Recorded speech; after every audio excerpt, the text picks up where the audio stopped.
world, here in India, in Norway, and everywhere else. This is Susan Polgar with Grandmaster Ramesh, covering Game 6 of the World Chess Championship match between the reigning champion, Anand, and the Norwegian Magnus Carlsen.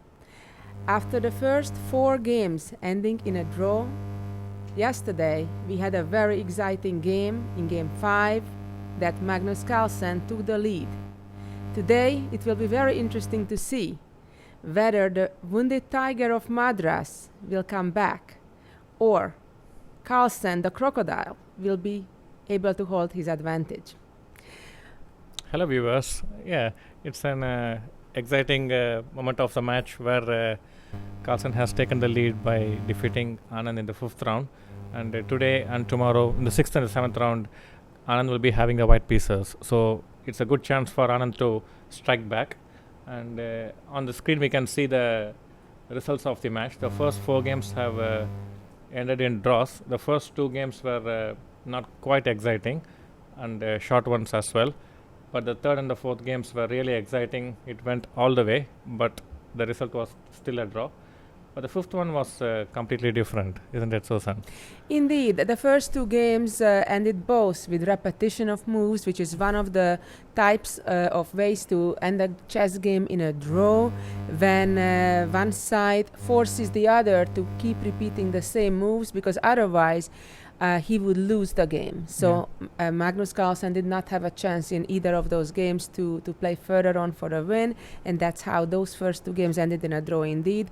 Game 3, I think, was a very crucial moment of the match.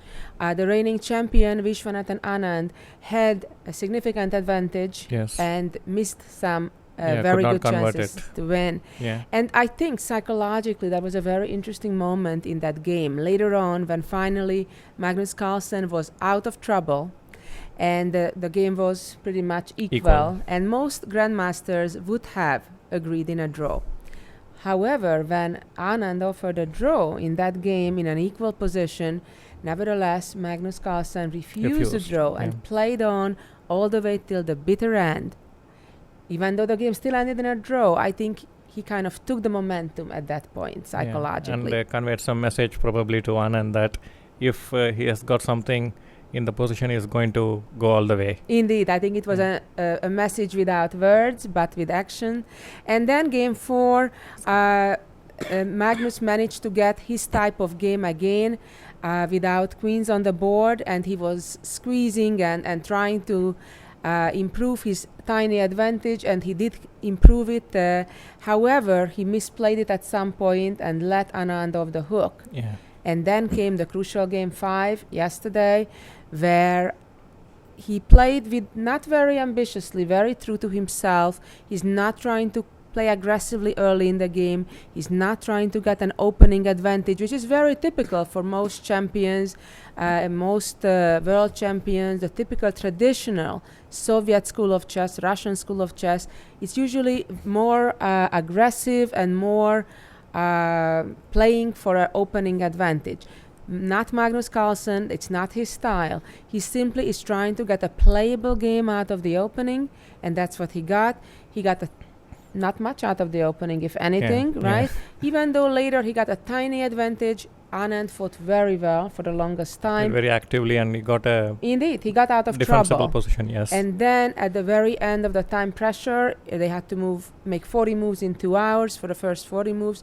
Anand made some mistakes, right, on move 39. A4. That caused him difficulties, and then some further mistakes eventually gave the full point and the lead to the challenger, Magnus Carlsen. Yeah, it's interesting. In the previous 2 matches as well, once against Topalov, where Anand lost the first game, but he came back with a resounding win in the second game itself. He struck back immediately. And in the last World Championship match against Gelfand as well, he came back after the loss in the 7th round. And you have played World Championships yourself. Yes, indeed. I did. And when I played my last World Championship in '96, I lost my first game. And in fact, I only had 1 out of 3. And then I came back nicely, actually. Not a nice situation to be in. It's not. But I scored 4.5 out of the next 5. So we'll see. So there is hope for Anand fans out there to come back. We do see him at the board. He's wearing a bright yellow shirt. Yeah, not the usual blue one. No. So he Yeah. changed, and he's at the board again, facing the back of the chair, with what we see once in a while. I think we'll see Magnus, his opponent, coming out soon as well. Of course, this is a very crucial moment of the match because finally we had a decisive game, Yes. and the challenger took the lead. So And here comes the green tea. here comes the green tea, as every day. No surprises there. And this is a key momentum for Anand to try to take advantage of the fact that he has the white pieces, which is considered at least a small advantage at Yes. this level, to have two white games in a row, which is an unusual thing because in most chess tournaments and matches, the two players would alternate the colors, right? Yes. Unlike here, it has been a rule change already several championships ago. It's not new for this particular match. There has been logics behind it that actually in the middle of the match, one player would have the same color twice. Yeah, So we'll and see. regarding the opening predictions, what do you think today we are going to see? Well, of course, it's very, very hard to tell. My personal feeling is that there is a decent chance that we'll see a repeat of Game Another 4, Berlin. another Berlin, Mm-hmm. which is a variation of the Rui Lopez. Yes. And here is the Yeah. handshake of Magnus Carlsen with the white shirt and jacket. Both ready, getting ready for the fight. And we have, of course, a crowd of photographers, media trying to get the shots of at the beginning of the game. We see Anastasia, the official press officer for FIDE, the International Chess Federation. I think she's the only one who is allowed to go inside the actual playing area and take pictures for the first few minutes of the game. We see that full focus of Anand that we see every day at the beginning of the game. Quite remarkable focus. Seems his usual self, and probably a little more concentrated today. I bet he's like a wounded tiger now, and he feels that the match is short. Yes. It's only 12, best of 12. He needs to strike back. It's not like he has to win today, but within today or game 7, he really should try, I think, to win at least one of those white games, because once then he'll be black again. It's going to be much harder, and he knows that. Mm-hmm. Yeah, I too personally feel probably we could see Berlin. Though it would be nice if Anand can surprise probably with a Scotch or a Geico piano. Maybe that would add a new flavor to the match. Yes, indeed. And thinking from Anand's perspective, it wouldn't be unexpected really to try to avoid a Berlin. And indeed, as you suggested, perhaps play the Scotch or some other alternative against the king-pawn opening. But I think and here comes the start of the clock and e4, so no surprise there. Anand started the game by the king-pawn move and e5, as I expected. So far we're repeating what happened in game 4, knight f3. So far everything is repeating exactly, knight c6. And now comes the question if Anand will play the Rui Lopez, and he does. Bishop to b5, here we are. And now is the question if, okay. Yeah, you're right. Guess it right. I did guess it right this time. It's the Berlin, but here comes the difference. And that doesn't surprise me, because playing that Berlin endgame, the world top players have been trying to break that wall unsuccessfully. Not very successful. Year after year, ever since the famous match between Garry Kasparov and Vladimir Kramnik, top players have been trying to break that wall unsuccessfully, and therefore Anand has been avoiding the end game and has been going for a more complex middle game. What we're seeing here, he played d4. Yeah, but it's interesting. Anand and Carlsen have played this position, I think, many times before, probably in rapid and blitz games. I've seen quite a few of them myself. So they are playing pretty fast so far. Black has just castle. Castling, of course, for our beginner players out there is a very important move early in the game to put the king in safety. It's a special move and unique move when you're allowed to move 2 pieces simultaneously. The king moves toward the rook 2 squares, and then the rook jumps over the king. So here we are, both sides have castled. Yeah, probably d6 looks very natural here. d6 indeed looks very natural to let the other bishop out to develop. But in that case, maybe black has to worry about the pin bishop g5, because with the bishop on c5 and having the pawn on d7, if bishop g5 comes, he could go back bishop e7. But with pawn on d6, he loses that option. Well, there is another issue here also that black needs to think Defend about, the pawn on e5. While at the moment it is protected by black's knight, and let's highlight that knight on c6 and show what we're talking about. That knight at the moment does protect the pawn in the center, in the middle of the board. But if that bishop trades for the knight, as we know, those 2 pieces are of the same value, even though they are different pieces, and the pawn captures back, that white knight could then capture the pawn. And we do have a move, indeed, anticipating that threat. And now the rook protects the pawn, indeed. Of course, this still allows the white bishop to come out to g5, as you recommended, to pin the knight, which is, of course, a very logical looking move from white's perspective. Yeah. I would think this is still theory. There must have been a number of games. I've just played 6 moves, and somewhere or the other we should have many games in this position. So it is white's turn. We already had 6 moves played. And today for the viewers, we have an extra board at the bottom right of your screen that will show the actual position that is on the board, and on the left chessboard we will be making the analysis. So hopefully that won't be a disturbance for the viewers. Yes, indeed. And right under the lower right hand corner, we have also the times for both players.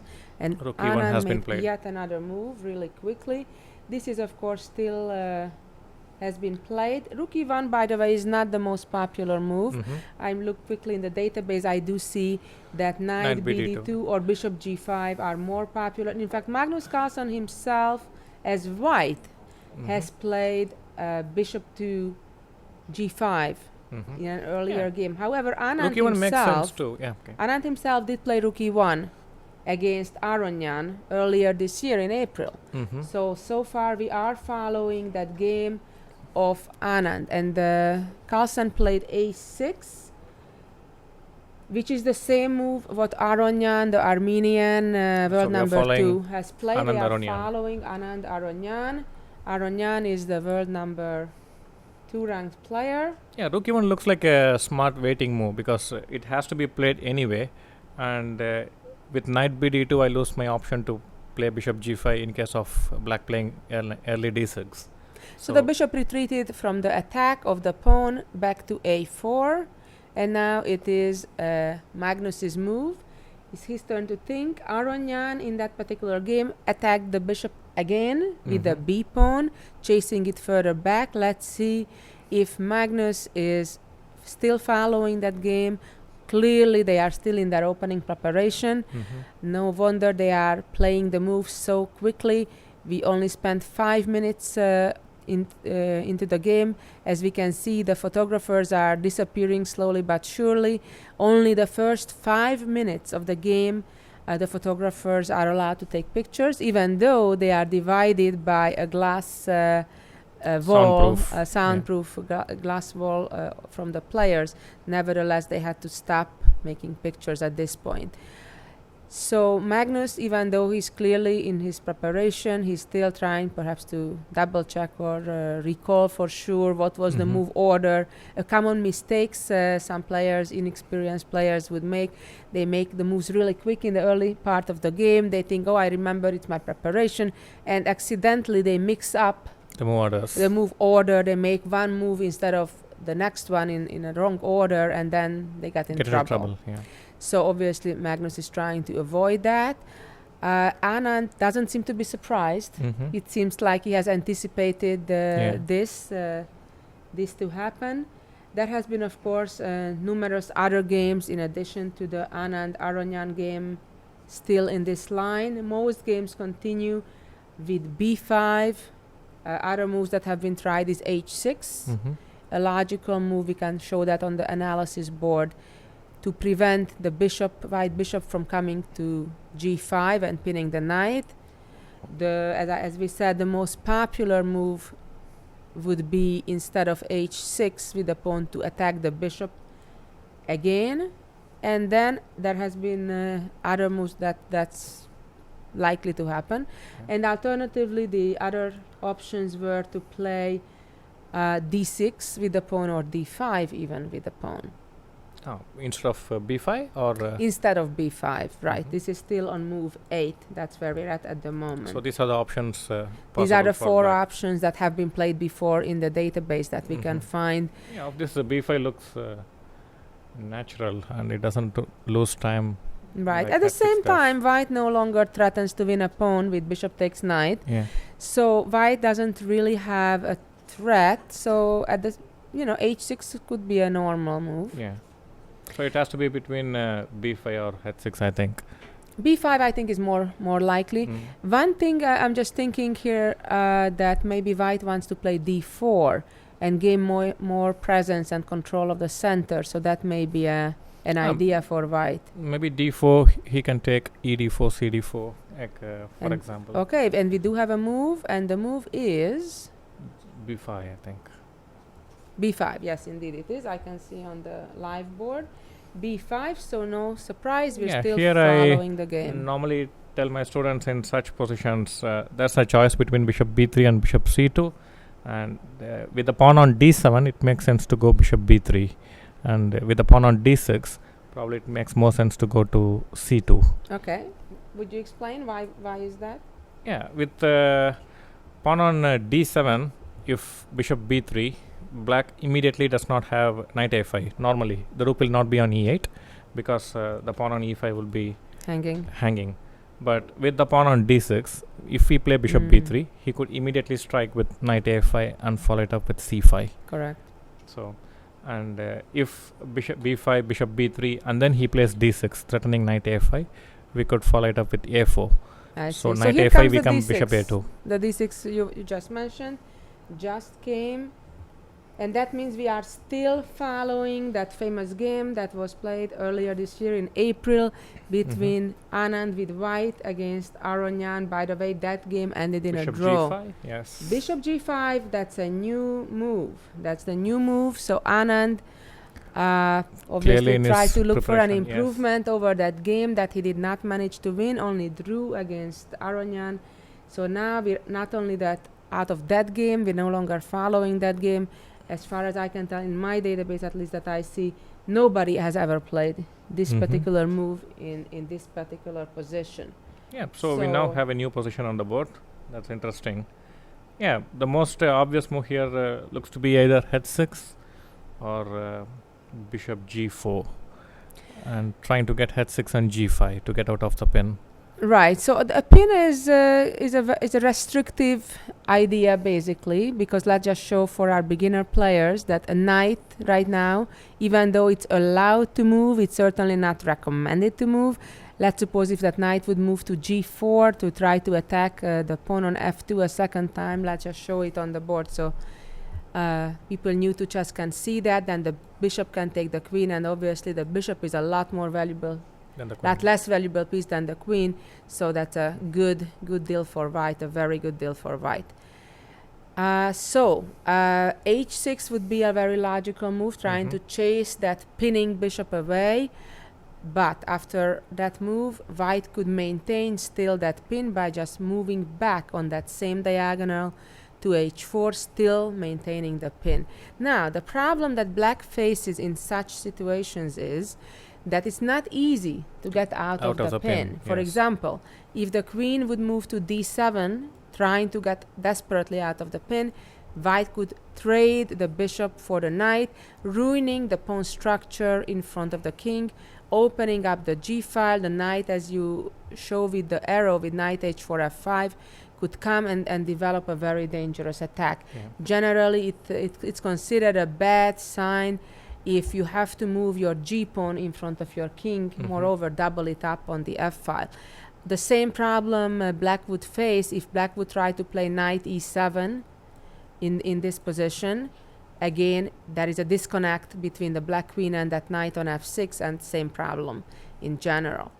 Now, g5, the other move that you've been recommending, it's a double-edged move. It's a very double-edged move. Now white has to take an important decision. A big decision. Yeah. Obviously, we get rid of the pinning problem, Yeah. but at the same time, we're weakening in front of our king. I've seen many games where it worked beautifully for black, despite the weakening of the king side position.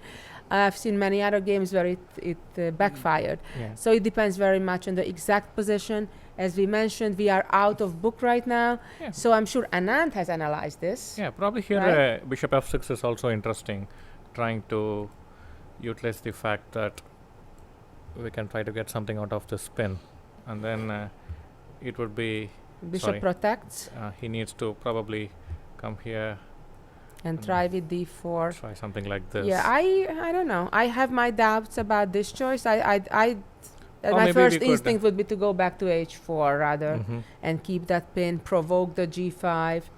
Let's just go back to that position with bishop h4 and g5 and show our viewers another very typical type of scenario of white sacrificing the knight on g5 for 2 pawns. Knight takes, pawn takes, bishop takes. So now the pin is renewed. Yeah. And obviously the G and H file is all open against the black king. Black still has a major difficulty of getting out of that pin. And white can bring soon the queen to f3 and develop an attack. So these type of sacrifices sometimes are very, very dangerous. Other times black can find proper defense.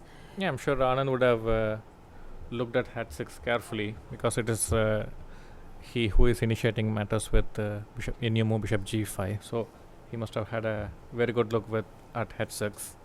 So now it's a very crucial position for Carlsen, like how is going to get out of the pin.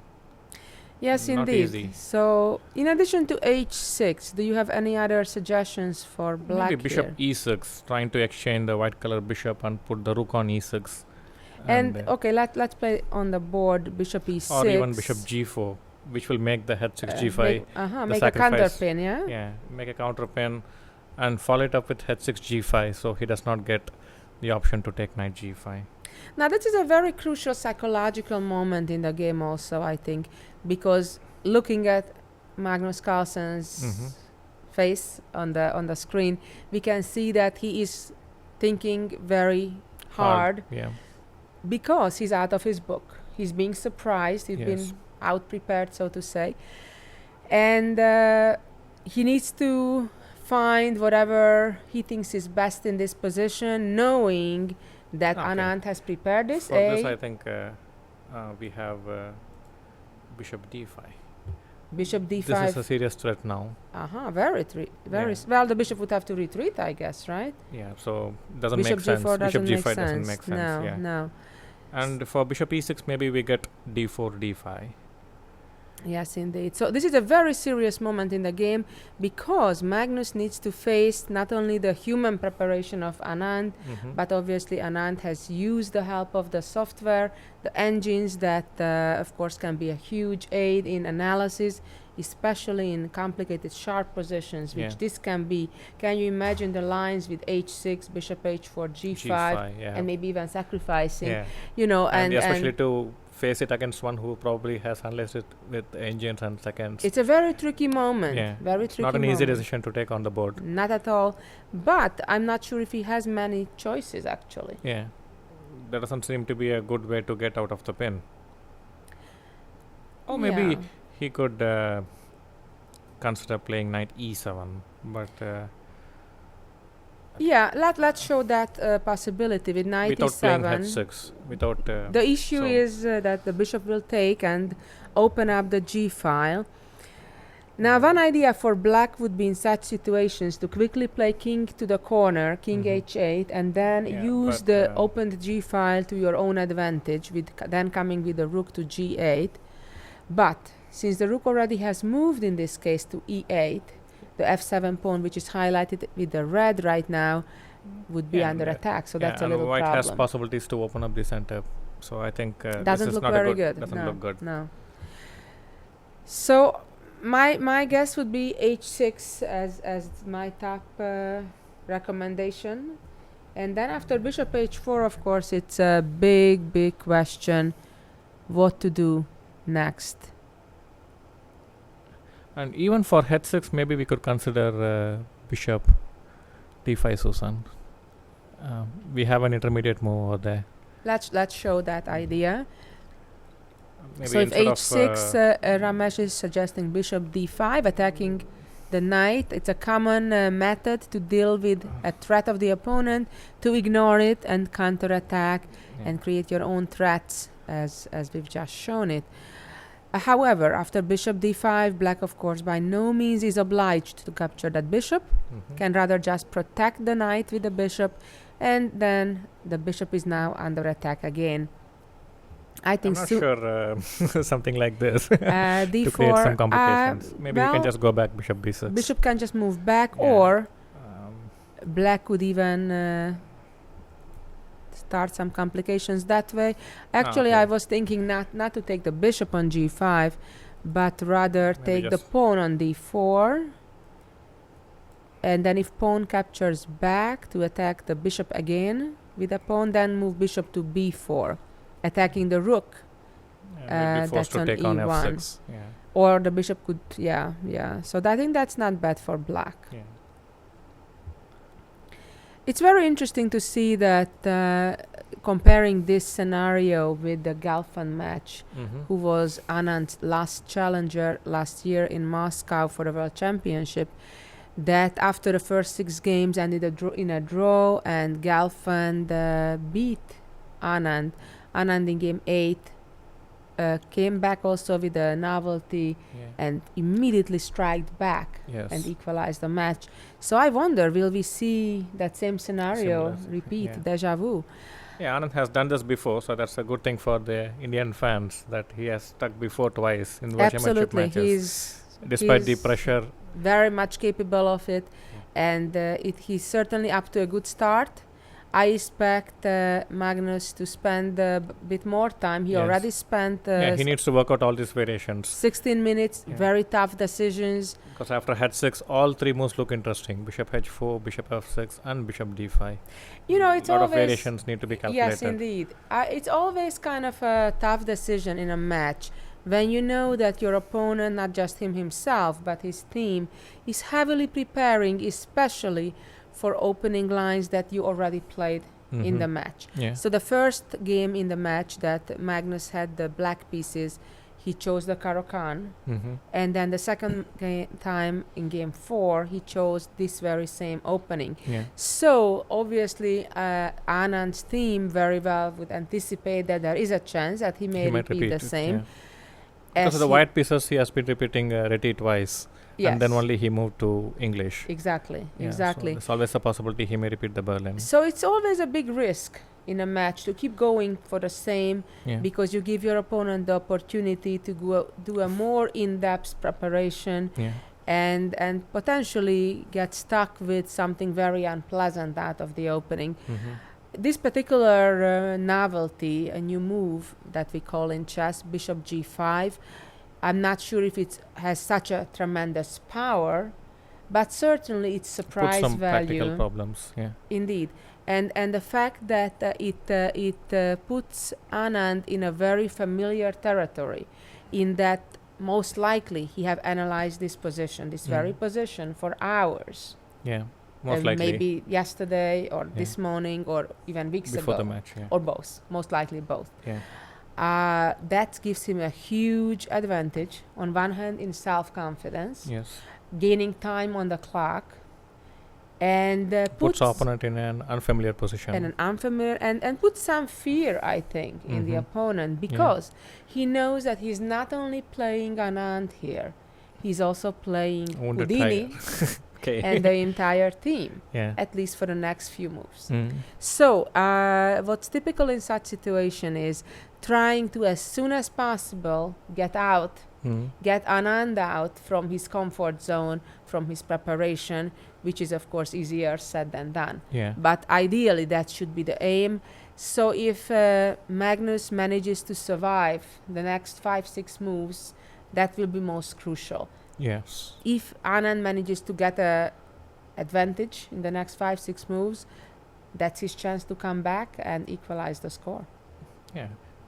Yeah, it's also important that really Anand doesn't have to worry whether bishop g5 gives him an advantage out of the opening, but it's very essential that in the opening we try to take the game into a position where we are familiar with the plans and the ideas, and we try to take the opponent into uncharted territories. So that's always it always gives an extra possibility for the opponent to make mistakes, because he needs to solve too many problems on the board, and which is always not easy. Yes, indeed. And I have worked with world-class players in the past, and I know from experience that when we work on openings and we do those analyses, very often the conclusion is that after analyzing it for days and days, we find a way, let's say in a situation like this, how to equalize with black. However, it took us days and days and maybe tens of hours or sometimes even hundreds of hours to figure out how. And that's the chance, of course, it's well worth taking, that what are the chances that with the limited time given at the board, Magnus or whoever the opponent may be will figure it out, that it took us 20 hours or 30 hours or whatever it did. So it's not that it's necessarily it's a winning move or it's such a great move. In some cases it is. I don't think it is in this case. But that's what it is, that Anand probably knows the only way maybe that black can equalize. And he knows that choice A, B, C, D all are inferior for black, and there is only one sequence of 5-6 correct moves that which manages to equalize. And that's what he hopes for, that Magnus somewhere along those lines will go wrong. Take the wrong route. And he'll get some advantage. And even if, of course, he finds all those correct moves, he'll use up a lot of time on the clock. And the pressure has been created on exactly. the mind. And even then he has an equal position and they can still have a fight. Yeah. So even in this position, as we were discussing bishop e6 before, I think probably here, here too, this seems to be interesting. Yeah, bishop d5 definitely is an option here. If takes. Now the knight could go back to b8 perhaps, not to allow the bishop f6 trade. Now d4. I see, and if takes, then trade the rooks, and again white manages to ruin the pawn structure, and that's very nice for white, obviously. Yes.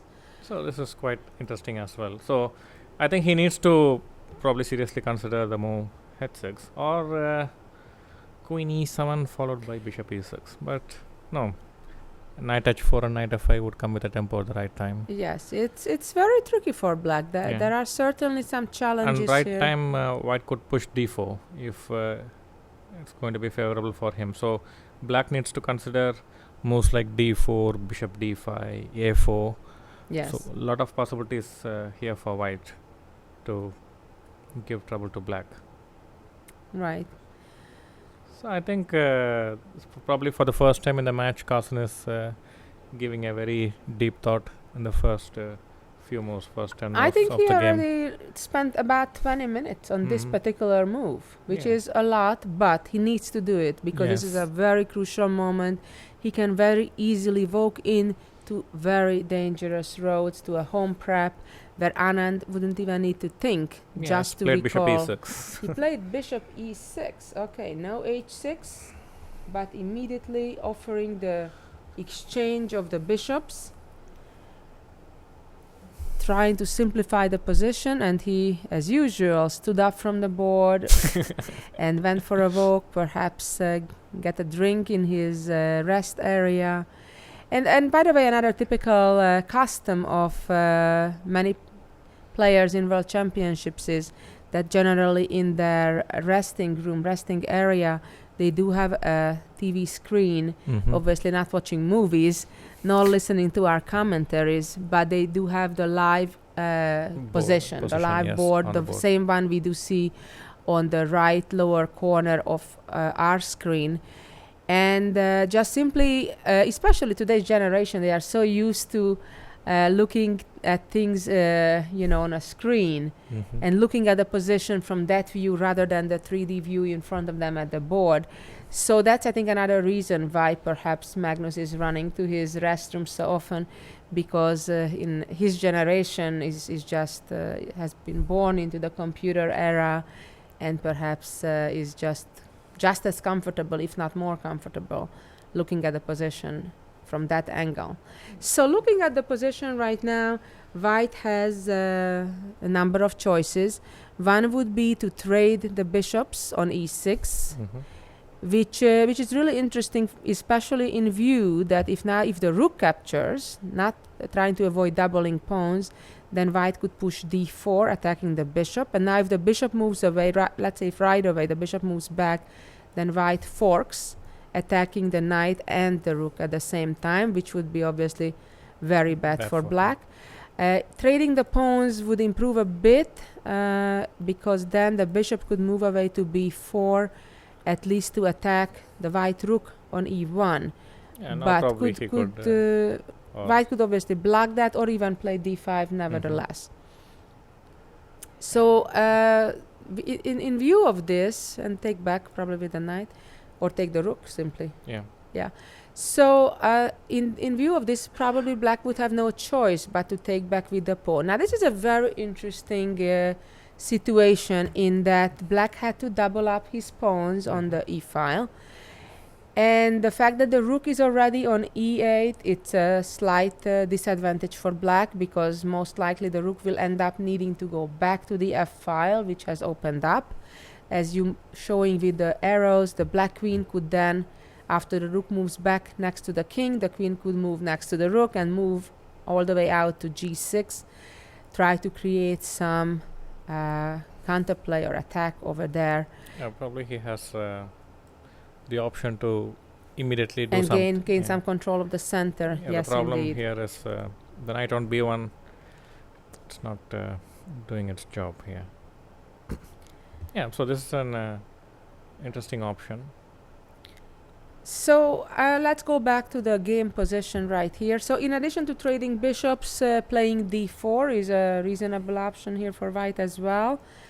Then black needs to be careful to avoid the fork with an intermediate move of indeed perhaps trading bishops, avoiding this fork. That keeps to be a repeating theme.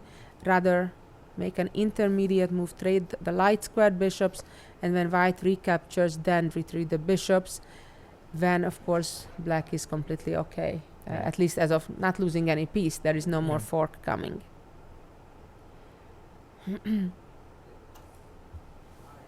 So now it's Anand's turn to think, although I do not expect him to take a very long think, because he would be hardly surprised by the bishop e6 move. It is only that he's trying to recall his preparation or double check as of how to proceed in this particular position.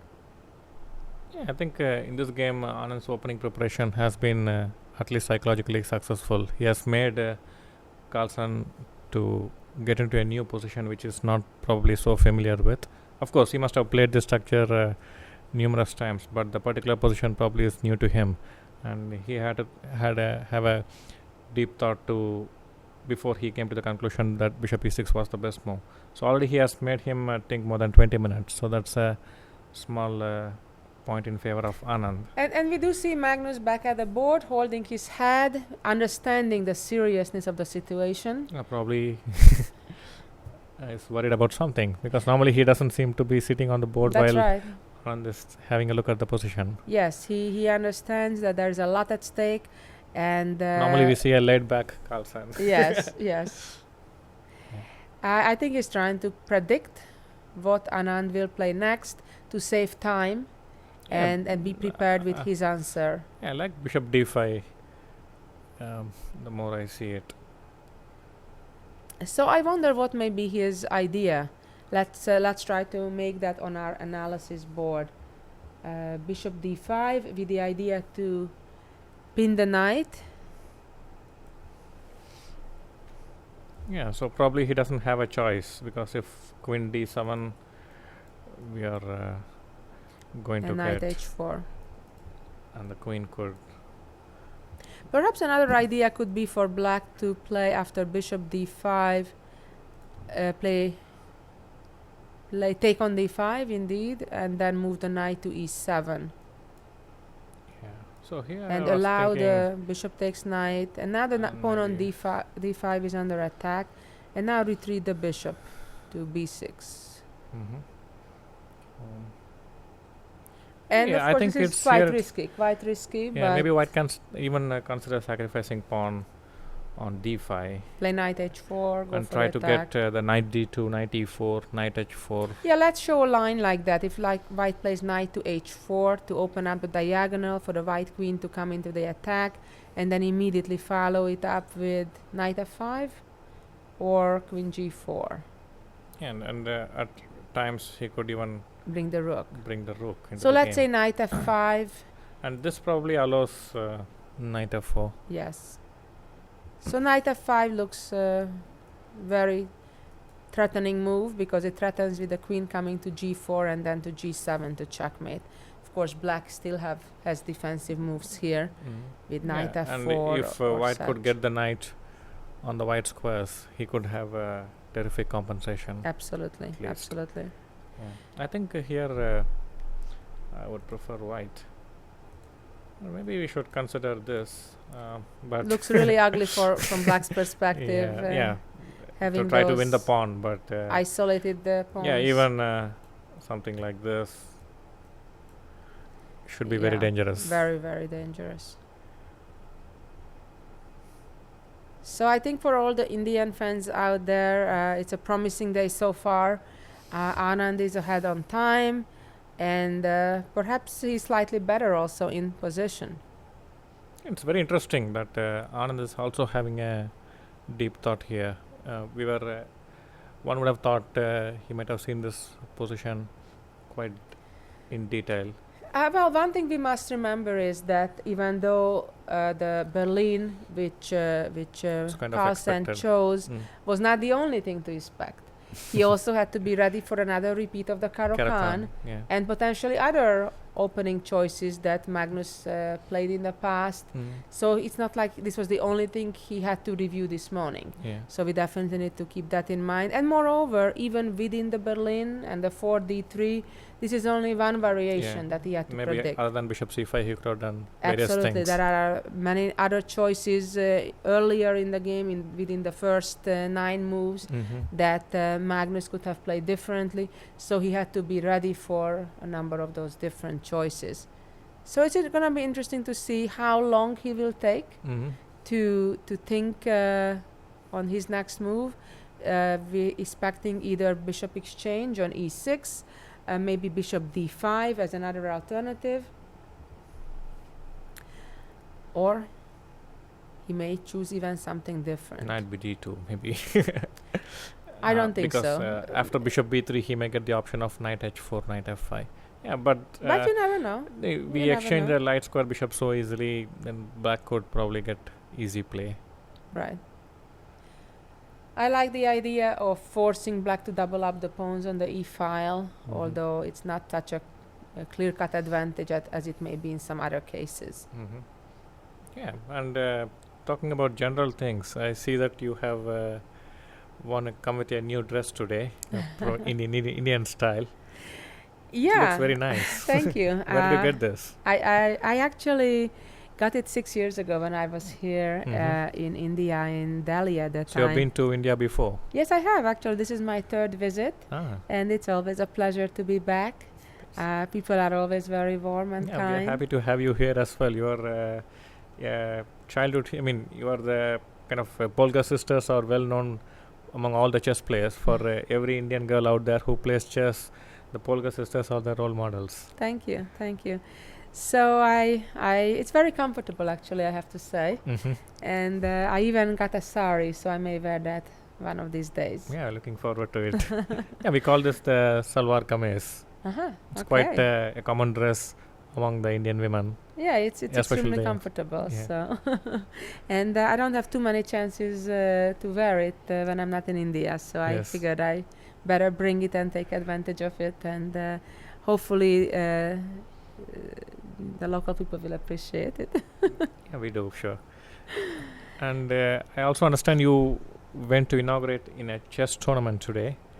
Yes, that was actually quite a remarkable event. I'm quite impressed of the support to chess in Tamil Nadu, and the chief minister of the state giving so much support to chess. I understand that she has introduced chess in all public schools Yes. for children between the ages of 7 and 17 as Yeah. a mandatory subject, which is Yes. quite remarkable. And the event today in particular has been also a special event where all districts within the states competed, and the top 10 from each district were sent to represent their district. And there is a competition with 320 participants. I think 8 men and 2 women from each Each district. district, yes. So it was a fabulous event that just kicked off this morning. And I also visited the ongoing Grandmaster Open tournament in the same venue. So it's really tremendous to see the excitement for chess Yeah. in Chennai, in the state of Tamil Nadu, in India. It's on front page cover stories day after day after day. It's on live TV here. It's really, everybody's going crazy.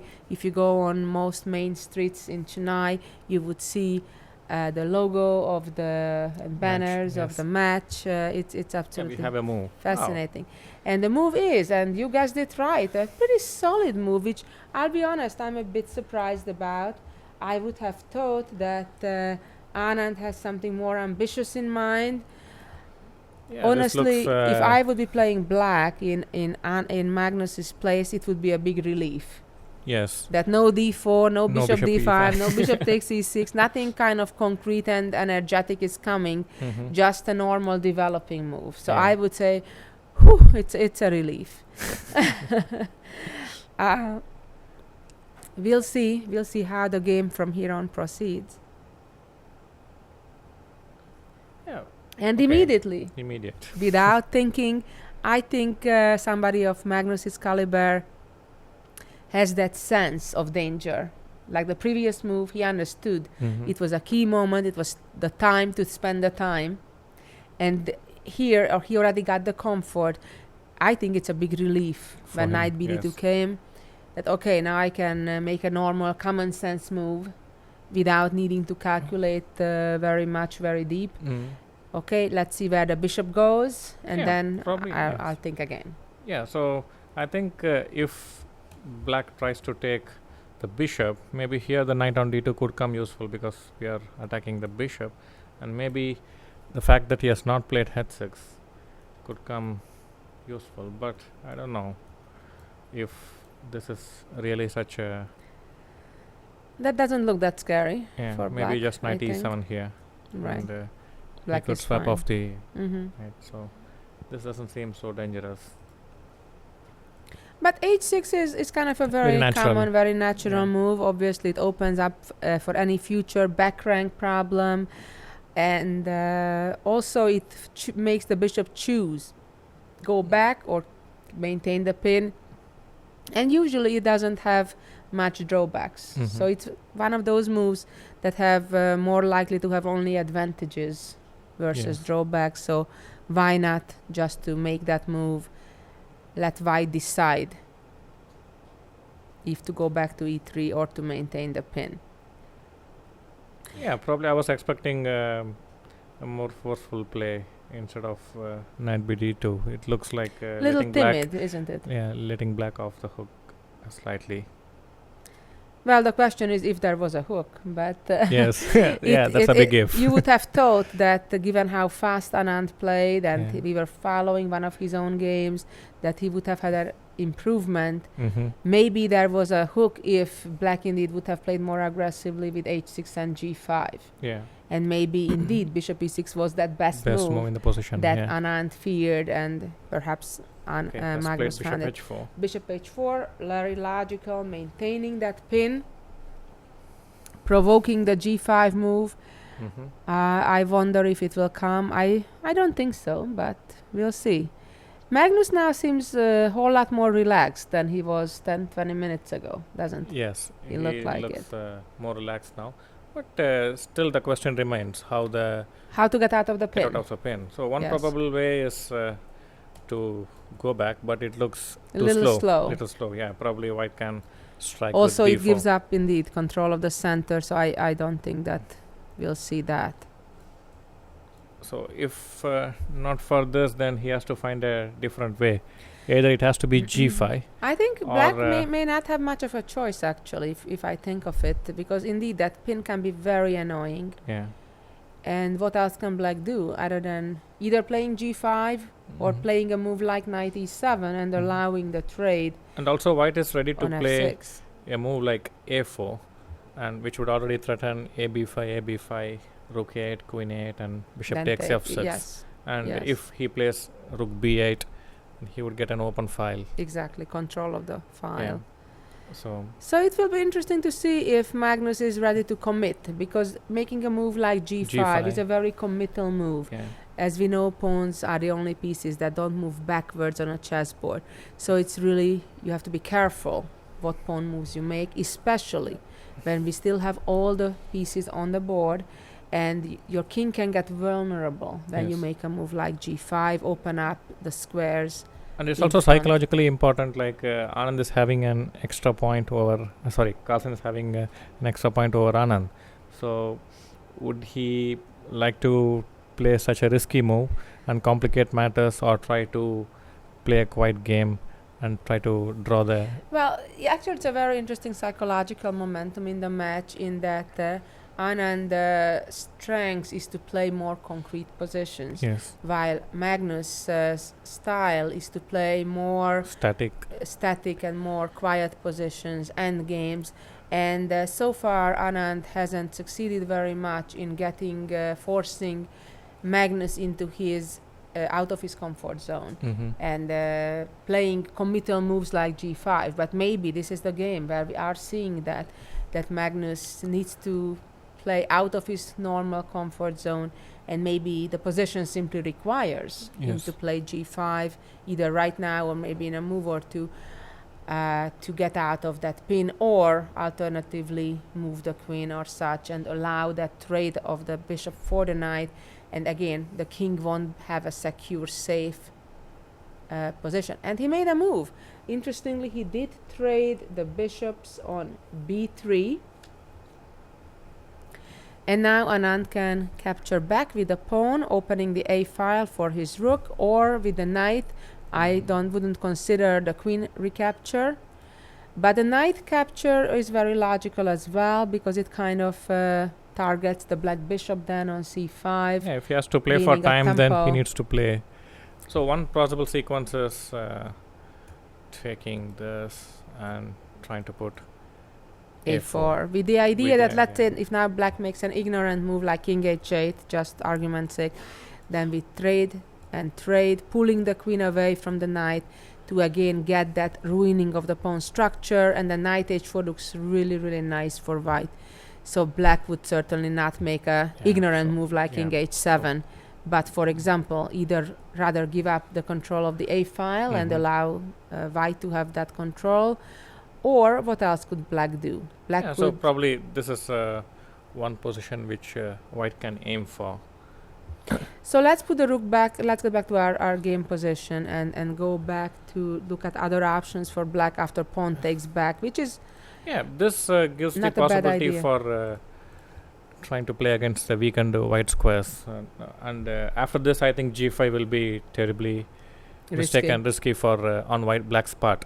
So after ab3, it's not easy to get out of the pin. Probably he can try to get rook e6, but he has to worry That's about an- d4, Then d5. that's an ugly looking move, yeah. So even though Magnus looks very comfortable in his seat, I'm surprised he's so comfortable looking. Mhm. Maybe it's just a disguise, I don't know. But there certainly seem to be some Maybe here worries. he could consider knight b8 and knight d7 because one piece is off the board. The attacking potential has reduced considerably, and just he needs one more move to get the Consolidate. piece consolidate. Yeah. Now I think after the white bishop exchange, he should not play a move like this. It's Yes, would weaken real bad weaken light the squares. light squares terribly. And he indeed Okay. took back with the pawn, even though he's doubling pawns on the b file. Generally, it's not a wise idea to put two of your pawns on the same file, but here it's an exception, and it's actually very common in this type of positions in the Ruy Lopez, because now the white rook, without making a single move, It's developed. activated itself. Yeah. So it's a very time efficient move, and that is the reason why white is making this move. Also, the white rook immediately pressures that pawn on a6. Let's highlight that pawn on a6, meaning that the black rook right now needs to stay where it is, make sure it protects that pawn, otherwise it will be lost. So now it is Magnus's turn again to make a next decision. Black still needs to worry about that pin on that knight on f6. Question is how to get out of it.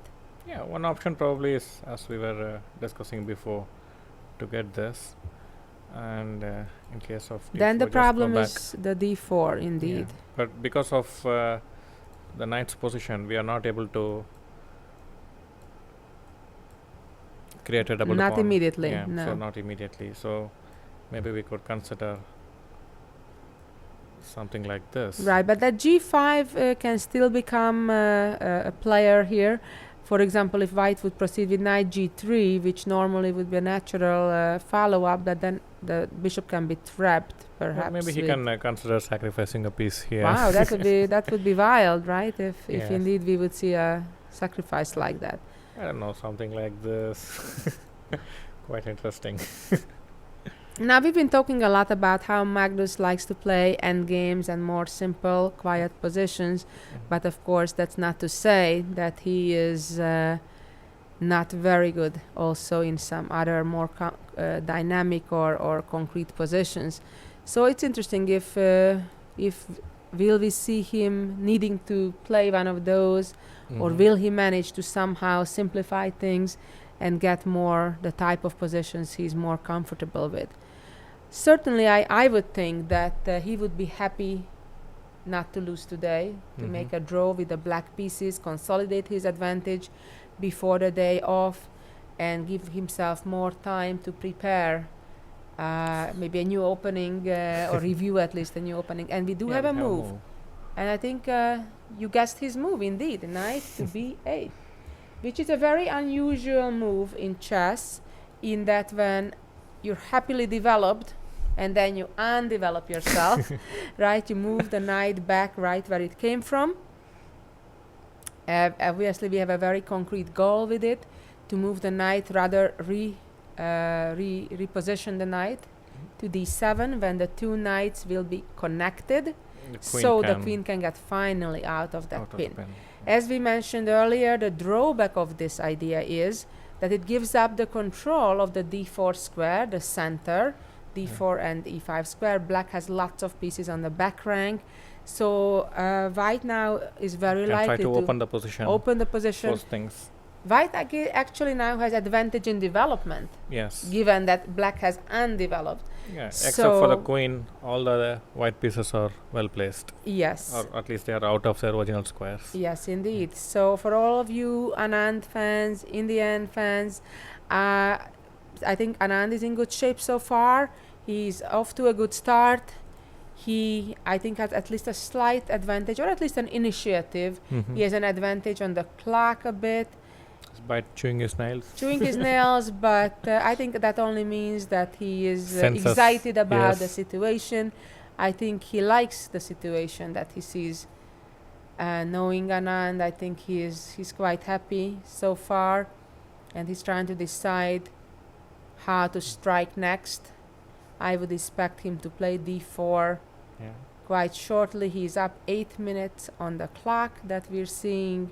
Yeah, so probably like for d4, he doesn't seem to have much option. Maybe he needs to go back to b6. Or does he have an option? Well, I mean, let's talk for a moment about black taking on d4, which is an option, probably not a good option, but it is an option. The pawn would take back. Even Even this knight doesn't could. seem so bad. But of because, course, first I think we need to look at the yeah, more forcing. concrete forcing type of moves, attacking the bishop. Bishop moves away, and now white may even try to use the pin by advancing the e-pawn to attack the knight. As we know, that knight is pinned. It cannot move because then the queen will be lost. So this looks definitely dangerous for yeah. black, very, very risky. So probably he needs to go back. Yes, indeed. And then the big question is, what next?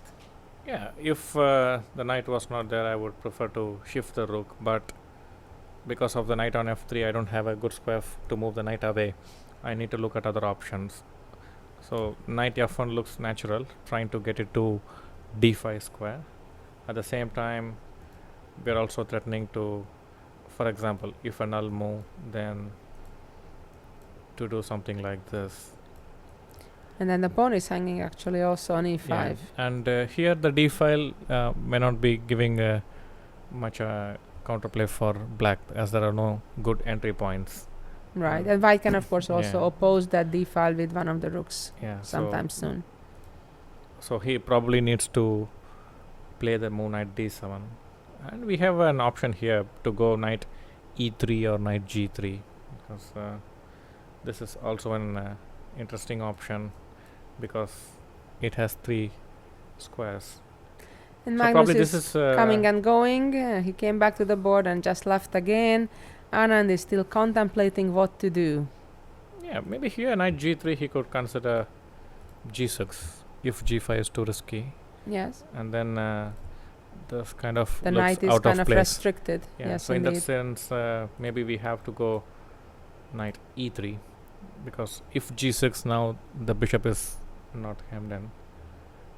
And for g5 we don't have the option because he gets this pawn. But Right, even although here, there is some compensation here at Yeah, least with probably. knight f5. Yes. So for So- all of you who just joined us, let me give you a quick summary. We are commenting on Game 6 of the World Chess Championship between the reigning champion Indian Viswanathan Anand, and the challenger is the Norwegian Magnus Carlsen. Magnus Carlsen has the lead after 5 games, 3-2. And in Game 6, the Indian champion has the white pieces. He started pretty well. He seems to have the initiative so far. We are almost an hour into the game. We have 13 moves played, and it is white's turn. Anand is thinking, biting his nails at the moment, and trying to figure out what should be his 14th move, how to proceed. Interestingly, the challenger, Magnus Carlsen, has just retreated his knight back to its initial position to b8, Yeah. which is a bit unusual, although we've seen similar things before in the Ruy Lopez in this opening, not in this particular position. So we'll see how will Anand continue right here. He still has a slight edge on the clock, about 4 minutes ahead on the clock. Couple moves earlier, he deferred from one of his own earlier games that he played against world number 2 Aronyan. First 9 moves, 9 pair of moves were identical to that game. On move 10, Anand made a new move, a possible improvement, and this is on an analysis board right now. That was the new move to pin black's knight on f6. Magnus took a long thought here for about 20 minutes to figure out what to do, and he responded with bishop to e6, offering the exchange of the bishops.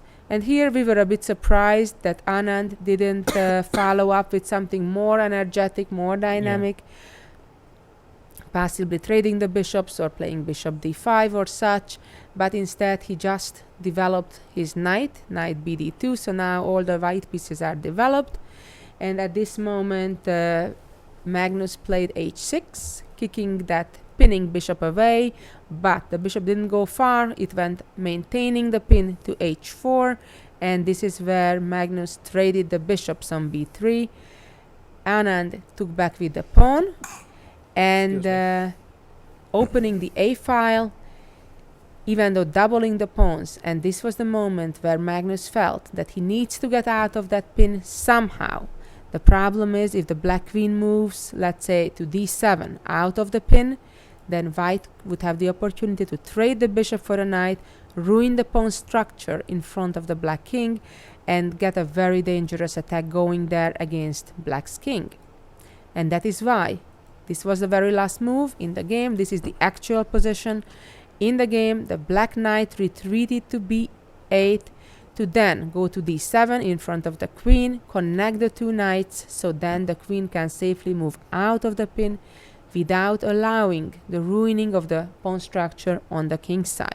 And now it's an interesting moment where Anand has to take a decision between three natural looking moves. One, he could go knight f1 straight away without playing d4, or he could do that after playing d4, or he could try to play b4 and fix the pawn on a6 and create a weakness. Yes, for long indeed. term. White can play in various directions. White Yeah. can even play positionally or more dynamically. More. So we'll see how that will span out in the next few moves. I think we have a very good fight on hand, where Anand seems to be the one who is pressing for an advantage here, but he needs to really come up with some energetic play, or he has to find a good positional plan. Absolutely, and knowing that we had our first decisive game yesterday, obviously the fire is on, and Anand knows that he needs to come back if he wants to keep on to his title. Of course, he still has 7 games, including this one, so it doesn't necessarily have to be this game, but it seems to be as good of a chance as it gets. He managed to surprise his opponent out of the opening, and has a pleasant position Yeah. that he's perhaps more comfortable or familiar with than his opponent. So I think we're definitely ready to see. We will see a good fight today. Yes. Definitely won't be a quick draw that we've seen in the first or second game.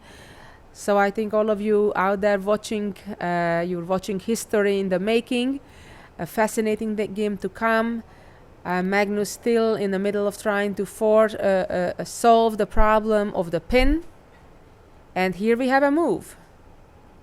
I think it's a quiet move, h3. Interesting move. Gets control of the g4 square. Maybe I'm he not wants sure why it to- matters that much, but Probably he wants to. regroup the knight, perhaps. A very common move, of course, in these Mhm. type of double king pawn openings. Maybe he wants to keep the knight to go to b3 after b4, bishop b6, knight b3, and sometimes go to a5. Yes, indeed. And that's the beauty of White's position, actually, that White has actually Various so many plans. plans. Yeah. And that's why the Rui Lopez is considered one of the richest openings. And it's very much recommended for all developing players to learn it from both sides of both colors, because it really is extremely rich, and you can really learn to understand the game very well. Yeah. Most think, world champions have played it at one yeah, time or we another. have, And another another move, move. as expected, black connected the knights, knight b to d7. So next the queen now will be able to move away from the pin. And I think we'll have a change in in the commentary team.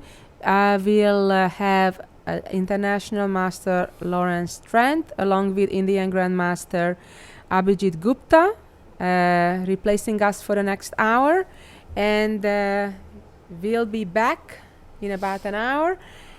Keep enjoying the game. You'll be in for a treat. Excellent commentators and a lot of insight to follow.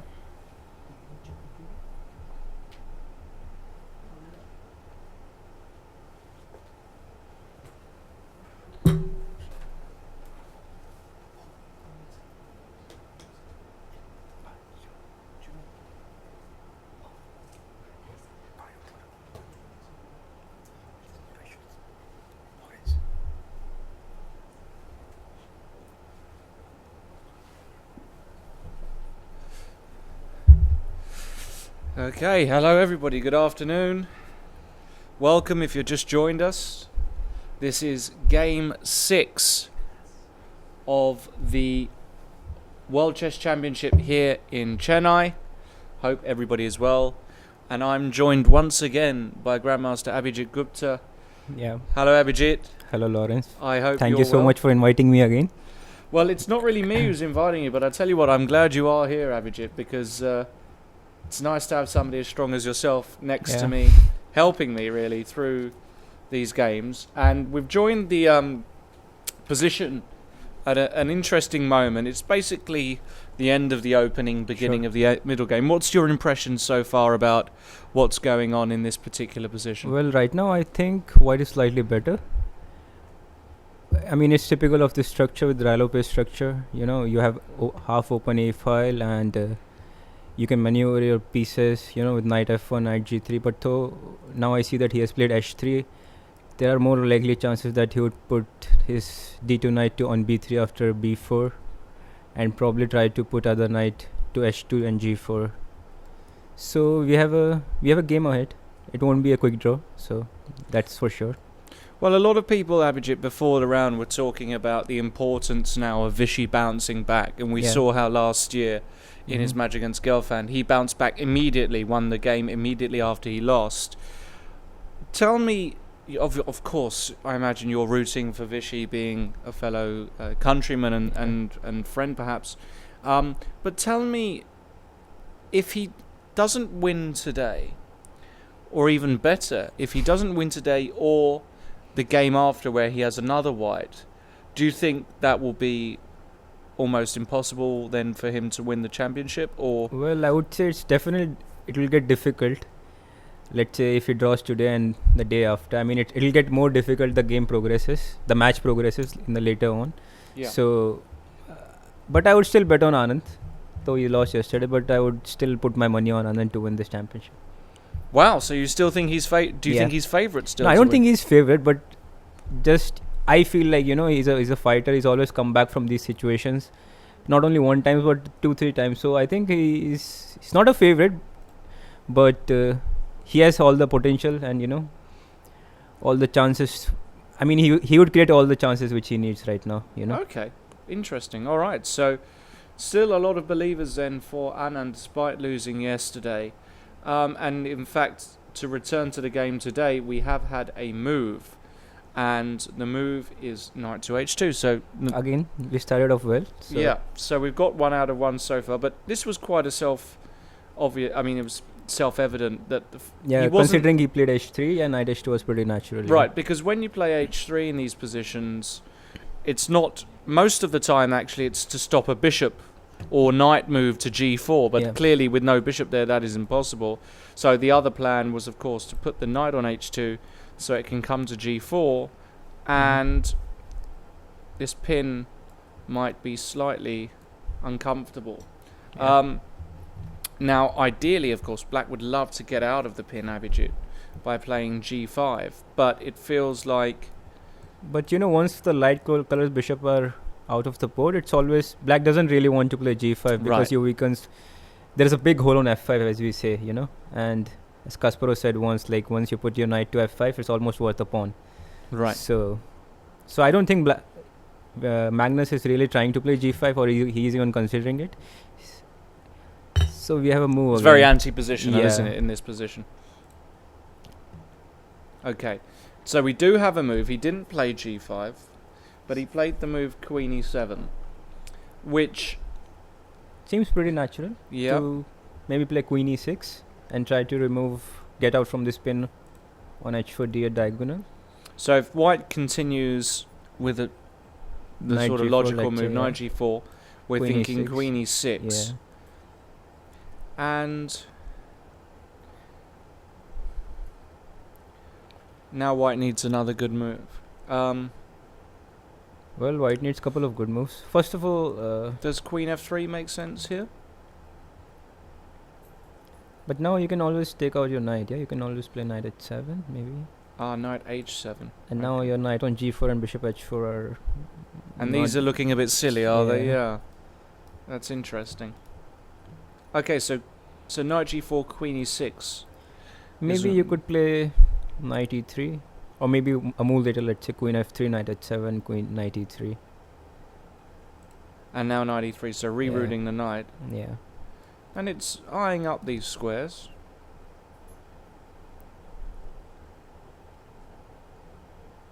Yeah, I mean, it's a position, isn't it? It's a position.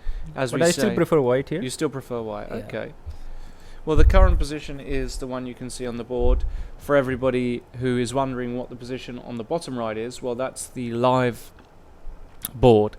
So that will be untampered with. That's going to remain constant throughout, and it gives the current position and the times. And as has been another very constant feature of this match, at the moment, time is about equal. They seem to spend just almost the same amount of time throughout the match.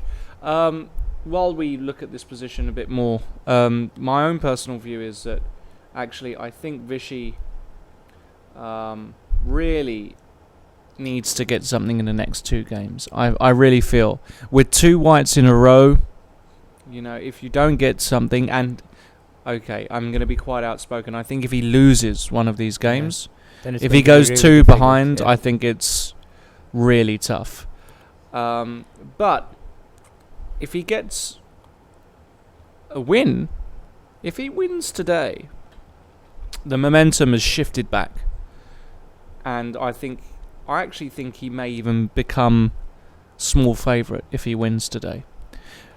Well, I've read some of Hikaru Nakamura's tweet, Yeah. and he was saying the more they're getting into the match, the more Anand is becoming the favorite, you know. Yeah. So yeah, if it's again back on level score, then definitely Anand will become a slight favorite. But we still have 7 more games, so It's a long way. it's a long way. Yeah. Yeah, sure. No, it is a long way, but I think the reason I think he would become slight favourite is because the momentum shift and Magnus having won that position and the adulation and everything else, and then suddenly to go from such a high to a low, maybe because he's not experienced that in such a match, that would work in Vishy's favour, and we saw how that worked against Boris Gelfand. So I think a win today would really make the match super interesting. But we have a move, and the move is knight from d2 to f1. Well, this is another move Another very natural move. He Yeah. wants to put his knight to e3 and eye up those f5 and d5 squares.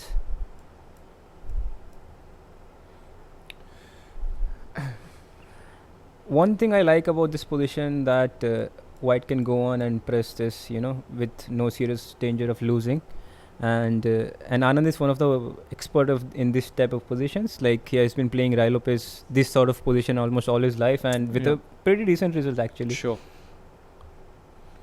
Well, it's quite a... You can't really see white ever losing this position, can you, with the play he's got. And he's got such an obvious plan of playing knight e3 to f5 or even d5 that... And Magnus has got to try and stop this, or if he can't stop it, play something. So what can he play? How can Magnus... What would be a typical way for him to continue here? Also, there is some d4 threat is in the air for white. I mean, not immediately maybe, because you just take and play bishop b4, let's say. Right. So, yeah. Maybe first of all, I think he has to get off the spin. So queen e6. Yeah, queen e6. Let's say we go knight e3. Now, can black think about breaking with d5 himself? You can of course think. I mean, you can always have a... The reason glance I at say that d5. is I feel like I need to get active somehow with black here. Otherwise, white's just continuing with his plan of knight e3 and d4 and knight f5. But and how are you going to react after queen f3? okay. If you could, I'm hoping you can all still see us. We've just had a slight lighting issue, but I believe we're still live. So, if knight e3 d5 here, Abhijit, Let's say queen f3. queen But f3, queen f3 is just blundering the b3 pawn, yeah? right? Yeah, so not queen f3. So maybe first b4 Okay. and Well, Where do you go? Um, Bishop f8 or I think bishop f8, no? What do you say? I was even thinking about taking on e3, but doesn't seem... Yeah, doesn't seem like Carlsen will take no. on e3. So just a bishop move somewhere.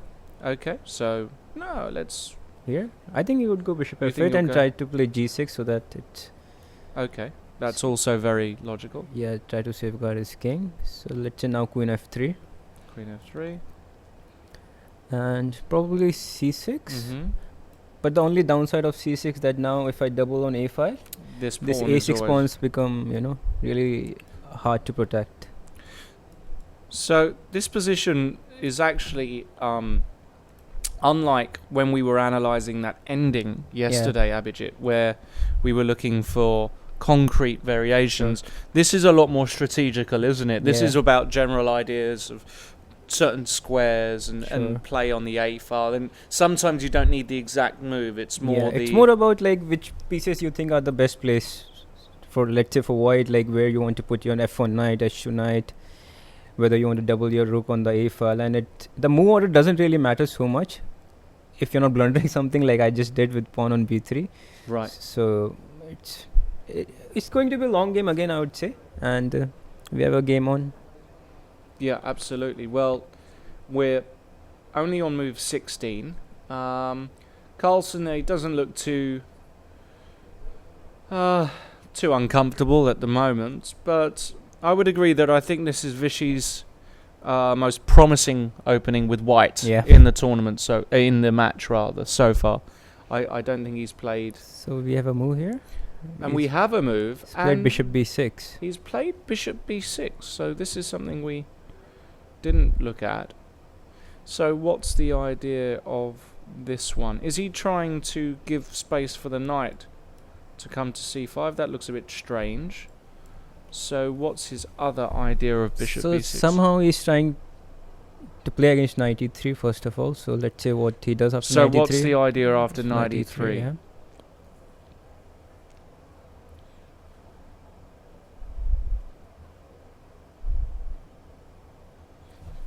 Not quite sure. Yeah, me neither. Is it just he's going to go queen e6 but then knight f5?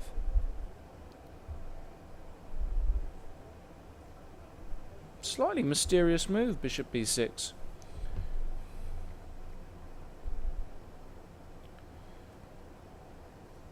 Remember, everybody at home watching, you can get in touch with us in a number of ways, but certainly the most popular way has been via Twitter and Facebook. So please check out the official World Championship match on Facebook, and if you are a Twitterer or Twitteroo, tweeter.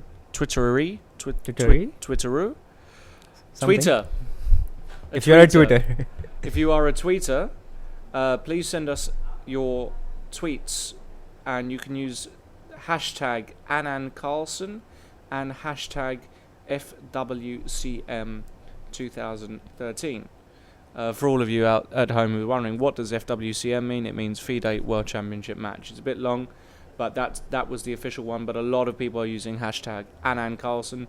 Better still, use both hashtags on your tweets so we can receive everything.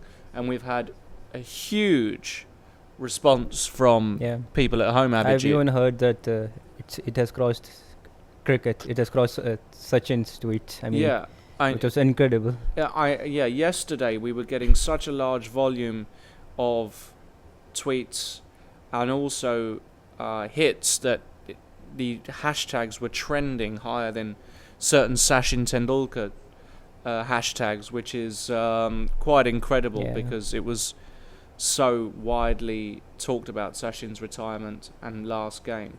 So let's get back to the game. I think I found about the idea about the bishop b6. Yes. So maybe he wants to reroute his bishop to this d8 h4 diagonal after playing c6 and bishop d8. Let's say I go knight e3. Yeah. You want to go c6, knight f5, queen e6. Right. And then the idea is you want to put the bishop back on this d8. Is one idea, and you could also now think about d5 and knight c5 stuff, you know. So if Ah, I see. And then suddenly this pawn on b3 is a bit weak. Yeah. So you can't go... Although I can't really... You Well, can't really take the b3 pawn because d6 also hangs right, at the so same time. queen f3. Well, maybe you could take on b3 still and play rook a6, and b2 also hangs at the end.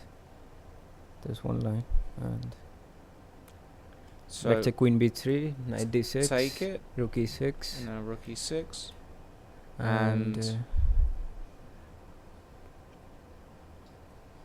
Yeah, I'm losing another pawn. the white still has a lot of compensation. Maybe knight f5, Mm-hmm. and if you take, then maybe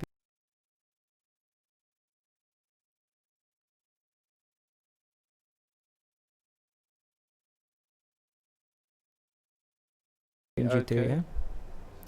And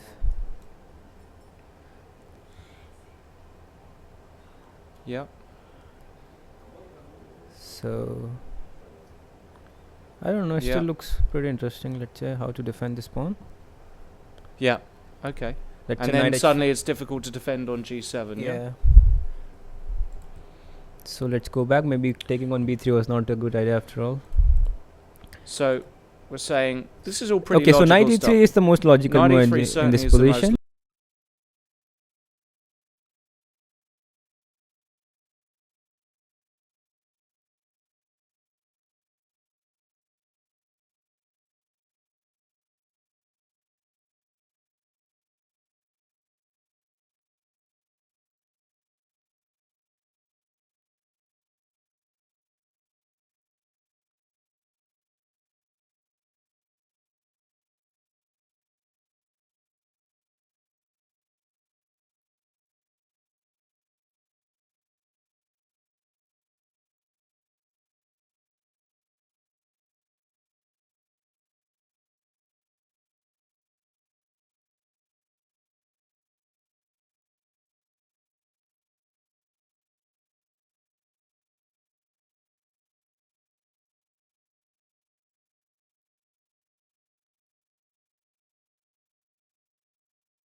and knight c5.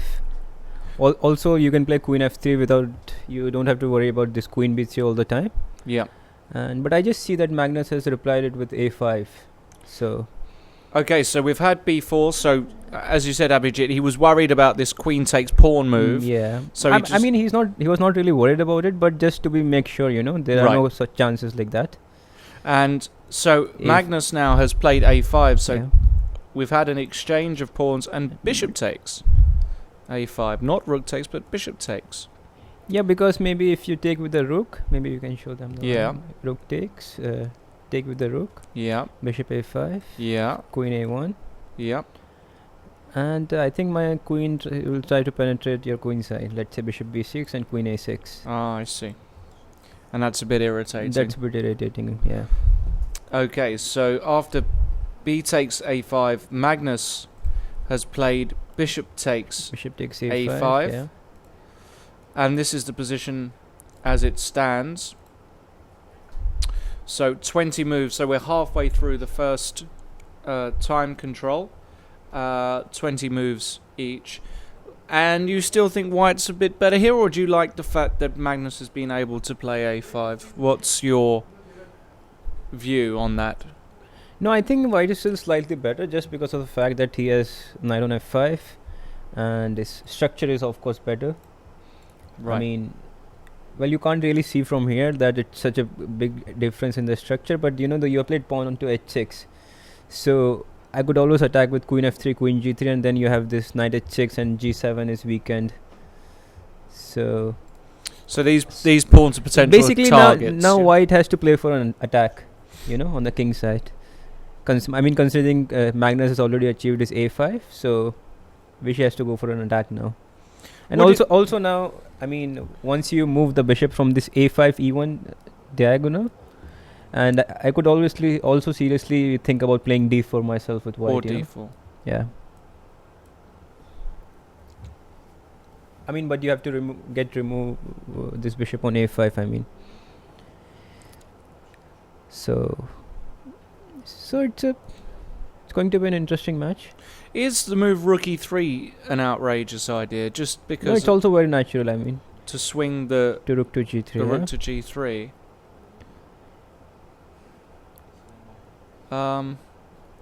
In fact, do we have knight? the knight is on e3. Yeah. So we've had a slight miscommunication there. Let's get the board position. Yeah. And hopefully. Okay. Apologies for this, ladies and gentlemen. We're just going to get the exact position once we get back connected, but we can see there essentially what happened was we had knight df1, bishop b6, knight e3, knight e3, queen e6, queen e6 was played. And now b4. And now b4, a5, a5, b takes a5, and bishop takes a5. And this is the position, and we can see this in the bottom right hand of your screens as well. So this is the position as it is. White has yet to put his knight on f5, which makes a big difference, in fact, to the whole position. Of course, yeah. So White to play. Vishy's about 4 minutes down on the clock. Nothing too crazy there.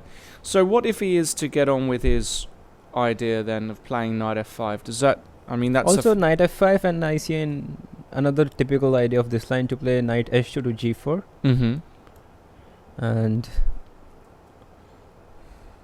And maybe put pressure on f6 with queen f3 and try to ask black, to decide what to do, to take or to leave with the knight to h7. So it's an interesting move, knight h4. I think it's going. My prediction is going to be knight h4 for the next move. What do you say? Knight h4. Well, that certainly feels like the most logical move to attack. To continue the attack. Of course, knight f5 would be the other candidate move for me. Just to maybe even prepare knight g4. Yeah. Because you can never really take on g4 after that. Well, True. or at least it doesn't look like you can take. So Something like that. Knight hg4, Maybe knight knight f5. f5. I would go bishop b6. Try to change the rooks here Okay. on this file. I might change a pair. Okay, So I'm rook not. a8, rook a8. So that, and now play knight g4 here. Yeah. And I'm quite happy if you come down here. I think I'm happy. Yeah, you should be happy, I think, as well. I mean, you can play queen f3 maybe after that. Well, give up the other we- opponent. Yeah, so this is an interesting variation. So rook a2, queen f3. We're going to give up the pawn voluntarily. This is Because- protected quite enough. Yeah. And now we what need- do we play, Lawrence? Aha. Small we n- test for you. Does that one work? Well, I don't know, but if I were you, I would play rook a1 because rook just left the open file. Right. That's also... And the Very point is strong. black can't really play rook a2 back because we swap everything. Rook a2, queen a2, Yep. knight f6. And now something's falling. No, we take again bishop f6 and Just maybe bishop f6. penetrating with the queen. I think should be decisive here. And Queen g4 or queen g3 somewhere. Doesn't really matter, I guess. well, we've got to be a bit careful about f2. Yeah, but I think we are doing everything with check. No. The king No, d7 is a no, safe square for Right, black. Yeah. exactly. So we don't have to worry. You can just take on h6 and come back anytime. Yeah, we can always take on h6 and come back. But basically in these positions, the point is that black has to be very wary about coming over to the queen Yeah. side because his king side is so vulnerable. All right, So let's go back to let's go back to the position we are having Yeah. right now. bishop a5. So knight f5, knight hg4 are the two moves. I would agree with you, Abhijit. If I had to take a colour here, it would certainly be white. Yeah. But it's not as if black is short of resources either. And Magnus doesn't look too unhappy. But I think Vishy will be happy. The happier I think of the two.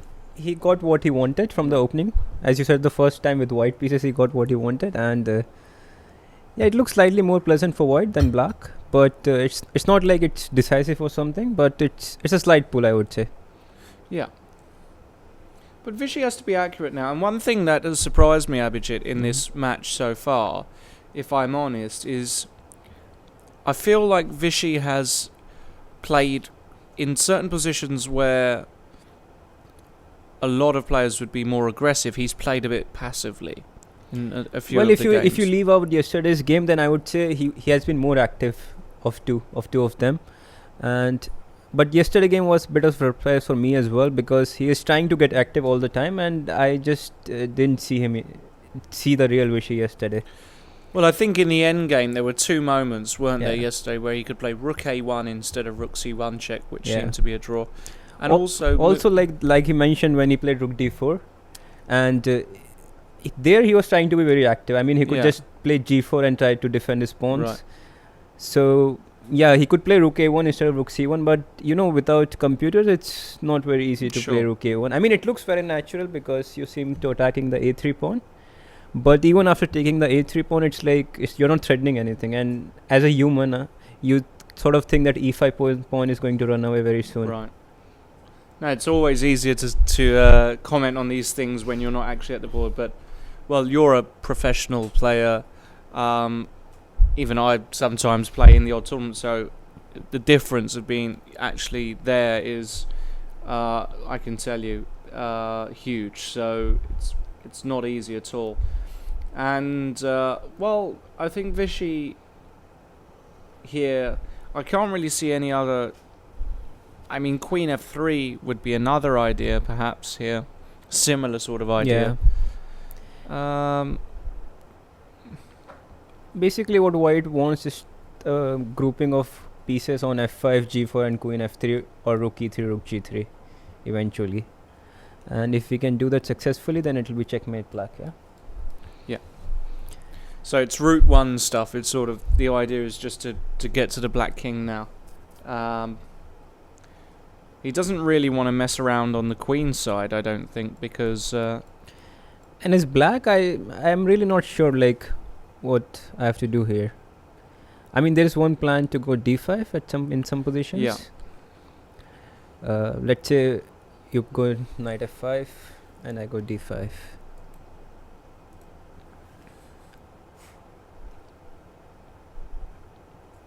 Right. And your point is that in some variations you're threatening this tactic of takes, and maybe knight takes e4. Yeah. I know there are a lot of knight takes g7s and Yeah. All sorts Also, of tricks for white. there are Yeah. a lot of tricks in the air, but So maybe my best chance for black is to trade off the rooks on the a file. I mean, and not go for the b pawn, but just keep the file. You know. so Instead of d5, maybe still I'll go for bishop b6. Right, okay. And I wanted to exchange, right? Mm-hmm. Feels correct exchanging to me because Yeah, because you don't want to leave your rook on e1. I mean, you could go either way. You could also play queen f3 because once the bishop is on b6, the rook. I mean, you're not going to lift your rook to e3 and g3. Yeah. Yeah, So queen f3 queen would f3 also also makes a lot of sense. Mm-hmm. And white definitely has some initiative here. Yeah. So No, I like the way Vishy's played this Yeah. actually. I think I know what he's worried about, Vishy. I think. Okay. So Tell I me. think he doesn't like b4 for black. He doesn't like black playing b4. Yeah. So you're saying if a move like knight f5, maybe b4. Maybe b4 he's worried about. Because then if you play c4, you're sort of giving up all these dark squares for Mhm. black. And we have a move here. He has played knight h to g4. Okay, so he's played the move that we had been looking at, knight h to g4. Well, that's understandable. So, maybe the point is that now b4 can be met by knight c4 in certain Exactly, yeah. variations. So if b4 here, white's got an intermediate move, knight c4, and actually that looks a bit tricky to meet. The bishop is under attack. Mm-hmm. You can't really defend it apart from... Well, the best for black would be to play knight g4 and bishop b6 because you can't really go bishop b6 now because f6 square is overloaded. Right, so you play knight g4 and... Well, of course, There is plenty of option. You can also start with knight a5, take on g4. I don't know. Yeah. Maybe Because- just take on a5 and take on b4. What do you yeah, say? so knight a5, the This knight only is move, now yeah. on. You have to move the knight back, and we could theoretically win a pawn, at least temporarily. And actually, there's pressure down the c file now. This looks not so great for black. I have to Not admit, at I'm all, not a fan of this position at all for black. So b4 is some blunder here, sort of. So what does black do here? Well, if you can't play b4, Also, this position you can't go bishop b6. I mean, you can just show them. Yeah. yeah, So knight f6, bishop f6. But you have this intermediate move with bishop e3. Yeah. maybe you can do. Yeah, the point is that if you take this off like this, Yeah. Then but then this still the f2 pawn hangs. Yeah. Yeah, So the so- whole idea is okay, so you can go bishop b6. yeah, hold you on. can go bishop b6. So maybe here instead of you can play queen f3 again.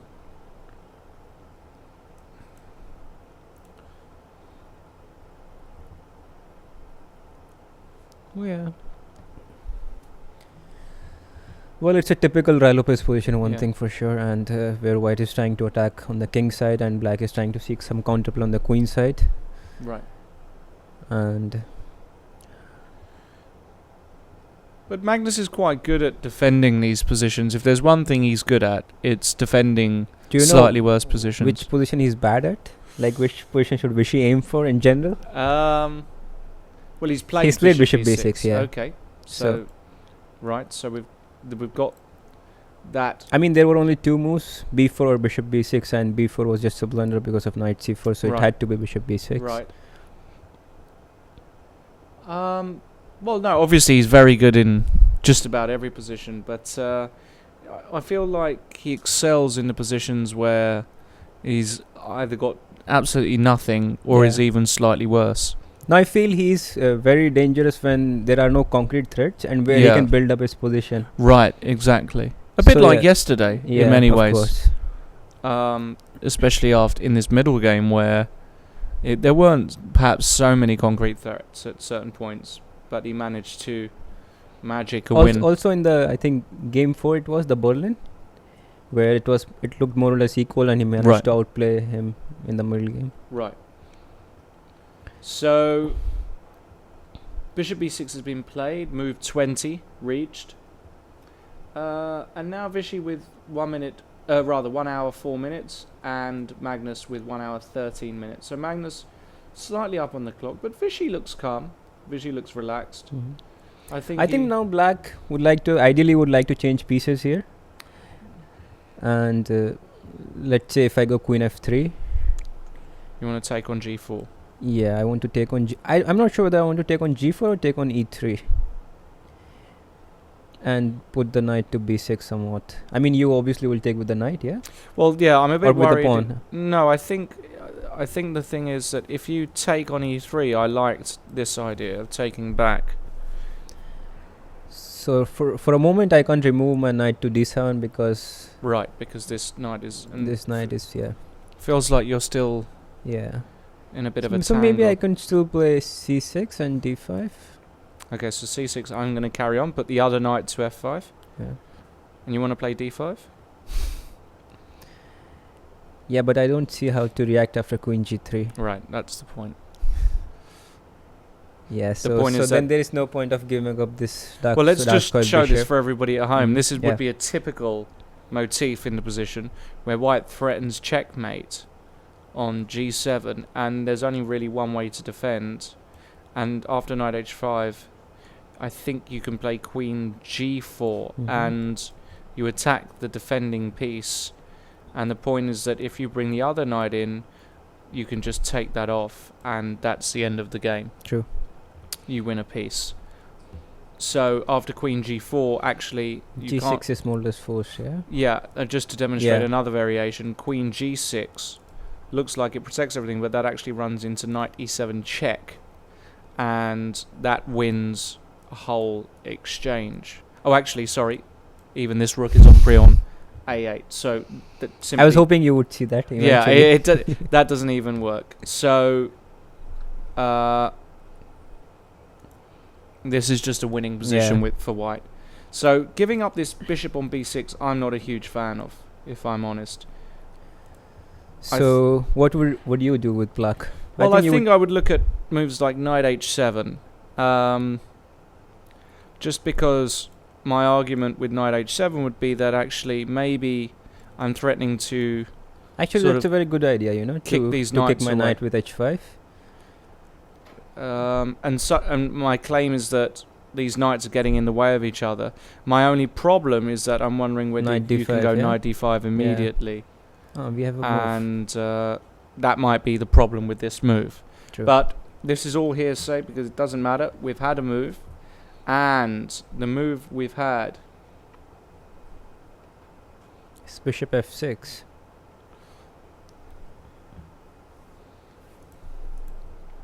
Bishop takes f6. Straight away. Must say I'm slightly surprised at that move. Well, I was hoping for some other move, but when you come to think of it, bishop f6 is not so bad either. I mean, ideally he wants to play this knight versus bishop endgames. I mean, this knight on e3 with bishop on b6 with queens on, of course. Right. I mean, would like to exchange rooks, but not the queens, because queen and knight works better than the queens and queen and bishop. So here, I think knight f6 is more or less forced. Well, he's got rook takes a1 as well that he needs to think about, I think. Yeah. Well, he's played knight takes f6. Yeah, because rook takes a1, maybe we can show them. Rook Yeah. takes a1, queen a1, Yep, knight f6, yep. and maybe just attack the pawn, yeah, queen a6. And once again, I mean, there is some small pressure for black to defend here. Right. So he's just played knight takes f6 straight away. Yeah. And he took knight takes f6. Okay, he took it off. Yeah. So queen f6. Queen takes f6 is forced. And the point is that originally we were looking at knight d5, but this pawn would drop off. So what's the move going to be here then? He's not thinking about it anyway, is he? No. It's just us. Don't worry. So Is it an absolutely obscene suggestion? Can I take advantage of being the commentator and not being punished for this? I want to try it. I know it looks like a completely obscene move, but I have some sort of... But you have a better option. Maybe you could take on a 8 and play knight Okay, d5. let's do it that way. Let me exchange a pair of rooks and play knight d5. It's not going to happen, but... And in fact, of course, Of course it didn't happen. It didn't happen. I just wanted to see if I had any play, but it's probably just a bit too... I just wanted to see if I had something up the F file, but no, it's probably... You're losing both. I mean, F2 pawn, B2 pawn, yeah. It's... Sometimes you got to look at these moves, though, otherwise you can sometimes miss. You know, I was wondering here also a move d4. What do you think about d4? This... aha. Or maybe take first and then d4. Take and now d4. Yeah. So it's just, this actually with the idea with knight d5, yeah. Right. Okay. Right. So now if you take on d4, we take advantage of the fact that this is not an immediate threat. Now we play knight d5, and this really feels like it could be something. This endgame could be this definitely unpleasant. Slightly better for white here. Yeah. But I don't think he would take on d4. I think he would go c6. Yeah. Right. And now actually suddenly we have a problem here. Well, you can always push it. You can play d5, yeah? Yeah. But even a position like this is never going to be... But it's still slightly better, no? What do you think? Or it's more closer to draw? I'm not sure, because I like the fact that I've got control of the A file. Yeah, I agree now with you. Let's try to go queen f1 here. Yeah. But anyway, we are too far fetched. But basically, I can't see this being too much for white. I agree. Instead, though, Vishy has played something totally different, and after queen takes f6, played the move queen g4. Mm-hmm.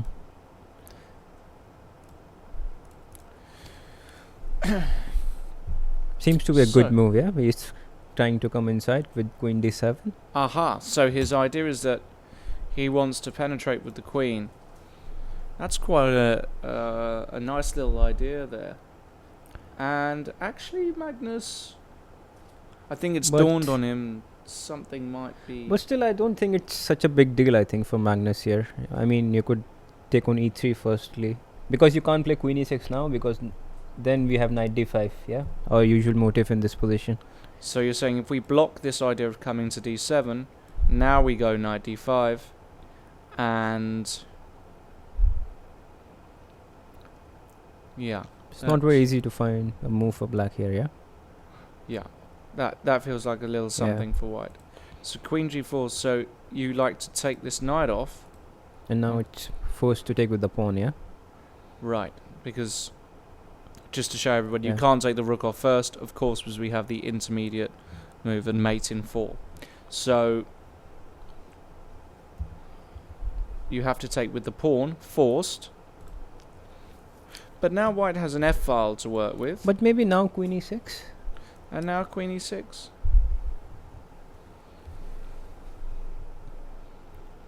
Yeah, he did take bishop e3. He took it very quickly as well, Abhijit. Maybe this isn't so much for white after all. Doesn't look like it, yeah. And Magnus, of course, is going to be very happy with a draw here. Of course. He's not going to mind that at all. He hasn't really stressed out too much either today. But queen e6 feels right as well, doesn't it? Because now even black is, let's say white wants to remain active. I don't know, a move like queen h5. Now black can even think about queen b3 himself. Because once you trade this knight, and then white doesn't have all this ideas on the king side. Because with knight on e3, you could always put on f5, and there are always some mating knights to defend for black, yeah? Well, after queen e6, which is the move that certainly feels most logical, I really see like this is... It's going to end in a draw, yeah? That's what my feeling is also. So maybe this idea of bishop takes f6 all the way back on move 21 here, bishop takes f6, maybe that released too much of the tension. And Carlsen has actually played not queen e6, but queen e7. But queen e7. But queen e6 looked very natural, no? Yeah, absolutely. I wonder why Carlsen didn't play queen e6. Queen e7. I'm not sure Carlsen's playing for a win, but I'm slightly baffled at why queen e6 wasn't played, especially... Well, queen e7 is not also a bad move here. I mean, course, he's trying to protect this d7 square, but... to play queen e6, it comes with a tempo, You're attacking the queen, you're forcing white to do something. So queen e6 instead of queen e7 certainly felt natural. And Vishy has played very quickly and has played rook to f1. So he's put his rook on that f1 square. And now... So he's... Maybe he could still play queen e6, but I'm sure now he's not going to do that. Sometimes that's an interesting little topic, just while we look at this position here, is I think certainly one of the hardest things for a chess player to do is admit that he made the wrong move. And go back to the original plan. I know I certainly... It's a lot of things. It's to do with psychology. It's to do with pride as well. Admitting your mistakes is a life lesson, but in chess, I know it happens to me on many occasions where I've played a move, and yet the position isn't one of those where it's going to lose me the game. I just have to go back, literally return. But it's very difficult to do that, It's so difficult to admit that you've wasted. But one thing I've seen with Magnus, for him it's completely natural to go backwards. I mean, for him it's just a position by position. If he makes one move, then the next new position is... I mean, the next move is the new positions for him. So he has done it so many times. I mean, even in this match, he was going back forth with his queen in this... let's say it was third game? Yeah. Yeah, so he was just moving with his queen all the way, c4, c1, a4, c4, c1. I think that might have been... Yeah, but I know what you're trying to say. It was... so he's not really... But he's played a move, actually. It's the move that I was thinking as well, c5. And, well... Doesn't feel like much, does it? Even with queen e7. Somehow, all of the advantage... Well, only active plan I can see for white is to remove the rook from a1. Let's say rook e1. Rook e1. And if you go rook a2, I go rook e2. Or rook f2, doesn't really matter. And try to double on the f file. But is that... No, I mean, it's actually, you've got to be careful here with white that you don't leave the queen side. I just have b2 to defend, so I don't think it's going to be difficult for white, but also it's hardly anything. I mean, it's hardly anything for both the sides here now. So this is heavily now looking like it's going to be a draw. Yeah. Okay. Well, the current position is here after c5. So we've now reached move 25. And with this c5 move, I think black is also threatening rook a7 and try to capture this file. Right. This is his idea, perhaps. That's very nice. So you're saying that if white were to play another move... let's say king h2, just some move, yeah? Yeah. Then he would go rook a7. Rook a7. With the idea to put rook e8 to a8, yeah. And the rook does a good job of defending laterally as well as down here. No, I really feel like Carlsen is under no pressure whatsoever. Probably much to the disappointment of Indian fans. And he's he did play king h2. He played king h2. So we'll now see, Abhijit, if Carlsen plays rook a7 or not. a7. King h2 is a very standard move here, just getting the king off the back line, improving the king position, but really this is... I have another idea for black here. Take on a1 and play c4. Take on a1 and c4, okay. Because you want to play d4, but here if you play d4, E takes d4 and the e4 pawn hangs. And actually that would be a serious mistake. Yeah. So you want to play c4, okay. And if I take on c4, I take back. and suddenly the position has changed, but this b2 pawn is potential weakness. Yeah. So rook a7, rook takes a1 with c4. A number of ideas here, but I think what can be said with some certainty is that black isn't worse Definitely. anymore after king h2. It looked as though white had a little something. I would have liked to have seen Vishy just keep a few more pieces on the board. It's very... I mean, I don't know what he missed, because all the moves looked very natural for black to take on e3 and play either queen e6 or queen e7. Right. And now, I mean, after c5, rook a7 and rook a8. But I still have a feeling that Magnus would go for rook a7, not, take on a1 and c4. Right.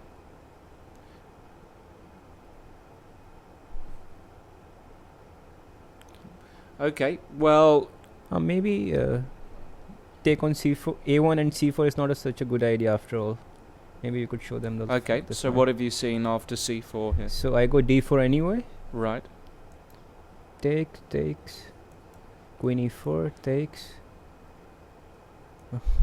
Yeah. Takes. Rook a8. Right. And rook b8. And rook b8, and that loses material. No, it doesn't but lose you win the material, pawn but back. there might be slightest of chances for white.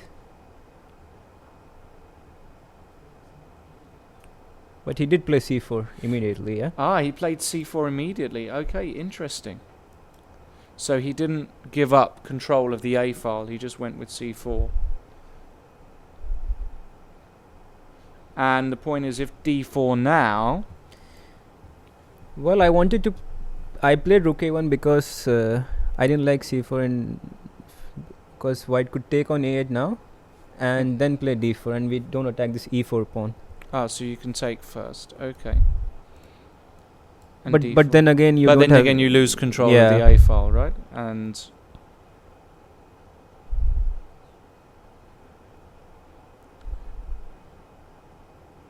for example, and now you don't even have to take on d4. You can just play queen e6. Queen e6, for example. Okay, and with that said, we're going to have a quick change of commentary team. So 26 c4 is the last move, and we're going to welcome back Grandmasters Ramesh and Polgar to take us through what will probably be the final phase of this game. It looks like it's heavily skewed towards a draw as it stands. But if it does go on longer, myself and Grandmaster Gupta will be back. But for now, here are Grandmasters Ramesh and Polgar.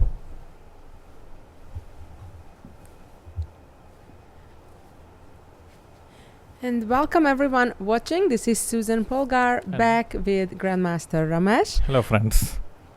I know you're watching from all around the world, and we've been told that there are lots of fans out there from all parts of the world with waking up at crazy early hours. We really appreciate that. And of course, it's natural because you are watching a very historic match. Whether the reigning champion, Vishy Anand, who we see on the screen right now, will he be able to come back and retain his title, or will the Norwegian superstar be able to maintain his lead 3-2 so far in this match? We have a tweet question, Susan. Kevin from Vienna. Carlsen's appearance seems to be different today. Do you think he purposely wants to represent strong confidence? I think so, and let me tell you something. A win and taking the lead definitely gives you extra self-confidence. Yes. So I think so. That usually displays kind of naturally after a win, and especially in a match that's very significant. And I think we do have a move since we took over. Anand did push through.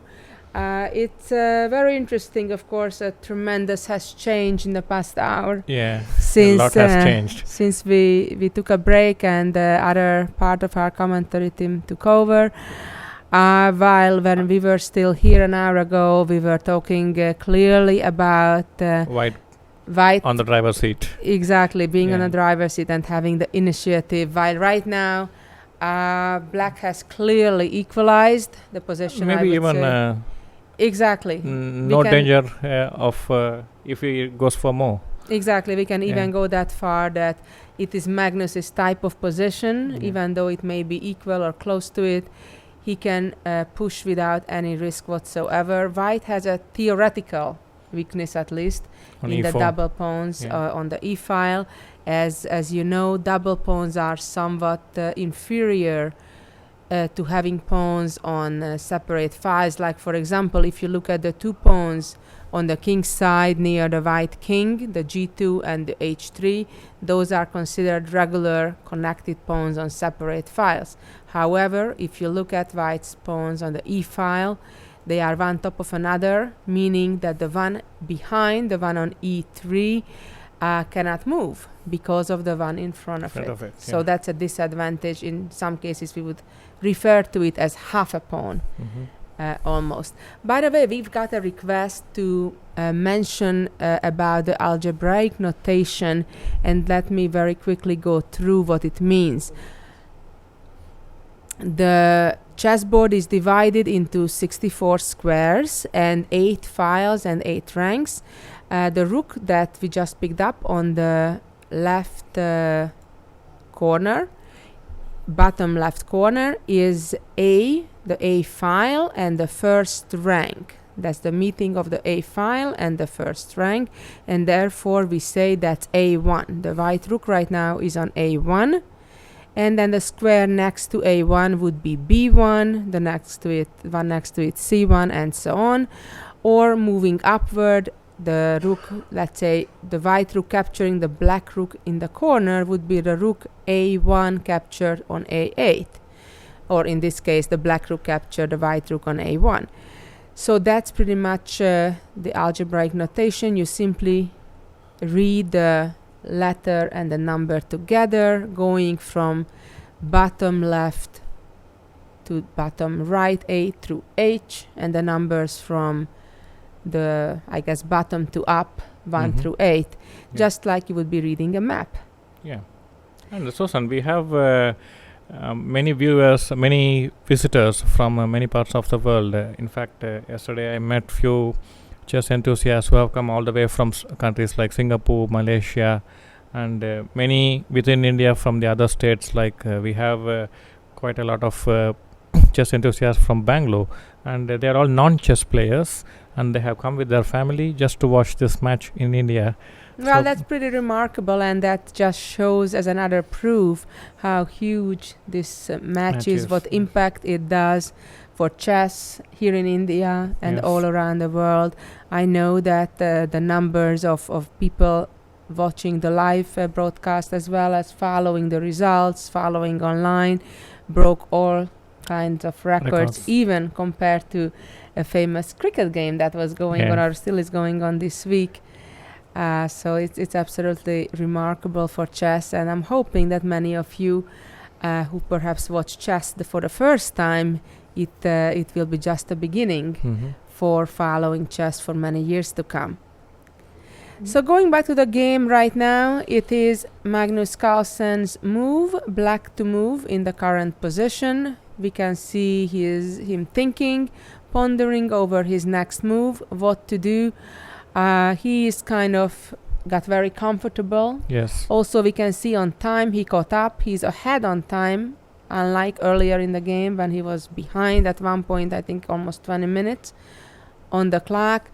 For the Indian fans out there, it's not yet something to really worry about, but most likely the end result will be a draw.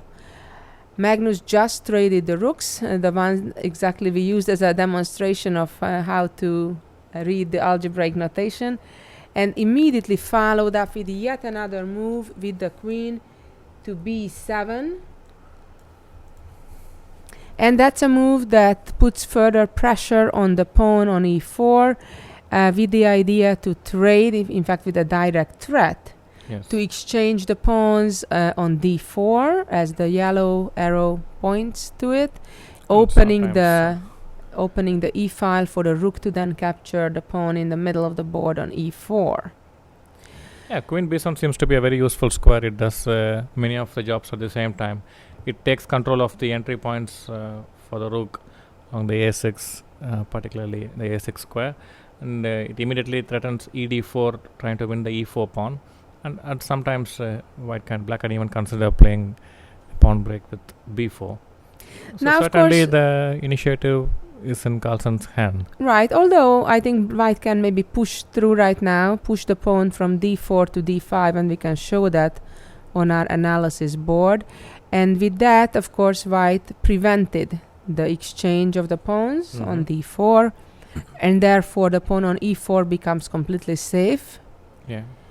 Probably in this case, black should try to create some play on the queen side. Maybe after a few preparatory moves like g6, king g7, which may also give chances to play for f5 at a later point.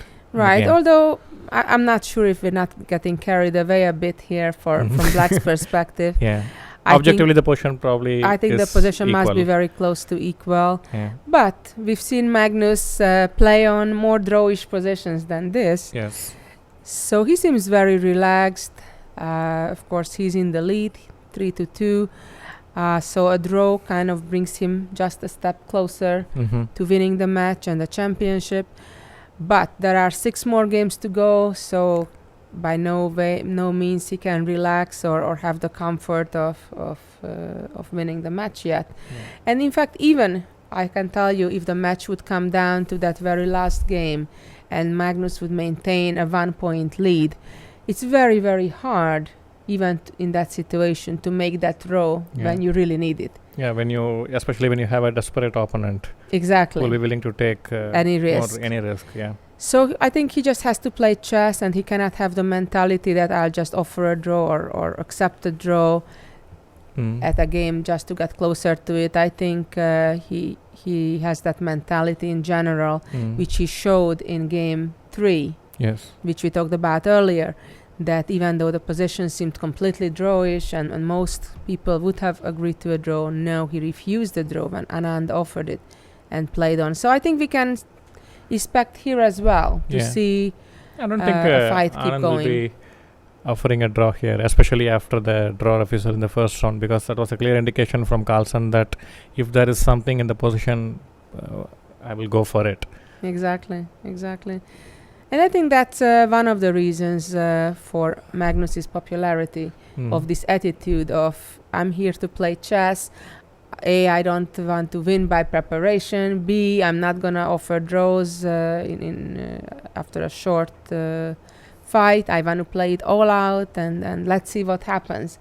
And I think people are interested to see that, when the games are literally being played out. Like game 3 got played until there was only the 2 kings and a pair of bishops, I think, on the board. And I think that's great for chess. Yeah, normally we see in such positions, we have, I think, rook D1. Rook D1. Okay, that's a different move. I guess Anand didn't want to close up the position with D5. Although I think many players may have considered that instead. Now the idea of this move is to prepare for the exchange of the pawns. Now that the rook is on d1, can recapture not just the pawns, and with that protect on one hand the pawn on e4, and on the other hand attack also black's pawn on d6. I'm not so sure if this is a great idea for white. Yeah, it makes sense if black takes ed4. But probably white is also threatening to take de5 himself in case of a null move. Sometimes. And enter to the 7th rank. So it has kind of a threat indeed. Yes, and but I think black should take on d4 perhaps. So and so rook d1 probably it's not so bad either. Yeah, probably it doesn't change the assessment of the position. I think it's still comfortable for black. Maybe white has to be a tiny bit more careful than black. Magnus seems pretty relaxed, comfortable with his position. Yeah, maybe he can take on d4, rook d4, and rook e6. Rook e6. That would be my first instinct, exactly, to do that. And then try to get b4 or move the queen to a file. I certainly wouldn't like the idea to allow the white rook to enter to the 7th rank after the disappearance of the pawns on the d file. Yeah. An alternative would be to perhaps protect the pawn on d6 by, let's say, queen to c7 in this position. So if white would be taking the pawn on e5, then the rook could capture back to have ideas exactly of d5, and then also just to double up against the pawns on the e5, which are doubled pawns. They are at least a theoretical weakness. I don't know if black can actually queen take c7 seems pretty decent move. Yeah, so either queen c7 or the capture on d4. I think those are the moves that Magnus is contemplating in between. Interestingly, he's not looking at the board at the moment. He's kind of thinking. And Anand he seems more confident now, like the way he's sitting. Earlier in the game, he was having his hands on his head. Yes, and yes, had indeed. a kind of a worried look. But now he seems laid back, more relaxed. It seems much easier to read Magnus versus Anand, who seems to have the same type of expression in the beginning of the game, or when he's about to resign, or anywhere in between. Yes, Anand said before, like when we play against Kasparov, he's like his Fritz. His facial expressions, they tell about the others, what he thinks about the position. Probably like Carlsen is Anand's Houdini. Yeah, it's interesting how relaxed pose Magnus took, like he would be playing in a coffee house and just kind of having a casual game, no pressure, you know. Yeah, I remember in 1997 I was playing in Tamil Nadu State Championship. I was an upcoming player then, and I was a top seed in the state championship, and my first round opponent was an unrated player, and he was sitting in a similar pose and he beat me like anything. Oh, wow. So you I would be cannot cautious. judge based on how he sits on the chair. Yeah, probably the game is heading towards a draw, but it's going to be a long way off. But we said that before, and look what happened yesterday, right? Going to take everything out of the position. So time-wise, they still have plenty of it. This is move 29, so it's only 11 more moves to make, so they have plenty of time. Most of these games between Anand and Carlsen, time is not a major factor in most games. Although yesterday Anand had a slight time pressure. Although I have to say, for most grandmasters, that's not even considered a time pressure when you have 4 minutes for two moves. But actually, for Anand, who usually plays very fast, I think he felt some pressure and in fact made a mistake. Yeah, I do usually try play my moves very quickly, and for me, if I have like 10 minutes for 10 moves, I would already consider it as a severe time trouble. It puts a lot of pressure on my mind. Yeah, it depends who you ask, right? for some people, that's not bad. Well, it's very interesting that Anand, even though it's not his move, he has his full focus on, just as if it would be his move. He's trying to anticipate what his opponent will move, so he can save time, be ready with his answer or his alternatives by the time the move is on the board.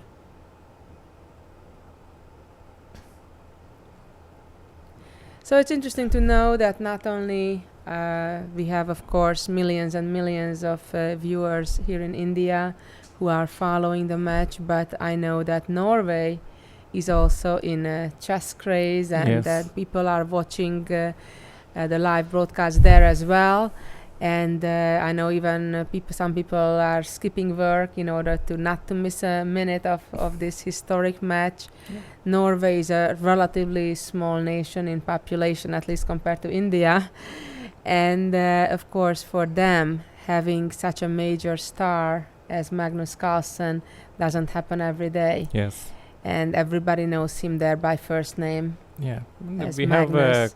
have a lot of attention for this match. Even the Android application, which has been developed to follow the match, it is having a very good response. A lot of people are following the games from their workplace. So as it's a well good as thing. on Twitter. On Twitter, and, yes.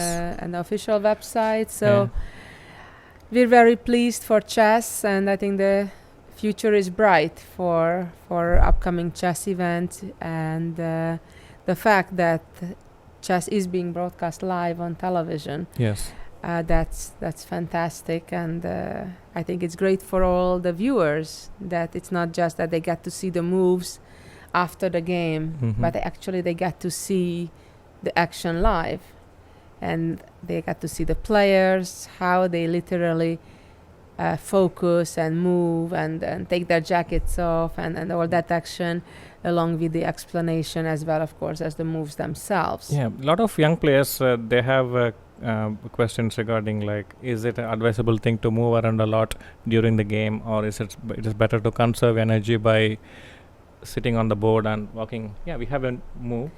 We have a Queen move, and then we have a C6. question as well. Yeah. Queen C6, interesting move, but the same idea as of Queen C7, which we talked about, to protect that pawn on D6 pawn. D6. So he wants to take with the rook if D5 is taken. If white would trade. It's And also that- important that he keeps all the entry points of the queen under control. So That's in case right. the rook E5 comes, the queen does not create any problems. And I think it's also a provocation. It seems that Magnus would like to see Anand D5. close up the position with D5 to get rid of that tension in the middle of the board. But then It's probably he interesting. will seize the A file with either queen C5 or queen B6, attacking the E pawn, and when it is defended, maybe he will and go. then go with rook the rook A8. to A8. Yeah. Indeed. Yeah, Indeed. with once D5 is played, then the initiative will probably in black's hands. Yeah, Let's take the question. Yeah. W.M. Hill Jr. Knowing that Mag will have white in games 8, 10, 12, how much do you think he will push today? Well, I guess meaning Magnus. Yes.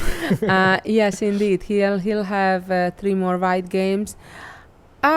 Knowing him, it seems that I think he will push. Yes, I think there is no risk for him Because at he has all. no Yeah, risk. And absolutely no risk. that's a very Mm. pleasant thing when you can Yeah. play for a win without risk.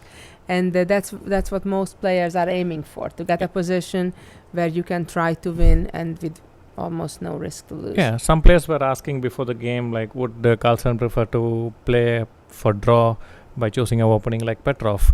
But I felt like I don't think Carlsen is a kind of player who would prefer to play safe just because he has a point lead, and that is not really his style. I think he will go for the maximum in every game.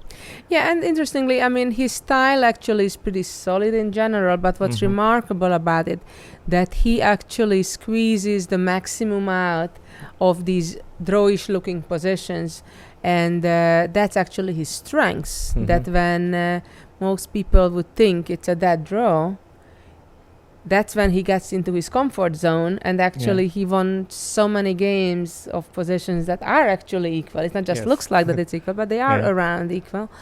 But that's where he gets into his element. He understands those little delicacies about the position, and we have a move.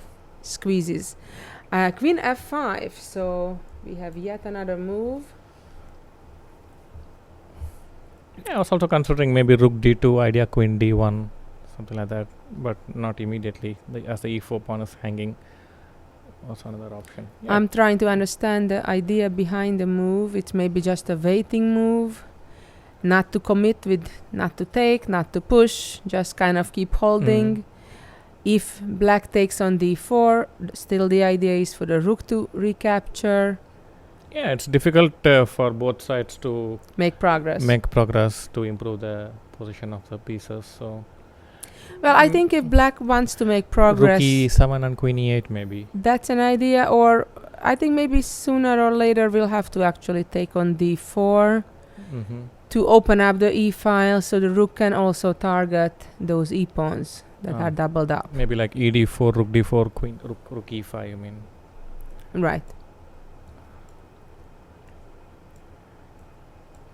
sorry.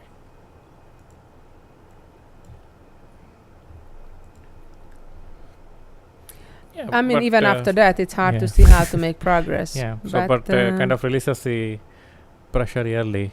Maybe he can, if he can find a quiet move, and Well, pass the baton. No, he did release the Okay. tension. He did take on d4, and it forces white to recapture with the rook. Otherwise, if either of the pawns would recapture, then black could capture the pawn on the middle on e4. We have rook d4. So we do have rook takes. So now white protects that pawn a second time, queen and rook. So there is a twofold attack on the pawn and a twofold defense. So white is safe. Yeah. Also, like black too has his share of weaknesses. Yeah, we do have rook e5. And rook e5 gaining a momentum, attacking the white queen. That's why I kind of wasn't quite sure about the queen f5, but it may not have made a huge difference which wading move white would have chosen. So now the queen needs to be careful to move to a square that will not allow black to capture the pawn on e4. So f4. Queen f3 right? or queen f4. Queen f3, queen f4. Queen f3 gives the option of queen d1. And indeed, that was Anand's move, retreating the queen to f3. Sometimes he can try to. Right. We have no. So now after the queen is on f3, let's go back since that move has been played already. Maybe black can again try at least that trick, move the queen to c7. Let's show our viewers what's the trick about. It prepares opening of the diagonal now that the black queen is on the same diagonal where the white king is. Let's show a sample variation if white makes kind of an ignorant move like, okay, h4 he won't, but let's say he does, and d5. And if now the pawn takes, then there is something called a discovery with rook takes pawn, and all of a sudden the white king is in check. So actually this is not so deadly as it seemed at first, because white can but there are always block. These type of threats can be tricky. But regardless of this tactical idea, the black queen could and probably should relocate to e7. Yeah. So there is a doubling against the pawn. Yeah, and then maybe he can try to play d5. So Magnus is thinking, looking away from the board. Of course, many times amateur players or non-chess players especially are puzzled. How is it possible that the grandmaster who is playing the game would not, and his clock is ticking, it's his turn, and he's not focusing at the board like, let's say, Anand does, that we see, and looks away from the board and seemingly not even caring about the game. But the reality is that any grandmaster, especially a simple position like this, would have the position in his mind. Yes. In fact, practically all grandmasters are capable of playing blindfold chess and follow the game, the moves, the ideas in their heads. In fact, I've heard by sometimes their best ideas come when they are not looking at the board. But looking away from it, and they are just thinking in their heads. So it's not unusual. But now Magnus is back, fully focusing at the board. They are both of them are concentrating. They understand, of course, the importance of this match, of this game, and they are giving their utmost to perform their best, obviously. And Magnus is almost ready to make a move, but he has a second. Yeah, probably queen c7, as you said. That would be my expectation. Yeah, he should try to get the queen to the e file, probably to e7 or e6. Yeah, and Susan, you have worked with many grandmasters yourself. Please tell your experience on that. Currently I'm working at Webster University, running the SPICE program, which stands for Susan Polgar Institute for Chess Excellence. And as part of the Webster chess team, we have 14 students studying, getting a regular degree in all kind of different fields, from psychology to finance or many other fields, and 9 of them are actually grandmasters. Wow. Before I continue, there is another move, as we expected, queen to c7, regrouping the queen, Black has some initiative. Yeah. So to continue about our program, we have 9 grandmasters, and I work with them as a group as well as individually. Our top students right now are actually 2 of them are world champions. Wow. Wesley So has won recently the university world championship Yes. for all He's students from who are he's from Filipinos. Yeah. for all students who are studying in the university, and of course played chess. It was a very, very strong event. He wasn't even the number 1 ranked player, but yet he won. And then of course we have the reigning world blitz champion in Lim Lei from Vietnam among the 9 grandmasters. So it's a great pleasure to have them on the team and work with them, and it's a great opportunity for them to get an education Yes. outside of chess, and at the same time combine it with their chess developing their chess education, work with myself as well as with each other.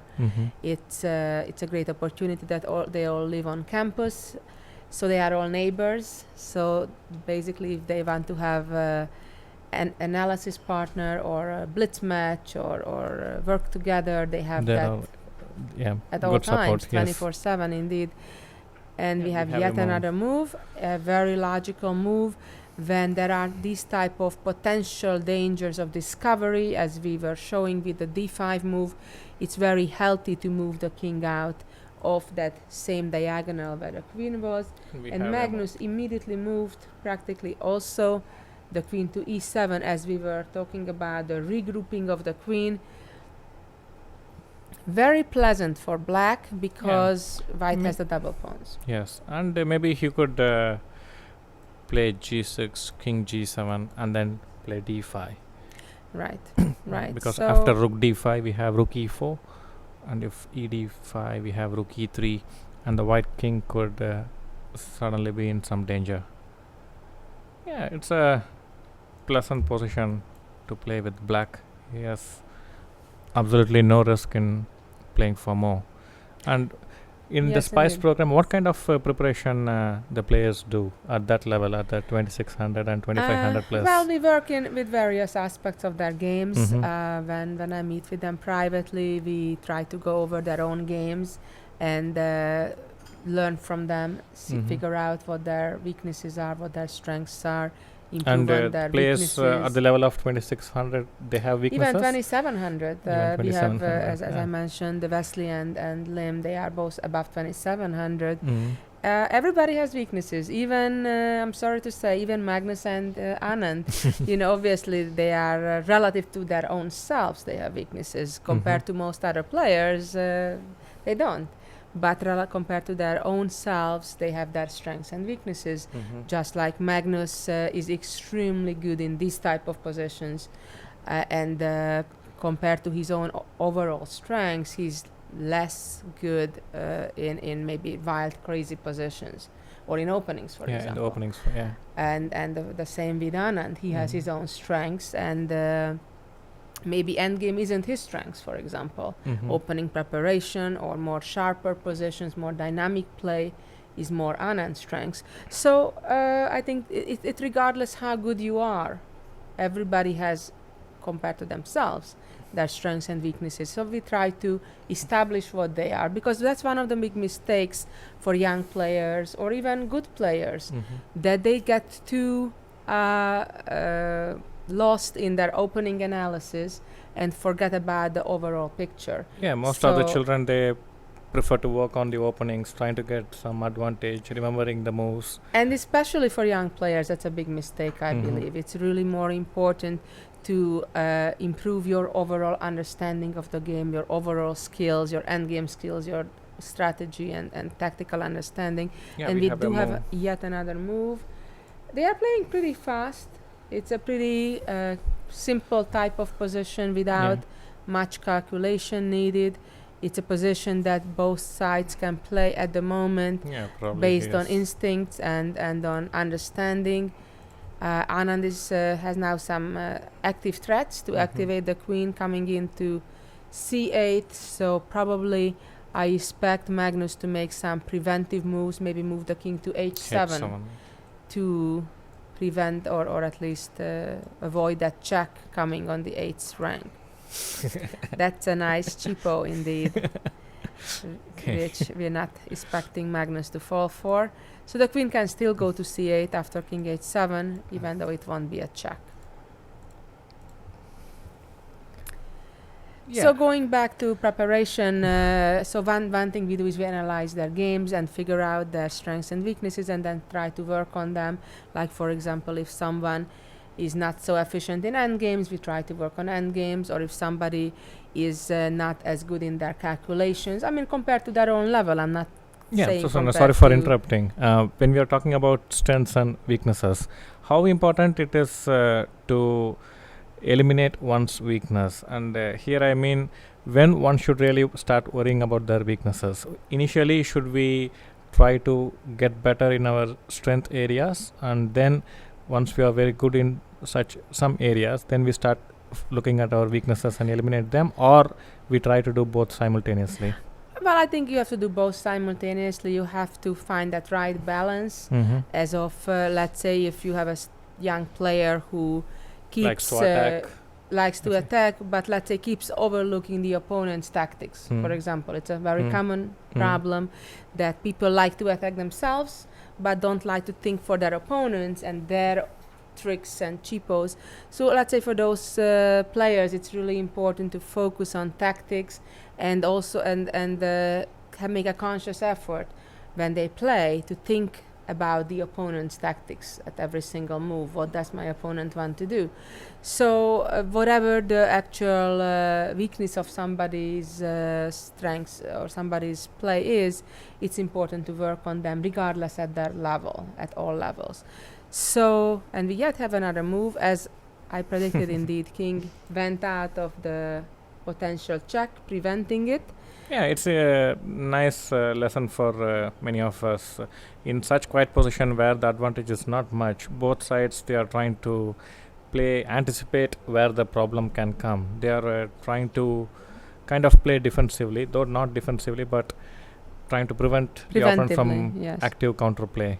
Yes, Yeah. indeed. Yeah. By the way, talking about Magnus Carlsen, it reminds me of the style of Smyslov, the former world champion, Soviet world champion. He Fantastic, was fantastic technique. Played kind of in a similar style, or reminds me of the famous Cuban world champion Capablanca.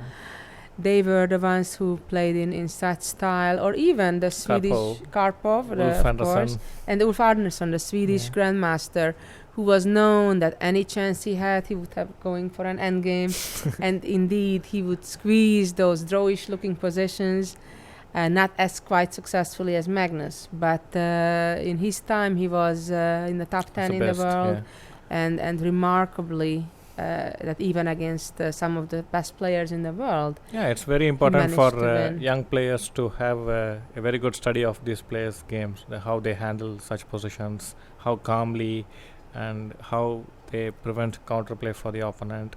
Exactly, Take and I think small the things at the key, time. one of the key words is patience. Yes. It's a game of patience, and I have to say that, let's say in a position like what we see right now, it is not so comfortable to be patient from the white's perspective, because On the defensive. Being because on you're the on the defensive. defensive, and We don't really have a plan to Right, follow. Yeah. right, it's really hard to play when you don't have an active plan. All you can do is maybe keep for- waiting moves like yeah. king h2, king h1, or the such. So it's a game of patience, but Yeah, of black course, has many useful moves. You can play g6, king g7, h5. Yeah. Plenty of. It's very easy to play for black yeah. than The white. question obviously will be eventually what's next. Yes. After black makes all those preparatory moves, how will actually black make progress? One idea I could kind of fantasize about is somehow to get the black queen down to the first rank and create an attack, actually, believe it or not. Yeah, ideal. At some point, black has to consider opening the position either with f5 or d5 and open the That e file as for the well. rook and attack the king. Yes, indeed. And b2 pawn can become weak at some point. So just for those of you who are just joining us today, following this game, we are viewing game 6 of the Chess World Championship between the defending champion Anand versus the challenger Magnus Carlsen from Norway. And Magnus has the lead, 3-2, and he has a slightly better position at the moment. And we do have a move indeed. It's kind of another waiting move, I would say. Queen to F4. And Susan, we have a question as well. Suresh Anand DV. Do you think Anand's loss yesterday has put so much pressure on him that in trying to make an advantage, he has lost the initiative? Well, certainly it is a lot of pressure when you lose a game in such a short match, because traditionally World Chess Championships used to be actually up to 6 wins, and sometimes matches could go for months, or used to be a best of 24, best of 16, and now we're down to best of 12. So it's a relatively short match, and obviously losing a game little before midway, it hurts. It definitely hurts. It puts pressure on him. He seemed to start out real well out of the opening. He managed to surprise Magnus, but Magnus somehow I felt the moves H3 around that point he started maybe somehow too slow. Yeah, the play was somehow he too indecisive. Exactly, let the initiative slip out of his hands slowly. It's always dangerous when you have the initiative and lose the initiative. Normally it doesn't disappear, it passes to the opponent. That's exactly like what happened in this game. That's right. So it's not gonna be easy, and and for everybody rooting for Anand, let's hope that he'll defend well, better than yesterday, and he'll have another white game then in the next game, round 7. G6. And yet another move, one of the moves that we were anticipating for black, another move that improves black's position a bit. Takes control of the f5 square. So yes, if indeed. the rook e5 has to move, there won't be a check on f5 by the queen. That's right. And probably the black king will want to go move to closer, g7. Move closer to the f pawn. So the queen can be free to move around. Yes, indeed. Later on. Yeah, and Susan, I wanted to ask you something. Like we were talking about strengths and weaknesses, and you said we need to get better in areas where we are good at.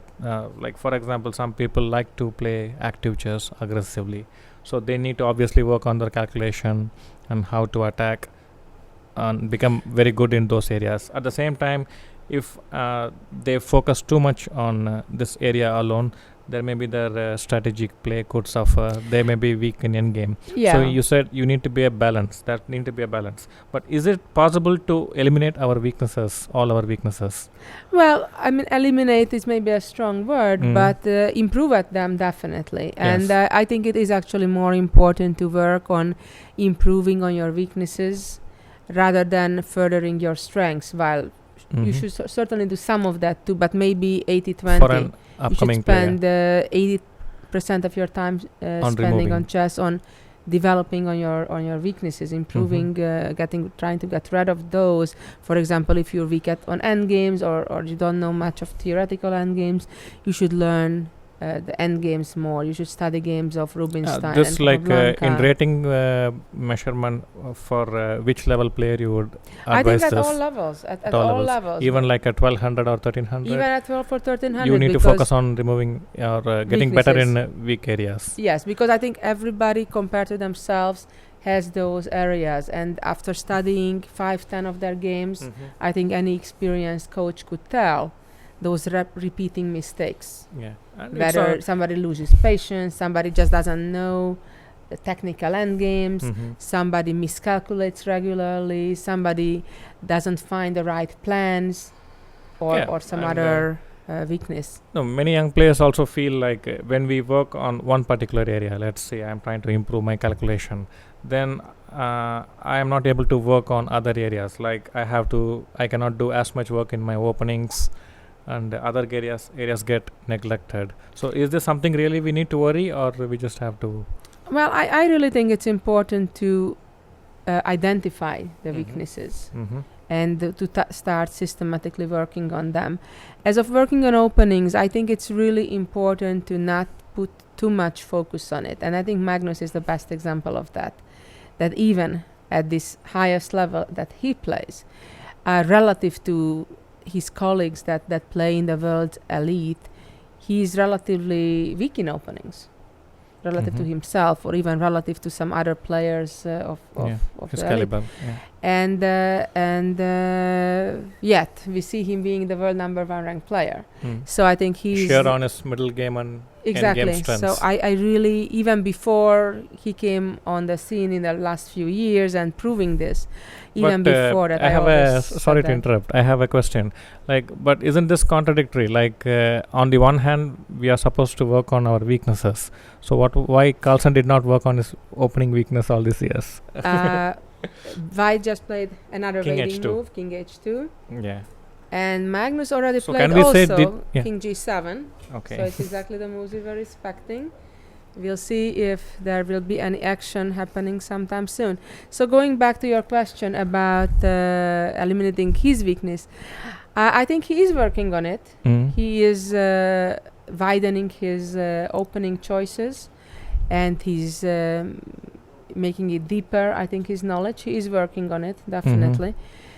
And but still, I think it's a matter of attitude in his case. He consciously is not trying to get into opening debates, because that's a very dangerous thing in a way, because when you get into an opening debate on his level, at a professional level, it means you actually playing 15, 20, sometimes 30 moves against the computer. And the whole on the opponent's memory. And the opponent's memory, indeed. But I think the whole one of the main reasons of Magnus's success is his attitude, that he wants to take his opponent out of the preparation, even by the cost, let's say with white, of giving up an advantage out of the opening, or in some cases willingly taking a slightly worse position with black.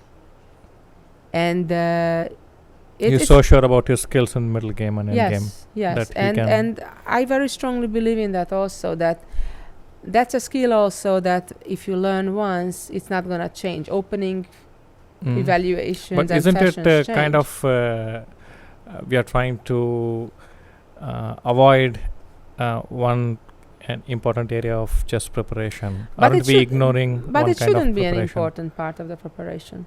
And that's the whole debate here. Exactly. Okay, we He's trying to say. We have another move, queen to f3, another waiting move. Yeah, it's still waiting to Anand's see. Last few moves: king h1, king h2, Right. queen g4, queen f4, queen It's f3. like show me. What do you have? What have you got? And we'll see if there's sometimes it's something important to be patient when we don't have an active plan. Exactly. And not spoil the position by playing some pseudo-active moves. Exactly. For some people, actually, it's very hard psychologically. I don't know if you were following in the recent World Cup when Tomaszewski, who was the big surprise of the World Cup that took place in Tromsø, Norway, a couple months ago, against Morozevich, who is, of course, a megastar for many years in chess. And it was one of those situations that they were moving back and forth, and it was a must-win situation for Morozevich, and he had absolutely nothing. And actually it took 100, actually must-win for Tomaszewski, I mean must draw or win for Morozevich, and it took 169 moves until finally Morozevich lost his patience. After moving back and forth and nothing was happening, and we as commentators were already thinking, when will this end already? And I think some of the fans were also bored already of it, but the game took forever and ever, and at the end Morozevich did lose his patience and the game and got knocked out of the competition. So it's a game of patience as well. And of course, Anand's experience, I don't think that will be an issue. So the big question is obviously if Magnus can come up with an improvement on the position eventually. Yeah, I think maybe one more useful move could be h5, but after that it is really getting difficult even for black to find useful moves. Well, we're only 3-4 moves away from reaching the time control, and they have plenty of time. It's not an issue in this game. The issue is how and if black can improve the position at all. So we were back at the debate about openings. Yes. And I personally think that the essence of the game of chess is about a battle like the one we're seeing right now between the Indian world champion Anand versus the Norwegian challenger Magnus Carlsen, the battle of two minds. And two different approaches to the game. different approaches to the game. So the issue is if not who can memorize better, who has a better team in preparation. Well, in today's game, obviously, it's part of the game. Yeah. But the essence of the game ultimately should be The not middle- how you prepare, what you memorize, but your creativity at the board, your own mind thinking at Ability, the board, yes. not your memorization of the How we opponents. analyze position, how we evaluate And it. we have another move. Queen, rook e6. Rook e6, moving the rook one square back. Probably he Right. wants to play rook f6 on queen e5. To regroup the rook Regroup. and the queen. Very interesting. And of course, if the rook could come down to the first rank, that could create some threats. threats. Yeah, but for rook f6, white has queen g3, keeping an eye on d6 pawn. Yeah, that's always a problem for black. He also has weaknesses, so he's not in a free position to. Let's show a dream variation from black's perspective, but it's also a very instructive one. If, let's say, white makes a waiting move of king h1, and black plays rook f6, attacking the queen, and now the queen goes to g4, let's say. Black gives a check with the rook. King only can go to h2, yet another check, and if the white queen blocks, then black has a nice tactic by sacrificing the rook. King takes, and then black wins the queen. Of course, this is a fantasy variation a little bit, but it just shows you the ideas that black may have. And The dangers for white. So there are some dangers for white that white needs to, of course, prevent. So Maybe right he now, can preempt it by playing queen g3 himself. there are many ways to prevent it. The king could go to g1, for example, instead of h1, and then there is no check on f1. Yeah, keep the f1 square under control. That's right. So black also may think of playing h5, as you said, soon. So let's see what Magnus will come up with. By the way, I know for many people who've been following professional chess, sometimes they get disappointed that how much chess theory has developed up to move 20 and 30, in fact some cases even further than that, and in some cases we hardly even see mano a mano fight at the board. Everything gets decided at home. In home prep, and that's kind of disappointing in a way, because it takes away the creativity of the game. Yes. So there has been actually another form of chess invented, and we do have another waiting move, queen to g3, which puts pressure somewhat on the pawn. On d6, it offers actually, is it a pawn sacrifice or a blunder of a pawn? Can Magnus just capture the pawn now on e4? Maybe he could then rook queen takes. d6, If queen d6, takes, rook queen d6, takes, rook e3, takes, rook b5, rook d5. rook d5 and wins the pawn. Okay, so takes, queen takes, but wait. Maybe now black takes the pawn right away. Yeah, we will probably show this variation. Okay, and now the pawn now falls. b4 Yeah. takes, rook b3. So should be a draw. yeah, even though black will be a pawn up, but just like we've seen a few days earlier, the 2 against 1 was a draw. Now the 3 against 2, it's also a draw. So rook e3, is that any difference? And now if queen takes, rook d5, there is rook b7. So at least here black has some chances. So what I was trying to say earlier is that there are some worries that opening theory is too far developed, and that's why there's another form of chess called the Fischer random or chess 960, which basically has the idea that when instead of the regular setup of the chessboard, behind all the row of pawns on the 2nd and the 7th rank, the chess pieces would be set up in random order instead of the traditional order of rook, knight, bishop, and then the queen, king in the middle. So that I personally see a bright future for that, to get more of the essence of the game out, and I think it has it's a very interesting option. alternative as well. Yes. And thinking of different, talking about different approaches to the game, we have one of the highest rated player in the world, Carlsen, not paying as much importance to the opening part of preparation, and is not trying to fighting for an advantage in every game, at least in the opening phase. But one of the previous guests, Gary Kasparov, he had a diametrically opposite view. He was banking mostly on opening preparation, and was the best in his time. And of course, he had his strengths in attack, calculation, initiative as well. But his reliance on getting an opening advantage was. He had a very good preference for getting an advantage. Yes, exactly. And generally, I think the Soviet or Russian school of chess is more along those lines of the approach of trying to get the initiative, with the white pieces. With the white pieces especially. And also with black trying to equalize and not aiming for more. Happy with the draw. Usually not, yes.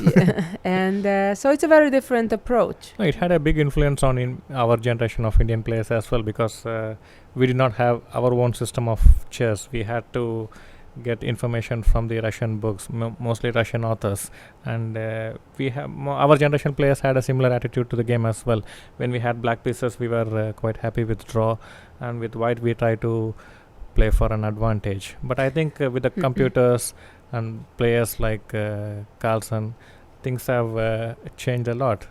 Absolutely. Well, the interesting thing is with Magnus that we have a question, Susan. Okay. Kakuyon, could you explain the importance of playing the endgame like a python rather than a tiger? I think the position should decide that. We need a python or a tiger.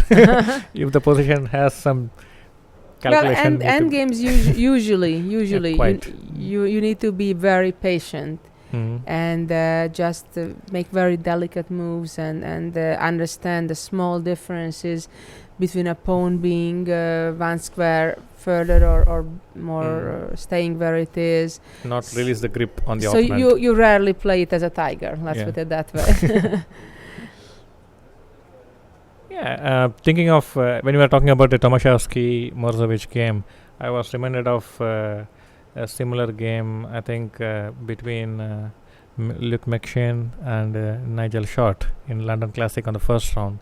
I think they played over 140 moves, where McShane was always on the driver's seat. It's a fantastic endgame. If you see, he moved practically his rook all over the board. He was not showing his plan, just playing many endless moves.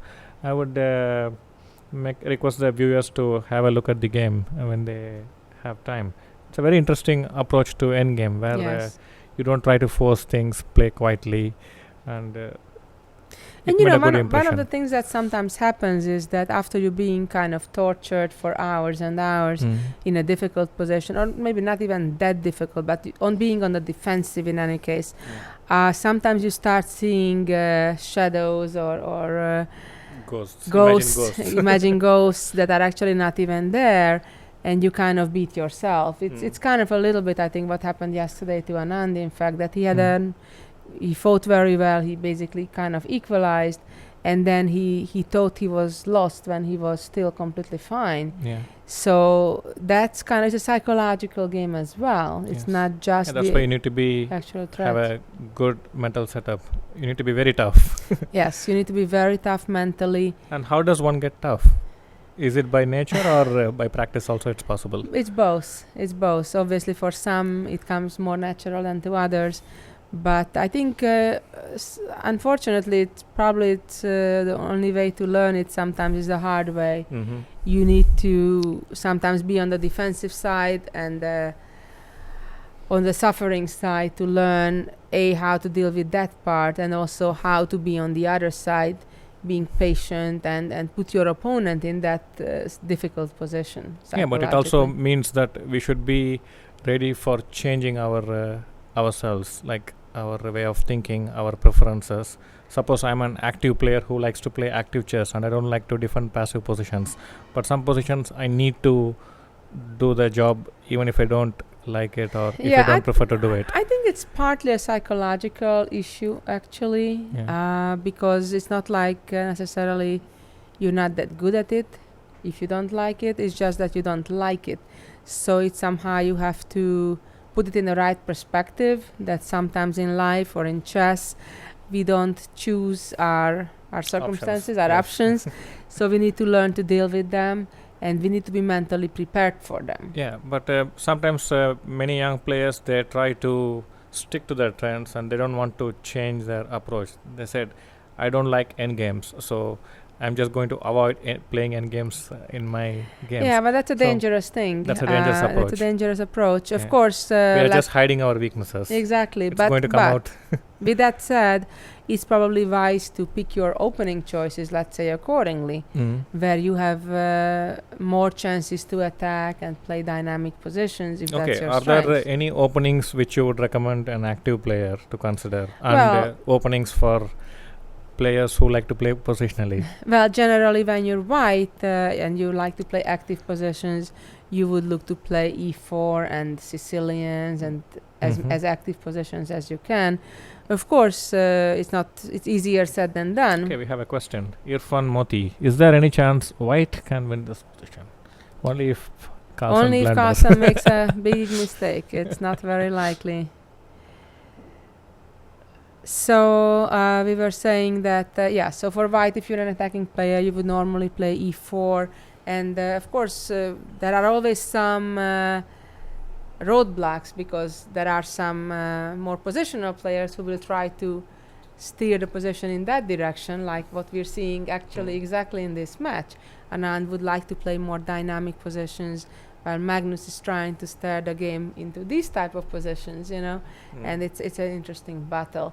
But so in general, e4 with black, let's say against e4, you would want to play some sharp Sicilian, if that's the type of positions that you have preference for. What, many young players are afraid to play Sicilian because now theory is so advanced, there's so many variations to remember, and if you forget some crucial move in a important opening, we could just end up losing the game.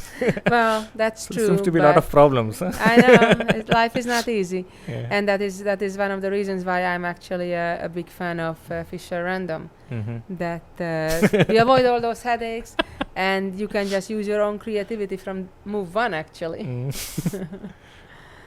But it's also probably like okay. Oh, big action going on! Wow, lots of things happening. So Okay, we rook have took on e4. We have a question as well. Yeah. And 1 moves second, off it's a lot yeah. of stuff happening right now. Queen d6, and the rook took on e3. So we don't know if Anand actually blundered the pawn or sacrificed the pawn. What's going on here? This is very unexpected, Yeah. right? Because Yes. black is up a pawn now. Before he was just slightly better, now he's up a pawn. Or does Anand see a forced way to trade off those pawns on the queen side? Yeah, because probably like a queen e7, rook e7, and b3. b3 immediately. Yeah, so probably Or does he think that's a forced draw? if maybe he needs to. play rook c7. Yeah, that's because interesting. this could be.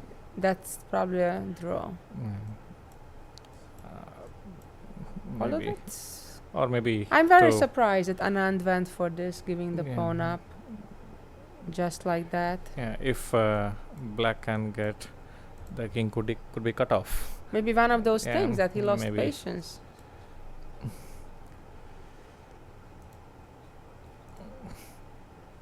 So we have a question. Yeah, question. Susan, great coverage of Chennai. Thank How you. come players don't use openings like King's Gambit at the highest level anymore? We have few moves on the board. And the queens got exchanged on e7, and Magnus recaptured. Well, King's Gambit is a very risky opening, although there is a recent excellent book on it that maybe has some new ideas for white. But in general, black, I think, solved kind of their problems that were posed 100 years ago in that opening. It's an excellent surprise weapon when people are not prepared for it. When it's being expected, it's less advisable. But with that said, even some grandmasters actually still play the King's Gambit. I'd be surprised if Anand would dare to play that. I don't think he is in that situation or as desperate to try. No, I don't think so. Yeah, we have an interesting endgame. I think we are going to see plenty more action here.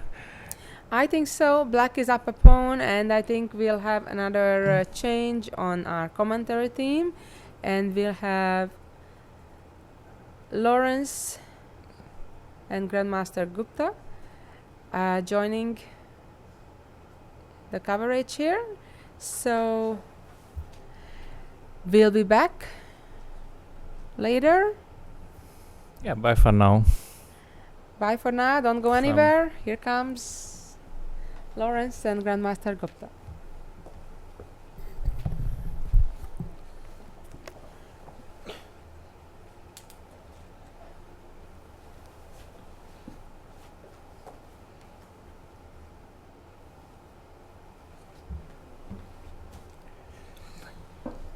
Okay, hello everybody once again. Well, I have to admit, I didn't think I was coming back today when we left an hour ago, Abhijit, but I'm in total shock. Well, at least now we know why he didn't play Queen e6 and he went for Queen e7. Right. Of course, he wanted to play. I mean, it was still equal, but he still wanted to play it out till the end. So. Right. But now we've got a position where somehow Magnus Carlsen has won a pawn, a whole pawn, and nothing but a pawn. And Vishy, of course, has got good drawing chances, but unfortunately for all of you Vishy fans out there, that is all he's got. He's fighting to save this game. And knowing Magnus Carlsen, and of course, they've reached the time control. And they have a lot of time as well. I mean, they haven't really exhausted their time. No. And I think it's going to be a long game again for Vishy. And I was really hoping, that this game he could really press Magnus, but it's just going the other way around for him right now.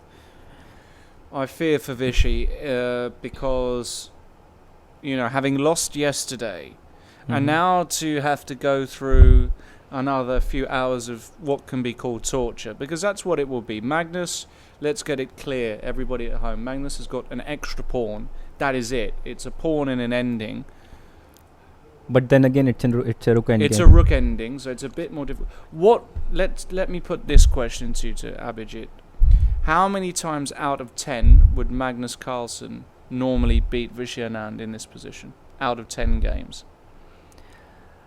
It's a very difficult question, but I would say maybe once in 10 games, and I'm just hoping that this is not the one game that he's going to lose. Yeah. How many times do you think he'd beat you out of 10 games?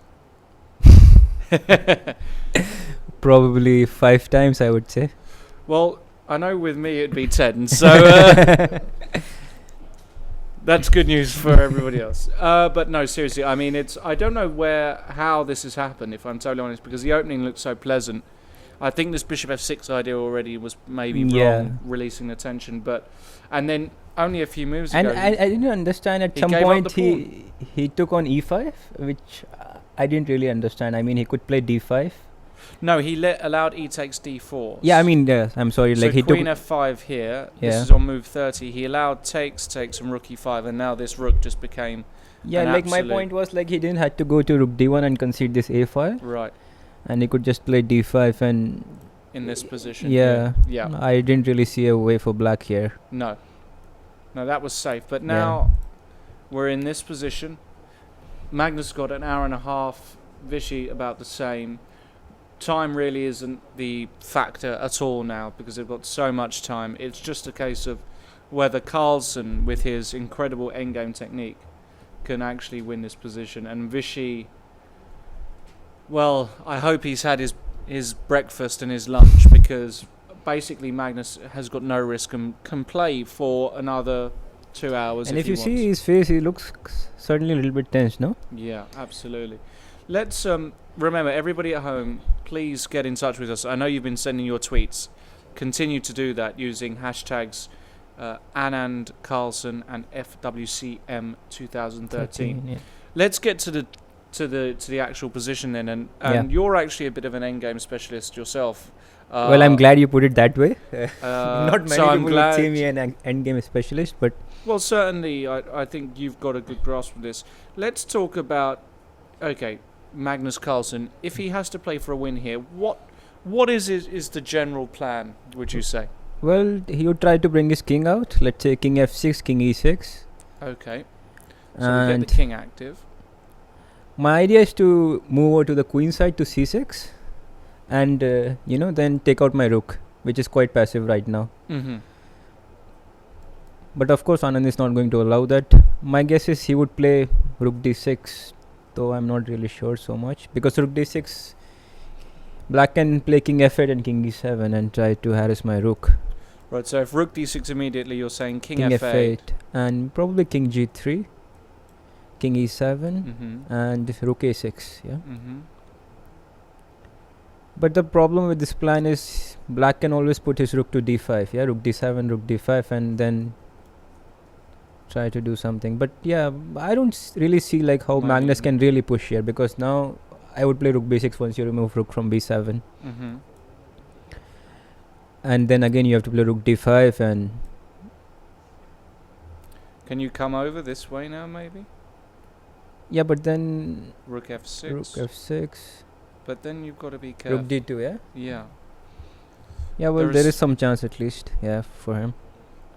I just think this is a position that he can really pressurize Vishy.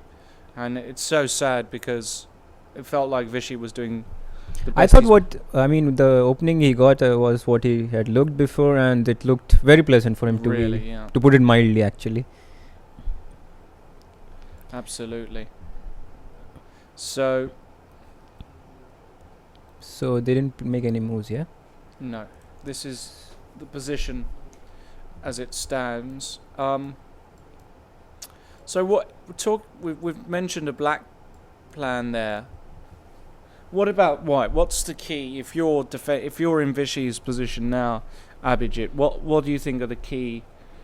I would definitely play rook Ideas. d6, because king f6, king e6 is very irritating for me, and I have to take my rook from the 5th rank, Mm-hmm. and once I do that, black can activate his rook. So for me, rook d6 is the first move, and now king f8, and now I would give it a thought what's going to happen.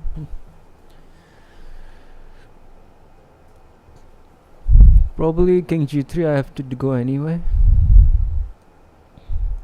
and king e7 and rook c6, not rook a6, because now if you play rook d7 I have rook c5, I think. Rook d7, rook c5. Yeah. Okay. And if I go back, you repeat. and if you go king d7, then I have rook f6. Uh-huh. Okay. And And I will try to bring my king from g3, to f4, e5 if given a chance. so I think this should be the ideal setup for white to defend.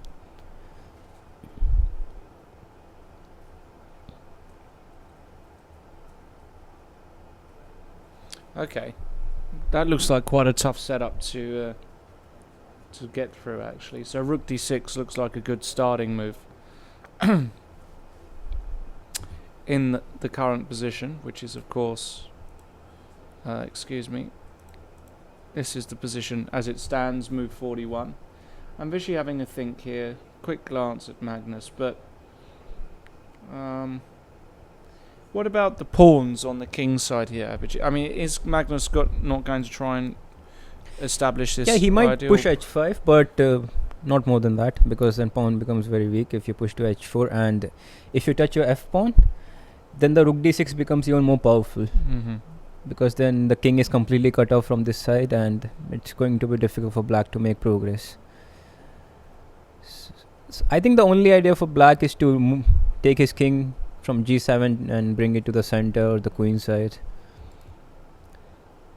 Yeah, that's why rook d6 was very important, to get some tempis in front. So if he doesn't play rook d6, let's say he plays king g3, Yeah, I go king f6. king f6, and I don't know, Yeah, king e6. king f4, king e6, and the problem is rook c5 is met by king d6.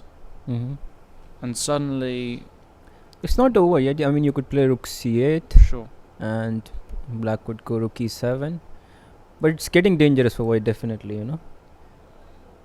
I don't know, rook e7 or rook a7, because now you can play king f3 and you can stop me from rook e2. But okay, you have rook e1 and rook b1, so But you also yeah, it's getting difficult. it's yeah. getting scary because now the king can protect.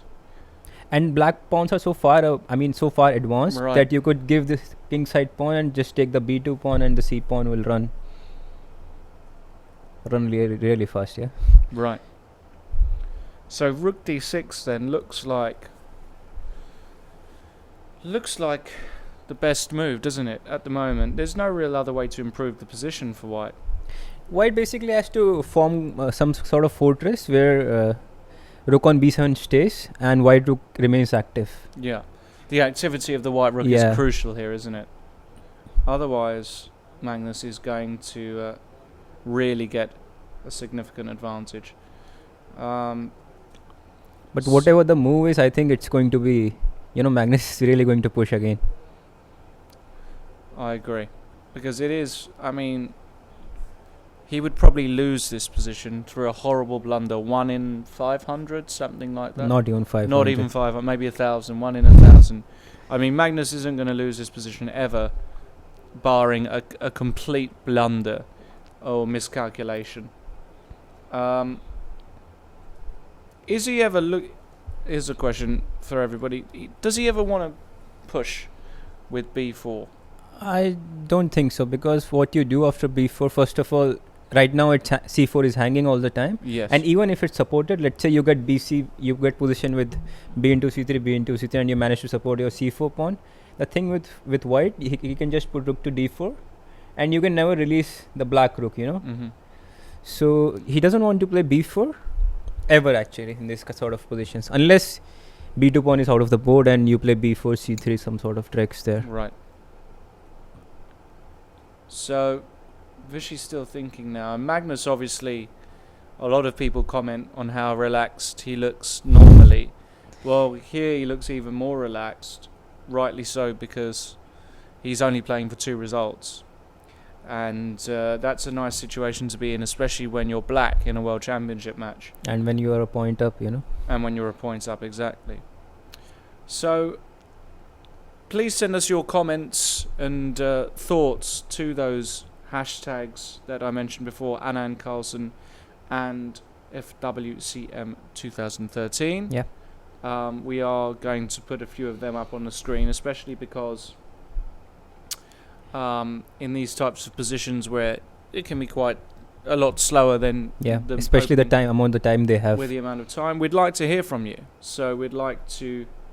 And we have a move, actually. Well, good news is he's played Rook rook d6, d6, so yeah, that's a good start for Vishy.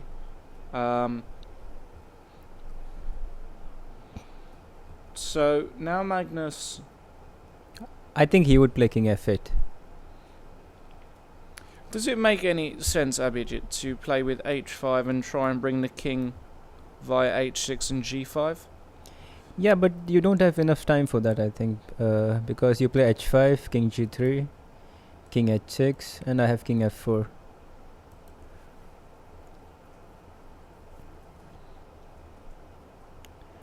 Also, when you bring king to g5, I can always check you, yeah? Sometimes, no? But then I get my king King to f6. f6, yeah, and king a6, yeah. So I'm just wondering, so just to explain that, And for example, if... we have a tweet, Oh, we do have a tweet. yeah. Feroz3, hi Abhijit. I think Anand might lose this game just because of rook e5 instead of rook d5. This gives a huge advantage for black to win. Could you understand rook e5 instead of rook d5? I don't quite understand that so much, but I think a lot of people would back. Well, just to answer your question, I believe that black has decent chances, but I would back Anand to hold this game. And he has found the right setup with rook d6. I think he would eventually bring his king as well. So I'm still hoping that he would draw this game. Okay, well, looking at our analysis board then, so king h6, my idea is to come to g5. Mm-hmm. So let's say you were to play I could play now rook d5, you know. Right. Now you could play rook d5. And suddenly my little king... Your adventurous plan with your king. I'm going to have to go back. Yeah, rook d6 back. Okay. So the big question is, do I actually want my pawn on h5 in these endings? Because it doesn't really matter so much actually what you do with black. I mean, unless you don't start pushing your g pawn and f pawn. Right. I mean, you have many tempos with black. White is not really threatening anything. He's just trying to put his pieces on the right place and sit. So you could either start with h5 or king f8. But king f8, it's more natural, you know, to try to bring king to the center. So king f8, king g3, king e7, and now rook c6. Good move. Mm-hmm. And now we have to find something for black, yeah? Now black needs to...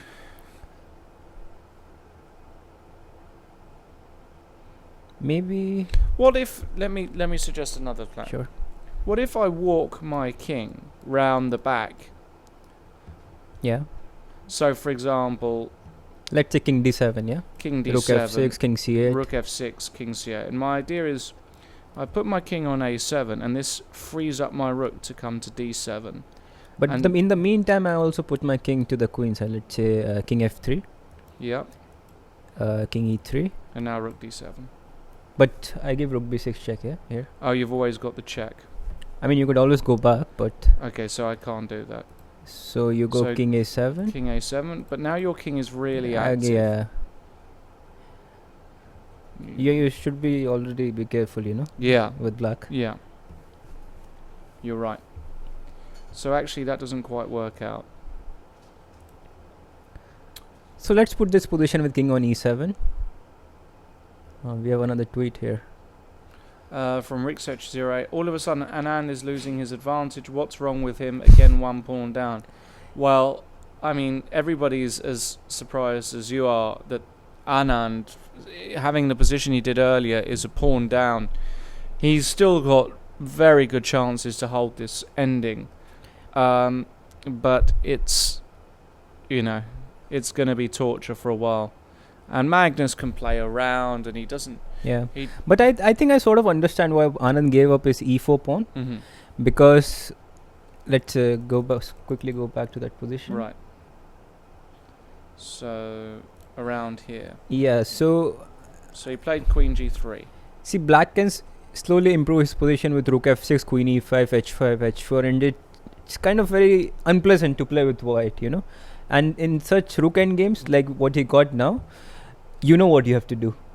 But in this sort of position, you don't know what you have to do. So you basically have to play move by move, and in such a position, could be unpleasant sometimes. So I mean, I would understand. I completely understand why Anand gave up his e4 pawn. It's the practical decision to give it up. So this is how he gave up the pawn. So rook d6 and rook d6, and this is the position we are currently at. So let's start predicting. What do you say, h5 or king f8? Well, is there any rush to play h5? Because white's not really going to play... Well, he's not in rush to do anything, actually, to be honest. Right. No, I think king f8 we're going to see more of the time than h5. Yeah. There is another one. Another tweet. Okay. We have another cheat. I have a cheat. I like your analysis and wonder how all you grandmasters find the best moves in common so quick. Well, thank you so much. But I think it's just that we have played so many games over the years, so it becomes very natural for us to find candidate moves, and I don't know, it's a common process where you eliminate from the candidate moves, and it just comes very natural. I wonder how we do it, but it's just that just comes with the experience, I must say. And that's the reason why they're a grandmaster as well, is because they are getting these moves right a lot of the time. And Magnus doesn't look... He's just thinking. He's not worried, but he's just... thinking. Very nice question from Howie James.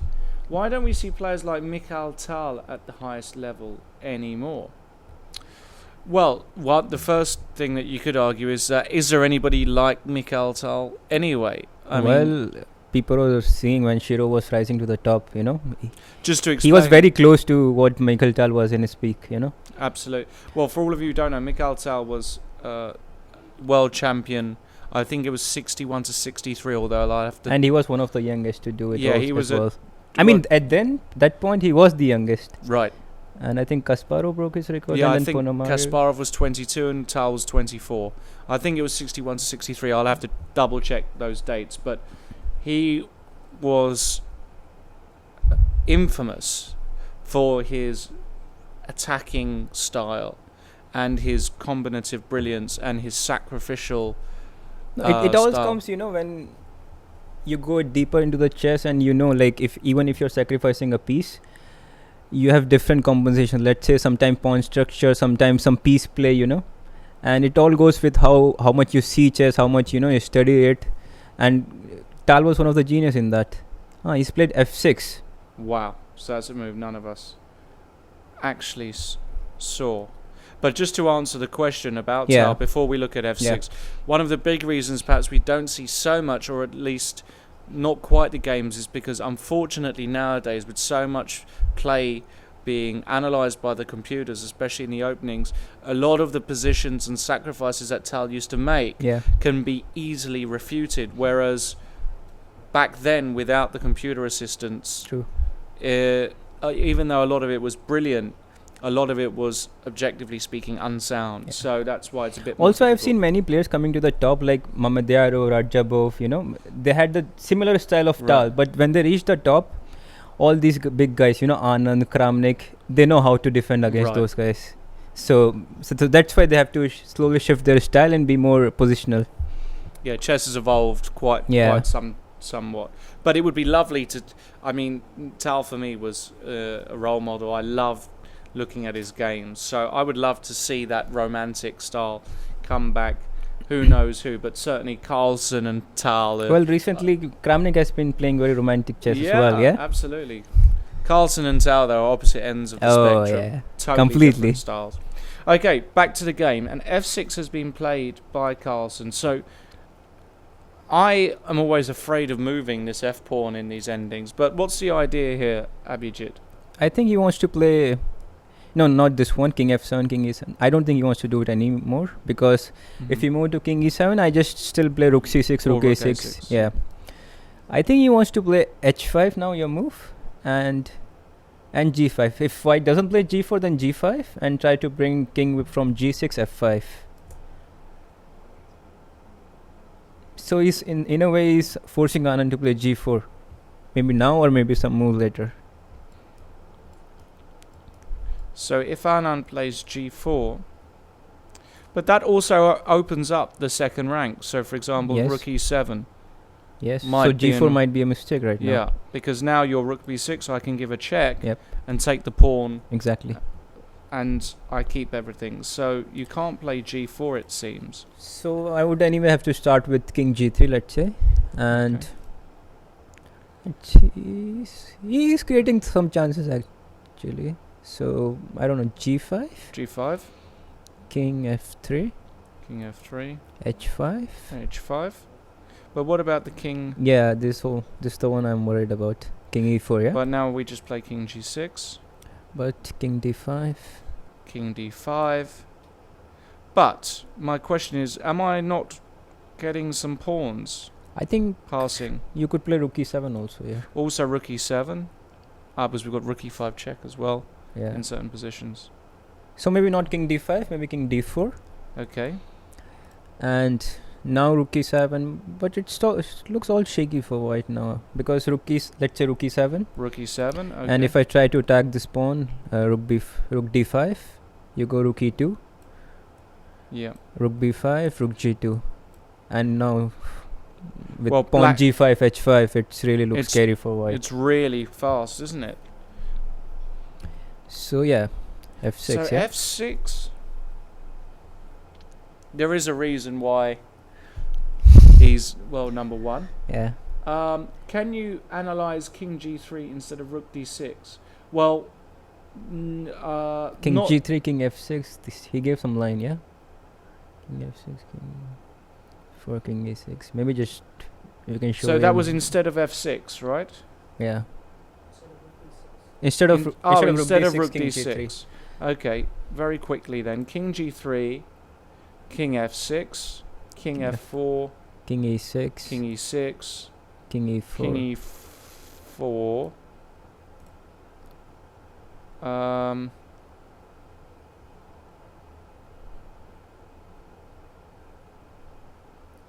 Well, I'm not sure that would quite happen anyway.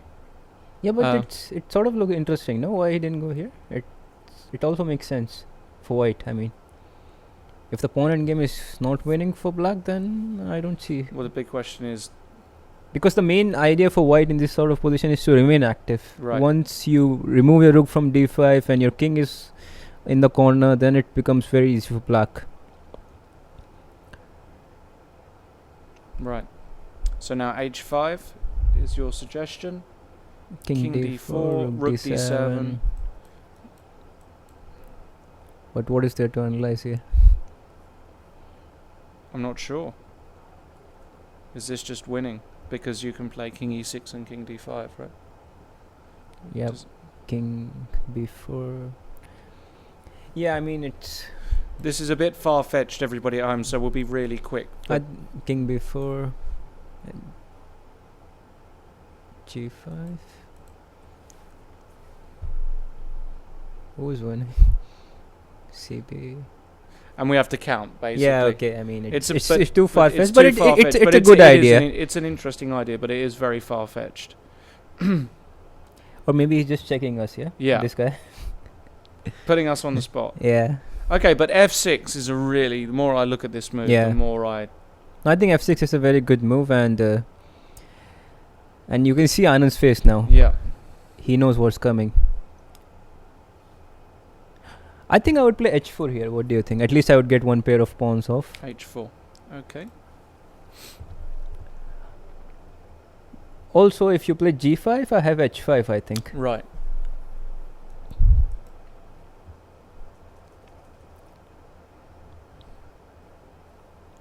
Yeah, and suddenly...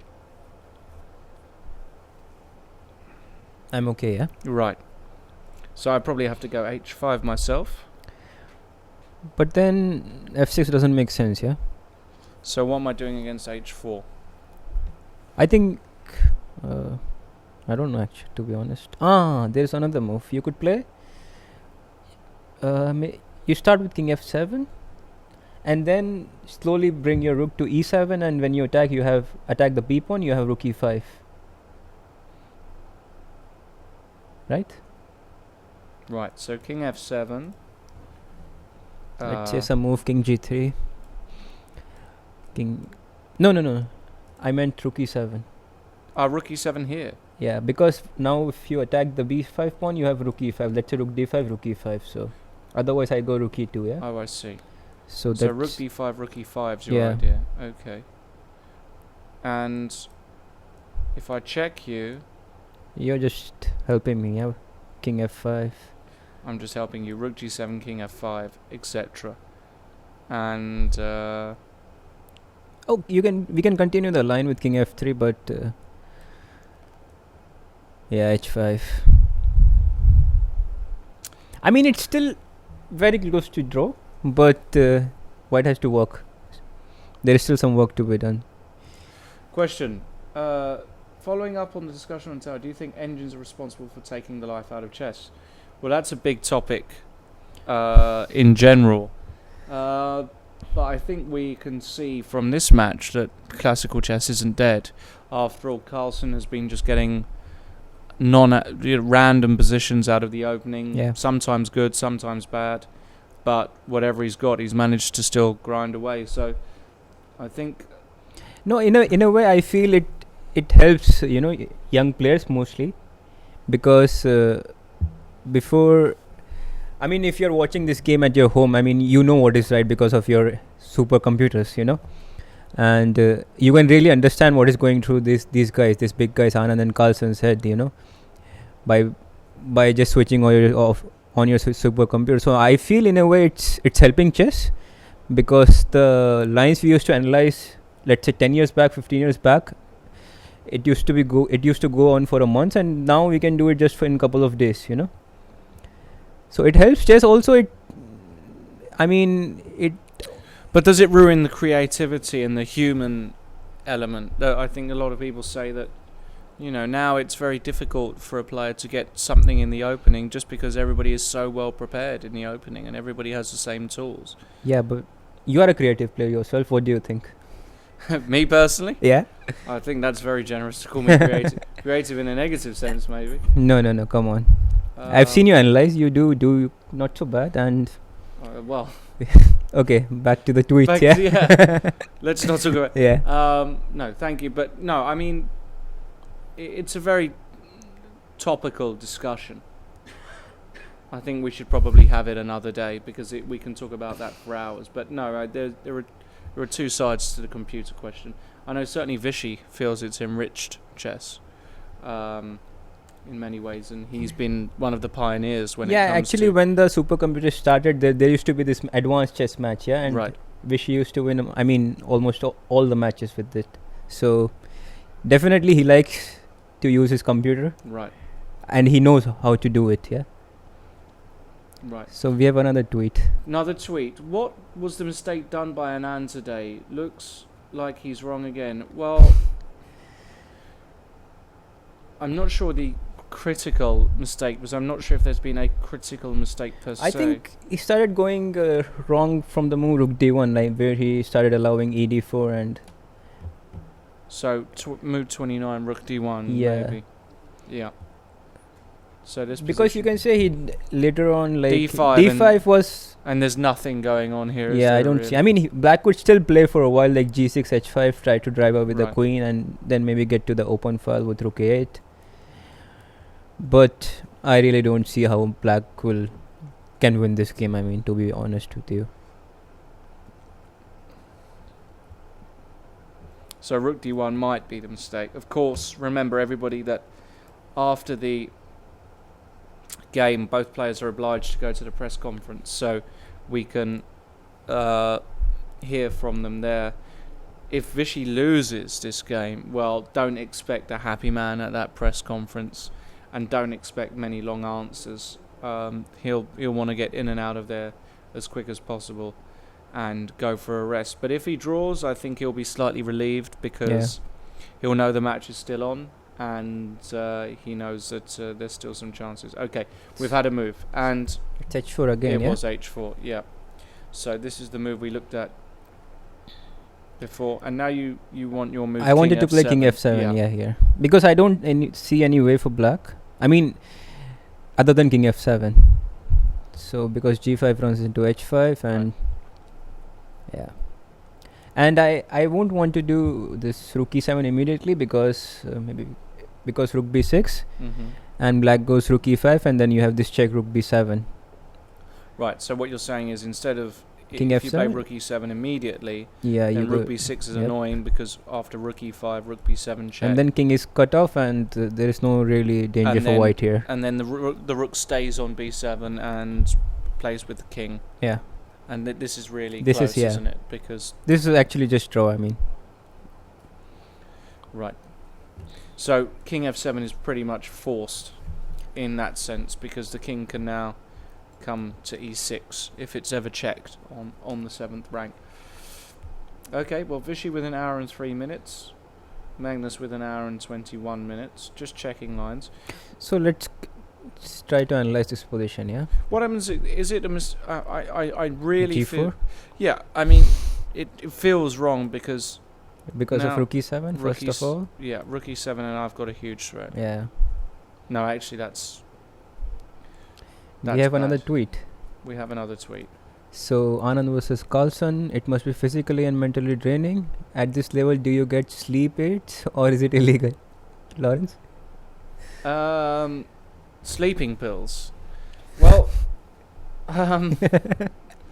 Well, it's an interesting question actually, because I tell you what, after a bad loss in chess, I don't know if It's it's very the same for you. difficult to sleep. I It's know. extremely difficult to sleep that night. The positions going round in your head. You think, how could I have played this move? How could I let this happen? You know, I've heard from inside source that yesterday it was very difficult for Anand to sleep. Well, I can imagine that this game, having had such a good opening with black, Yeah. it doesn't surprise me. So, are you allowed sleeping pills? The way it works in chess is there is the same policy as is used by the International Olympic Committee, Yeah. because chess is part of this, or at least a member sport, or I can't quite remember the exact phrasing, but essentially whatever you can't take as As an Olympian? you can't really take in chess. So things like paracetamol are fine, etc., etc. But there are some drugs, even though they are banned in other sports for obvious reasons and improve performance, and can't do the same in chess, Yeah. they're still Banned. And drug testing does take place in chess. Yeah. It happens from time to time. I think it happens during the Olympiad and also for the World Championship. Have you been drug tested before? No, I was No. never playing on the top, so this didn't bother for me okay. to check. All right. Well, Susan apparently was, so, you know. She was a world champion, so She was a world champion. And it happens from time to time. I think they are random drug testings, and normally chess players come out clean. yeah. I remember once during the Olympiad they asked a drug test for Ivanchuk and he just refused. Yeah, It doesn't mean he had that in his system, but yeah. I think that was after a bad loss, and Yeah, they of caught him course. at a wrong Yeah. moment. And knowing Vasily, and sometimes his temperamental, sometimes that he didn't want to take it. But that was resolved quite quickly thereafter. But yes, drug testing does take place, but I think sleeping pills should be fine. Another question: does the age factor? Maybe age fact. Maybe he's trying to say You wanna that comes yeah. a lot in playing chess. Yeah, does it make a difference? Absolutely, I think. We've had King F7, by the way, in the meantime, Yeah. but that is what we expected. So, does age make a difference? Well, It does, but compared to other physical sports, I don't think so. Like, you can't play football when you're like, very good football at the age of 30, 35, yeah? I'm not so sure. Yeah? Yeah, I would disagree with that. I mean, You think you could play, you cannot play at the same level of chess when you're 30, 35, let's say? well, for example, in England at the moment, I support Chelsea, and we've got Frank Lampard turning 35, and he's playing great. But he's getting almost 1 year contract. So why do Yeah. you think? Yeah, because they're all they of course are getting older in this physical Yeah. sport. But I think, But one thing is certain, he's not at his peak right now. right, This you must agree, yeah? yeah. So it does affect him, yeah? Of course, it affects him. But in chess, I would say yes, of course, the age factor does come into play But it comes much later, I much think. later. Yeah. Yeah. Because we've seen recently how the likes of Boris Gelfand, for example, Yeah. he's been doing fantastically. I think he's playing one of the best chess in his Yeah. life. yeah, and he's playing the best chess of his life. He's over 40. You've got people like Mickey Adams, even, who's got he got to the top 10 in the world. Yeah. He's about 40 as well, and 41, and he's playing the best chess of his life. So it's weird to see how a lot of these guys who are Kramnik, he's playing Kramnik, nearing 40 and he's playing one of the most romantic chess I've ever seen from him, yeah? yeah, absolutely. But I think there's a lot to be said for the stamina element, and I think that it's important for the guys who are in their late 30s or 40s in chess to be physically fit, which is what Vishy has managed to achieve. And I think if you're not physically fit, you can't produce the intensity that is required, especially against the likes of Carlsen and the younger because generation. Carlsen is going to play for 6-7 hours every day, and if you make mistake there, it's going to be just over for you. So it is important, this physical element, but I'm sure like Anand and all these big guys, Gelfand and Kramnik, they also work a lot on their fitness, yeah? Well, I know Vlad does. I'm sure Boris does something as well, although I've never spoken to Boris about it. But no, it's to be at the top now. It's absolutely essential. And I know a lot of people laugh at that. They say, "Well, chess, you don't need to be physically fit, but it's absolutely untrue. To maintain the levels of concentration, you can't be unfit, because you just cannot maintain those required levels. And again, this is very different from years ago, because if we go back, I don't know, 40, 50 years ago, I think Botvinnik won his world championship match when he was over 50, yeah? Right, yeah, exactly. So but there were a lot more shorter draws. There were a lot more... Also, it was pre-computer era. It was pre-computer. Yeah, there were a lot of... Now it's a totally different game. All right, so King F7 has been played, and it's up to Vishy to try and find a defense here. Yeah. Maybe King G3. King G3. So Rook E7, that's what we were discussing before, yeah? Some King F3. What about King F3? Yeah, okay. Then just try to hold still. Or I don't know, maybe first Rook B6, Rook E5, and then King F3. One of them. So what happens if I go Rook E5 here? I think I would just go Rook B6. Rook B6, okay. So you're keeping my king from entering, but now I don't want to exchange pawns on the king's side, but what else can you do here? Like, I'm just gonna play, let's say, King G3, King F3.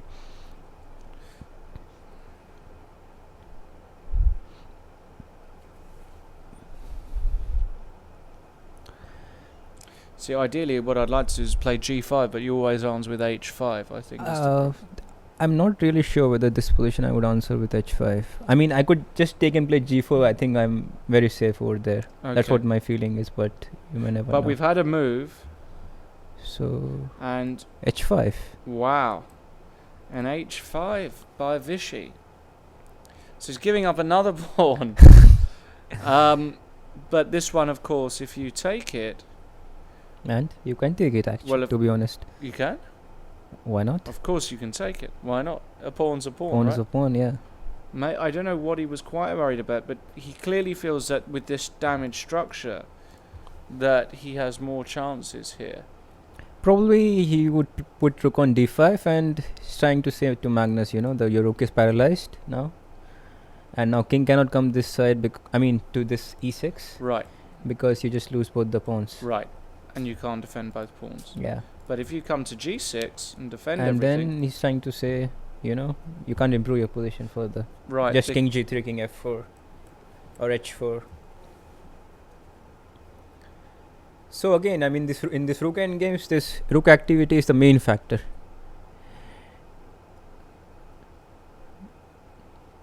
But to be honest, I didn't expect Anand to play H5 here. Right. Because for me, there was no need for H5. I mean, I could understand if it was the only move to draw, but he could just play King G3, King F3 as well.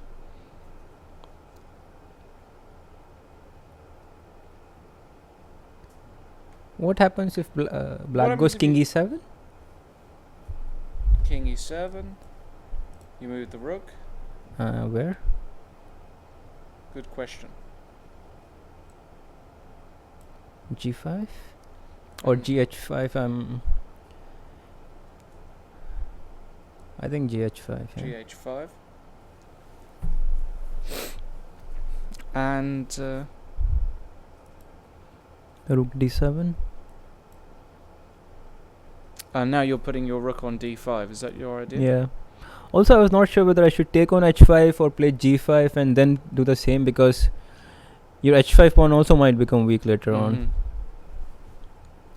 A surprising move there, H5. In the meantime, we've had another tweet. El Dorado. How do grandmasters decide between two moves of equal strength? Good question. Very good question. And I would say coin toss maybe sometimes. But there's always one better move which you feel, it is. And also it has to do like which move you have seen first. Like for me, maybe H5 is also good, but for me I saw King G3, King F3 idea first and I really liked it. So I would anyway go King G3, King F3. So that also, that factor also comes into the play. And that's about it. There are never two moves with the equal instance. What do you think, Lawrence? Are there instances in your play? Yeah, I think there are certain moves with equal strength, but I think a lot depends on your style. Some moves might be a more quiet way to play, some moves more aggressive, and I think normally you choose the ones that suits your style more. Yeah. And what you said before about what move is intuitively Comes to you, yeah. right. So I think that's the way you decide, but some of the time, actually, you get positions where there are so many moves you want to play, and so many good moves. It actually happens when you have a pretty good position or close to winning position. Right. Yeah. And actually, you can't decide which one. And a lot of it's amazing the amount of mistakes you then make in those positions. That's You've got too many the ways. weakest spot to all my opponents out there. Yeah. Okay. Back to the game in H5. And now Magnus, he looks a bit confused about that move. He's not really... No, because maybe he's already thinking that now he has some chance. Right. So the big question is he going to play G5? Also, I don't understand. He could also play Rookie 7 straight away was another move I was looking at, exactly. But then again, you can do with GH5, after GH5 as well. So, King E7 and GH5, so why to exchange the pawn whenever you can have the whole... An extra pawn, you mean? Extra pawn, yeah. It makes a difference, you think, having that whole extra pawn? Yeah. You don't think so? Yeah, I think so. So you I would start with King E7. King E7, okay. So now you have to choose between Rook D5 or Rook A6. Well, if you go Rook D5, I'm going to come up. Yeah. I'm going to play King E6. And... Rook C5, maybe even King D6, yeah? Rook C5, King D6. And your rook's out of squares. You have to come back. And now maybe take on H5? Take on H5. And the problem is, White would love to be able to win these pawns, but then we're going to start seeing the problems with the queen side. Exactly. So here... Well, yeah, I'm not a fan of... the king, the black king has got active. So let's go back to this H5 position. Okay. H5, King E7. King E7. What do we do? So let's say we play Rook C6. Mm-hmm.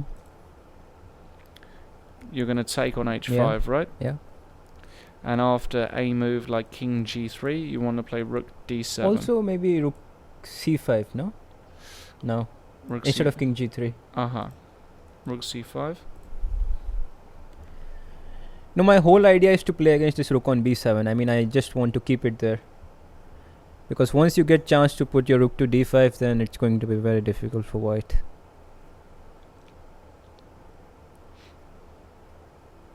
He took it immediately.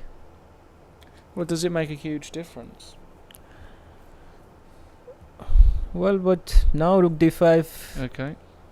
So Magnus has taken that pawn, so now he's got 2 extra pawns, but of course they're all 2 H pawns, yeah? 2 H pawns and double pawns, so it's not really 2 pawns in the strict sense of the word. But Rook D5, and Rook D5 by Anand. Okay, so the question is, how is he going to defend the H pawn? King G6. He just defends it, as this is one of the variations we looked at. And so what's his idea? After King to G3.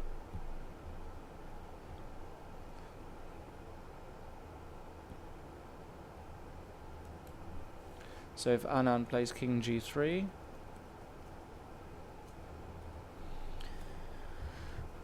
I don't really know actually, to be honest. I have an idea. Maybe to play Rook B6 and F5. And F5. Interesting. So Rook B6. King F4. King F4. F5. Can I take on F5 or not? Is that tricky? Well, let's have a look. F5 is an idea. The point is that after Rook F5... So I don't have to take on F5. But of course, but let's just analyse this. What's happening in this rook ending? Rather, pawn ending. So... G3. Let's try to calculate. King E4 is not a move because you have King G5. King G5 so right. G3 is the only move. G3. No. King E6 or King G6. Black is winning, no? King G6 and black is winning. Yeah. So yeah, as I said, I don't have to take on f5. Okay. Yeah? So rook b6 with the idea of f5. And he's played rook b6. So this is his big idea. I'm not sure whether it's really big. I mean, Well, I don't okay. see still how black could improve here. So let's say you don't take on f5 then. I just leave. Let's say I play g3.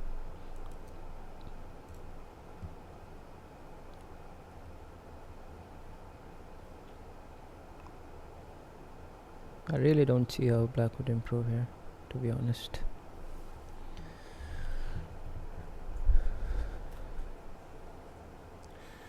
Well, I mean, I never want to lose this pawn on b5, yeah? b5, but I just want to see what happens after rook Okay, e6. let's say So I'm takes. giving up a pawn to activate. I've seen one of these things with you. You like to give checks, yeah? You're very fond of checks. You don't miss a single moment to give checks. But I wanted to play h4 as well. That was my other idea. I wanted to. You play- like to, go all in. Yeah, all in. That's right. So I take. But this should be easily holdable, no? Yeah, and I would play b3, and I don't even need c3 pawn. Yeah. F and H pawns, Yeah. right? So Well, that doesn't yesterday it was a and h pawn, and today it might be f and h pawn later on. right, exactly. So, where the position is like so. So what's his idea then after rook b6? In the meantime, Kevin Tan, KT. Hey Lawrence and Abhijit, why is there not more chess on mainstream TV media? Very good question. Maybe you should answer that one. Well, we discussed this actually. We spoke with the World Service before you came, Mm-hmm. BBC World Service. We had a little radio interview, and this was one of the questions. And I think one of the big points is that the problem with chess is that it's so hard to understand that Yeah. anybody watching it, any random person watching Sure. it, will find it very difficult to understand what's going on. Whereas with other sports, it's very easy, even if Exactly. it's the first time you've seen it, to understand.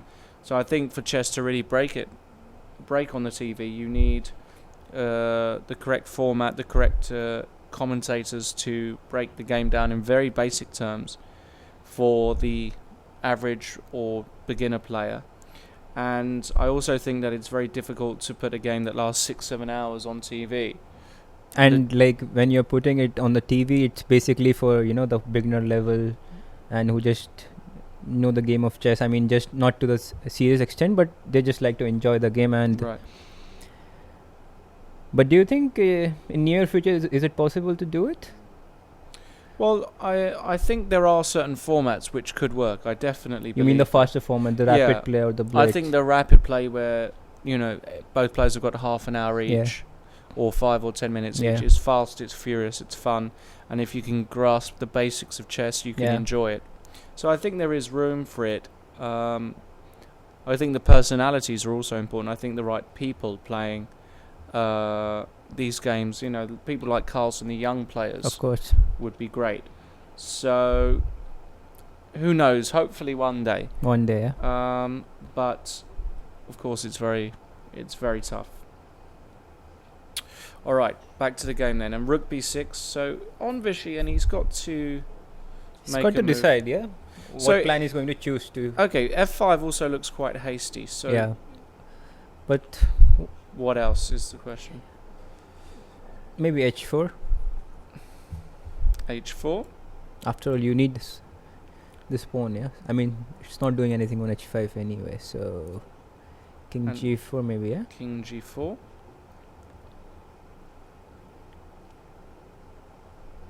Okay.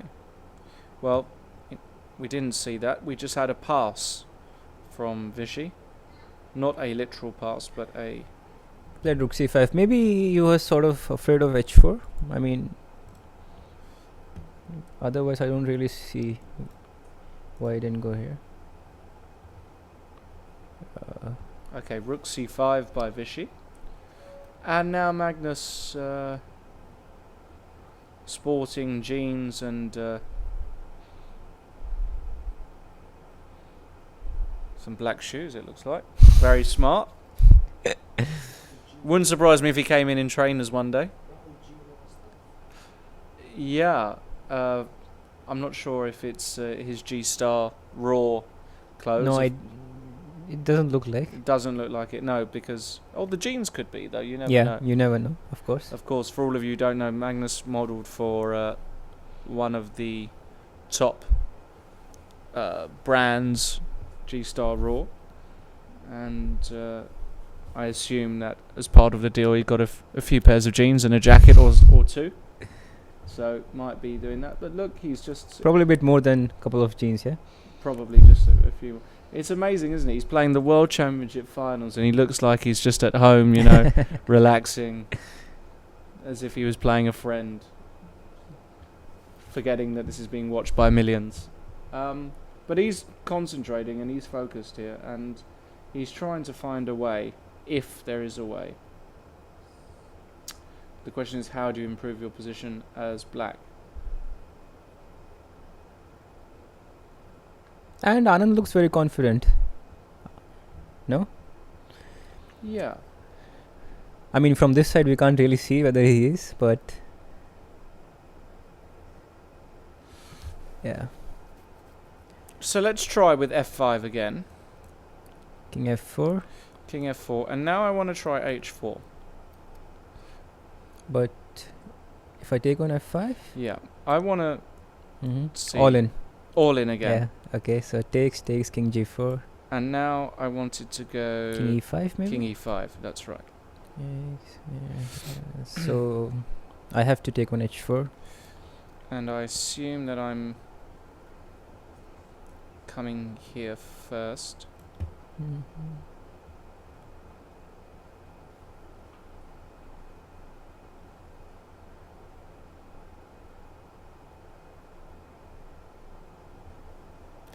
And just an idea, because... And I think black might be winning here, yeah? Well, I think it's very interesting. Because King H5 is losing. Well, let's look at King H5. Yeah. So King G3. King G3. King H6. King G2. King G5. And it's a race to the pawns. Yeah. But black is first. And black wins. Yep. And that will be very easy for them to all calculate. So, F5. King F4. My idea is H4. By the way, did you notice that today he's wearing different shirt? I mean, with different sponsors' name? Anand? Vishy. Yeah. Okay, he's probably under some obligation. Now I know Cross... Or maybe you think it's superstitious. It's cold medicine, yeah. I saw an advert with Vishy and this... Or you think maybe superstitious that he lost yesterday, so maybe. he had to change the logo, yeah? Maybe, I'm not quite sure. But, okay, what about we this have then? a move, yeah. They have played F5, yeah? Right, so this is... the position is like so. So we're saying King F4, H4 is an idea. Let's just have another quick look at this. Yeah, Rook F5, F5. Rook F6. I must take. You must take. I take.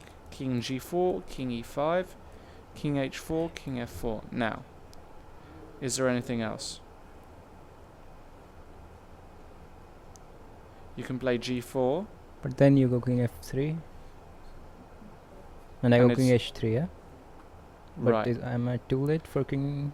But... Let's say G4. King F3. Yeah, King H3. Now, if you come up, it's the same thing as before. Yeah. So you have to go King H3.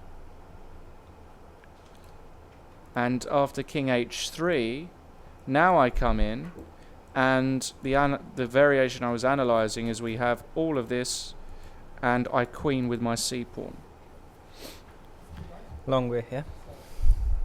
And because it's a G pawn, so but also you queen with check, yeah? And you Yeah. have 2 pawns.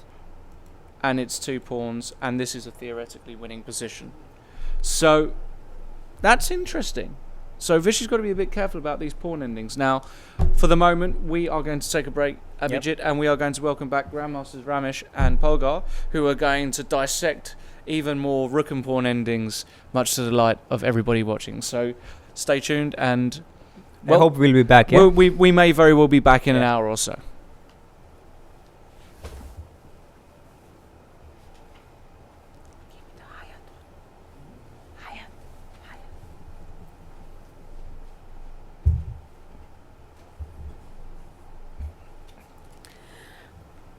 Welcome everybody.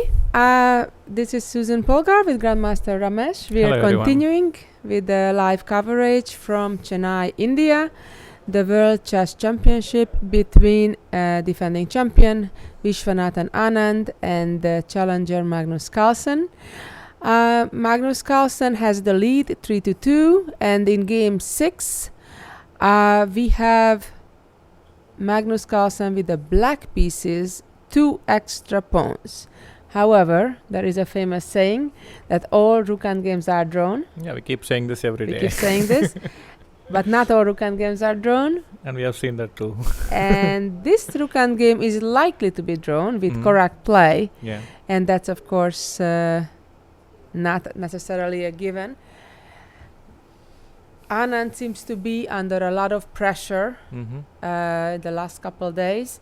He started very well the match, I thought. I thought he Yes. was kind of controlling the pace of the match in the first 3 games, and then in game 3 he kind of let it go, and there was a momentum switch, I thought, Yeah. when Magnus refused a draw, and then game ended in a draw, but he took that momentum. In any rate, we have another move on our live board. The king moved to h4 instead of f4, which was, I think, another move analyzed. Yeah. So if white can manage to exchange the queen side pawns, then even without the g pawn, and provided if he can collect one of the h pawns, with the h pawn and f pawn, it should be a draw as well. and we have a another very one. quick move, so things are happening in fast speed now. Rook e6, which means that Magnus Carlsen is just offering back one of his extra pawns. Mhm. So we're expecting Anand to capture that pawn. I don't think he has An option. an option, or definitely not a better option. So the question is, what is Magnus's plan? I think we're gonna see that rook snapping the pawn off real soon, real quick, although Anand has plenty of time. But we need to remember one thing, that they are already in their second time control, and beyond this they'll only get 15 minutes each Mhm. after move 60, and we're around what Move 48. 48. So soon they'll be in that final stretch, sudden death, when whatever time they are left with, the only additional time they'll get that 15 minutes each and 30 seconds per move, starting move 61. And indeed, Anand snapped the pawn off. And now let's see what is Magnus's plan. And here it comes, a check immediately. Rook check forces the king down. So now the whole dynamic of the game has changed. Magnus gave a pawn back, Mm-hmm. but activated his rook. Before that, the black rook was Passive. passively protecting the b pawn. Now the rook is nice and active, and the rook is protecting also the c4 pawn. So black's idea is to march up with the king and then keep pushing the white king down and march up with the pawns and just try to use all the chances he has. Yeah, but I Even- think now the position has simplified significantly, and I think sooner or later white will just exchange the pawn with b3. And then it's always important that when we are defending slightly worse positions, we try to reach positions where we have pawns only on one side of the board. It's easier to defend that way. And if you are playing with small advantages, it makes sense to keep pawns on both flanks. That's So I right. think Anand would try to play b3 and swap off the pawns, and then draw should be quite easily achieved, I think. Well, theoretically, for sure. Sure. As we know, you mentioned earlier that if black has, let's say, only the 2 extra pawns, the f pawn and the h pawn, just one of them, so no other pawns on the Yeah. board, just the 2 kings, the 2 rooks, and those highlighted with red black pawns. It's a theoretical draw. Yeah. However, practically, with a lot of pressure, it's not a pleasant thing to Yes. defend. And I've seen grandmasters lose that before. Mhm.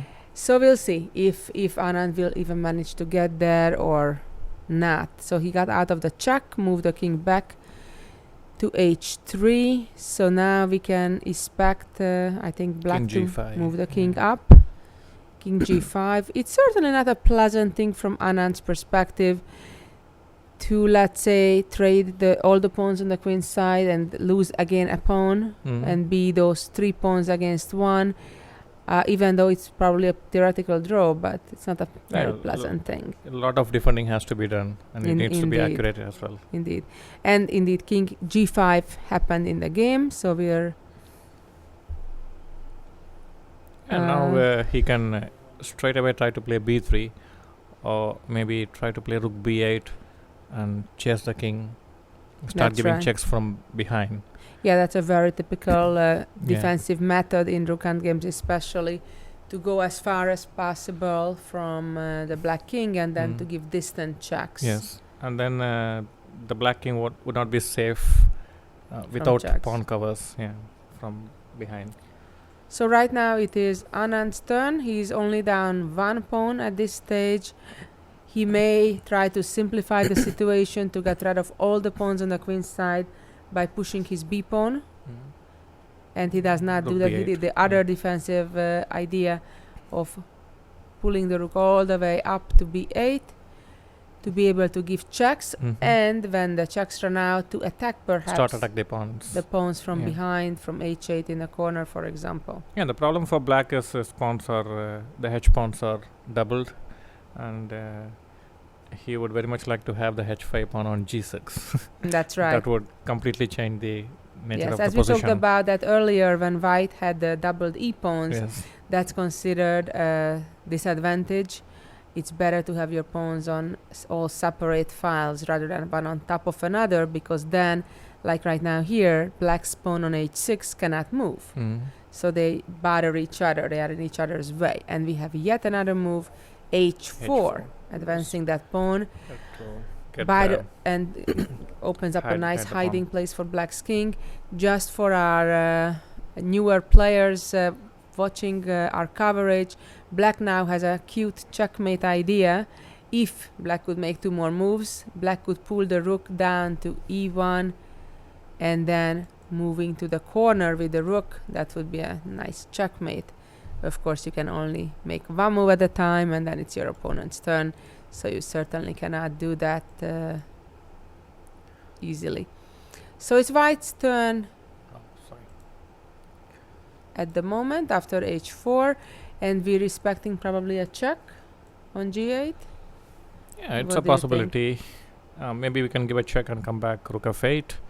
In that case, probably he would play rook e3 check, king h2. Somehow I have a feeling like Carlsen is aiming to reach the h and f pawn And that's a very pleasant thing to keep pushing for. Yeah, but I think if one knows the right way to defend it, it's fairly quite simple. And the check came. And now the king can go to h5. So now the king has nicely hid from all the checks. So now white could attack the pawn on f5. Oh, he could even play rook c8, because restricting the rook movement. Yes, you could, to try to keep the black rook busy with defending the pawn on c4. Yeah, so we'll see which way rook f8 or c8 he'll move. I think it's important that young players should study these theoretical rook and pawn endings really seriously, and try to remember at least these positions and positions with 3 versus 3 on the same side, with a rook pawn on the other side. So this kind of theoretical positions, it's happen a lot. Yeah. As you mentioned earlier, of all endgames, statistically about 50% end up being rook endgames. Yeah. So therefore, studying rook endgames can be especially beneficial for developing players. And how would you suggest young players should study rook and pawn endings? Is it we need to go by the good books, or yeah, you want to study from the books the basic rook endgames, and then it's ideal if you can practice it with a friend, or if you don't have somebody near where you live, you can always practice against the computer. In fact, there is a computer engine that has solved all possible endgames that have 6 pieces or less. So it's actually perfection. So you can, once you think you know the correct moves, and we have plenty of moves coming rook f8. real quick. Rook f8 attacking the pawn, and Magnus went protecting the pawn with rook f4. So I maybe think that he would play next rook f1. And try to checkmate. Yeah. Yeah, okay, rook f1, king h2, maybe rook f2, and then try to get f4, f3. Right. Well, he's just trying all the chances he can, Yeah. and see what And happens. he doesn't have many options because king g5 would have allowed rook g8 anyway. Right. So maybe rook f7, just keep the tension. Yeah, keep pressuring. Yeah, and if king g5, you have rook g7 check. With rook f6, we don't have a check for king g5. Right. As I mentioned, you want to keep your rooks in general in rook endgames as far as from the opponent king as possible, so you can keep giving checks from behind. Yeah, we're talking about rook and pawn endings. Right. So I was mentioning that, and Anand, I think, is again about to move. Yeah.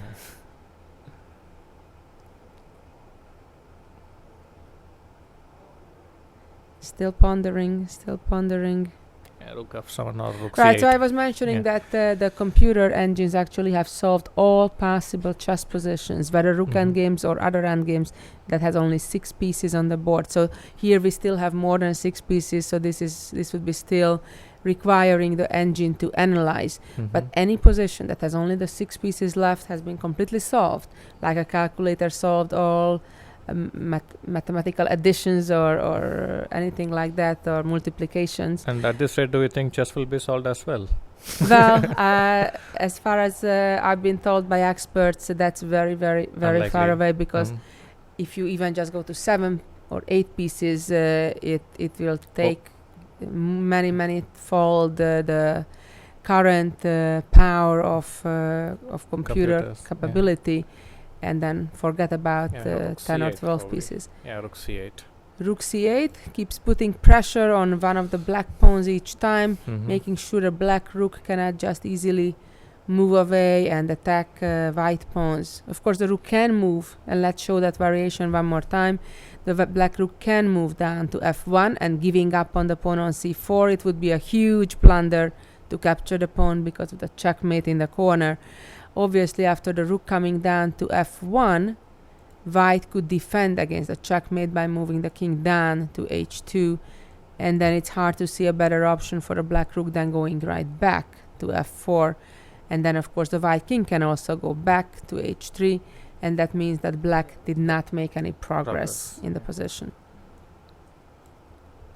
So the big question is, if will Magnus Carlsen, who has been called the Harry Potter of chess by Garry Kasparov recently, will he be able to pull out some sorcery here, or will he just need to G4. settle for a draw?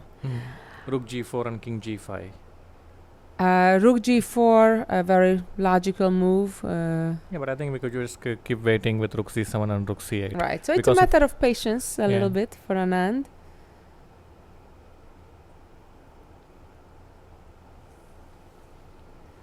So rook g4 is the move we're expecting. Any other idea? King g5, then check again.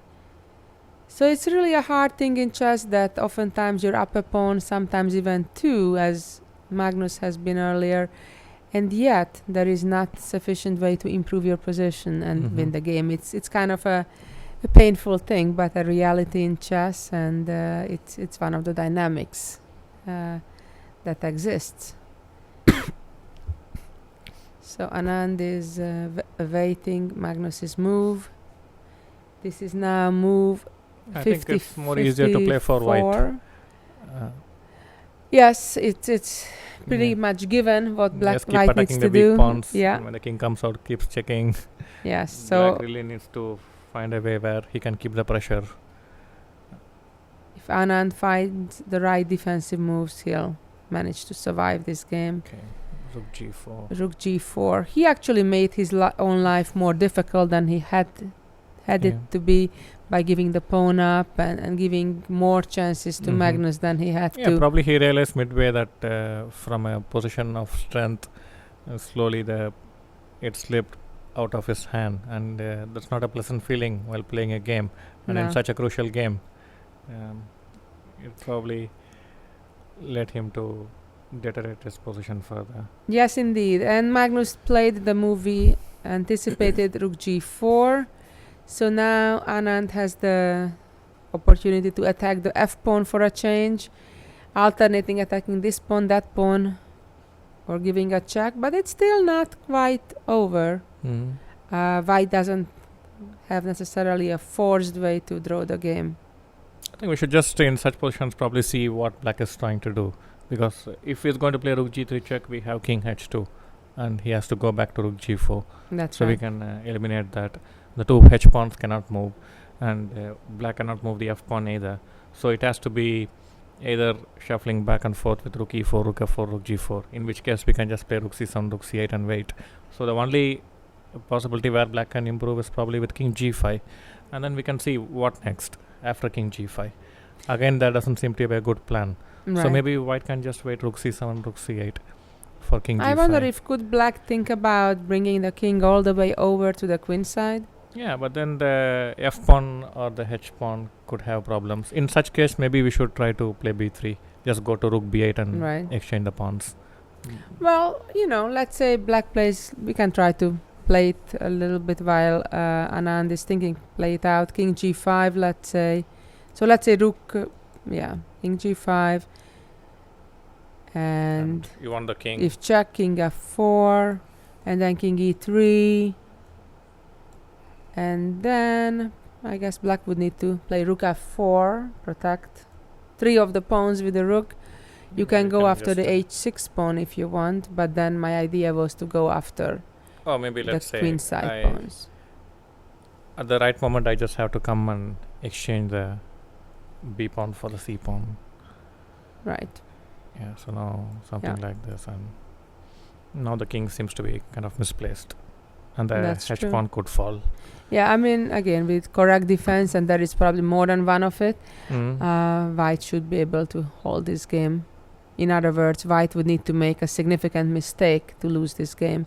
Yeah. And he played rook f8, going after the unprotected pawn on f5. So now white is threatening to capture the pawn on f5, and we're expecting black to protect that pawn with the king, perhaps, because if the rook would... And no, he gave a check. Rook g3, forcing the king to go down to h2, only move. And that's, of course, a good lesson for all competitive players. Whenever you're being given a check and you have only one legal move, don't waste any time. Believe it or not, I'm seeing it time to time that even experienced players, they would waste 30 seconds, a minute. I don't know what they are thinking about. There is one legal move, right? But, of course, Anand did not do that. He knows better. He immediately moved his king out of the check. And now it's Magnus's turn to defend the pawn. And let's see if he'll use his rook or his king to defend the hanging pawn. Or, I don't think he'll sacrifice it. Yeah, if he defends with the rook, we'll get back to the same position. Probably. With rook c8 and then back rook g4. Indeed. And one thing that Magnus will have to start worrying about is repetition of moves. Meaning that if you have 3 times the very same identical position, then Anand could claim the draw that, okay, let's not keep repeating the same thing over and over. And there is such a rule in chess that you can claim a draw when the same position a third time would about to arise. And we had actually that exact scenario in the first and the second game so far, when the same position was repeated 3 times and the draw was claimed. Yeah, Carlsen is about to make a move, so he could move his king not to g4, because if the king would move to g4, then Rook after c4. rook attacks the pawn on the c file, the pawn would be lost, and all of a sudden even white could entertain ideas of playing for a win. Yeah, with the 2 pawns. With the 2 connected pass pawns if the c4 pawn would be lost. So if the king would want to protect, would need to go to g5. Although even then, And just check. give a check. Yeah. and if king f4, then the same problem. So in other words, black may not have really an option but to go back with the rook to g5. And then at least a second time, I think the position will be repeated, right? After rook c8 and rook g4. So it seems that So we're we have having had this position, yeah, okay. a situation where Anand is defending very well from the difficult position that he got himself into. He moved king g5, Yeah. which is very interesting because this allows rook check. Mm-hmm. And doesn't Anand win the pawn back now? Yeah, but probably he'll come to the c2 and the pawn may queen, for example. So rook g8.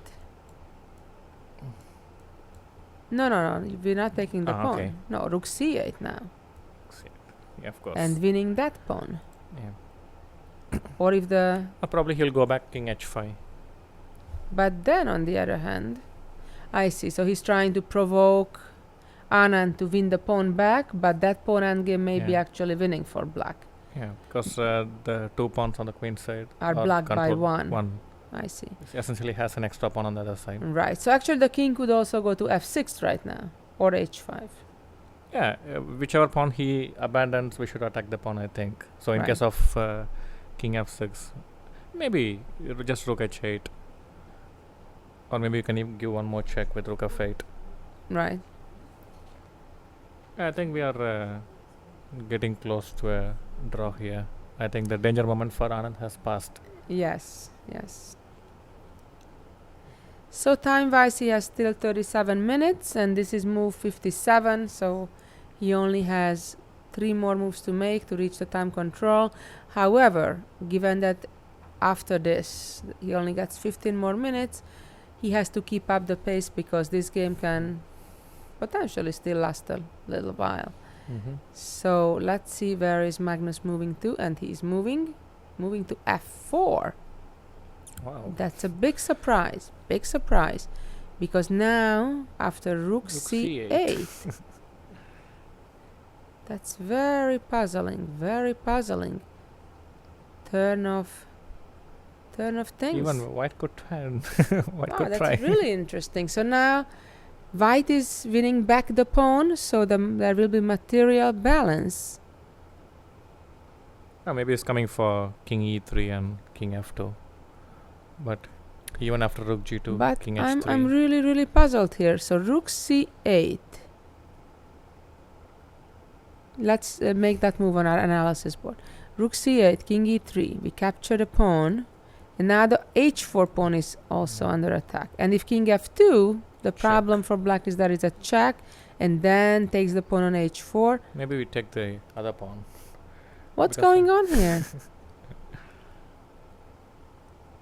I guess it seems like good news for the Indian fans. Anand seems to be out of trouble, and maybe even some shadow of hope for more. What just happened? And Magnus is standing up again. He's confident. Maybe we're missing something here. So after rook c8, black needs to be paying attention and making sure he doesn't over push. I guess he could play king e3, rook c4, and then perhaps pushing the f pawn to f4. And only when and if white would bring the rook up back to c8. Let's try to make some moves. So rook c8, king e3 captures the pawn on c4, and now f4 perhaps, with the idea that if the white rook moves up to c8, then king f2. Probably good. But the rook doesn't need to move, or white could even play b4. And now the black, I see the idea. I think I got the idea of Magnus. He wants to play in such a situation h3 and create a passed pawn. And pawn takes, and then while the pawn cannot advance immediately because the rook would be hanging, moves the rook away, and then indeed black has actually some momentum going, so it's not still quite so simple. Yeah. White of course should be able to draw this game, but Magnus has some ideas. That's what's remarkable about Magnus, that he keeps creating new and new problems for his opponents. And of course it's very easy when someone is sitting with the engine near and the engine saying it's a complete draw. But it's very different when you're sitting at the board without an engine and you have already defended for 4 or 5 hours now, and you're tired, and you don't know that the position is a draw, or maybe you feel that it's draw, but you actually have to find those moves by yourself without any outside help or any engine. So I think in the final position to white probably just king f2, maybe try to give checks and then from the maybe side. rook e8, so the rook can block those checks, And maybe it's time to push the pawn, create counter and play. then king f1 or king e3 maybe. No, king f1, b6, f2, b7, king e2, Yeah, maybe one. rook there. Just on time, right? Yeah. Just on time. Yeah.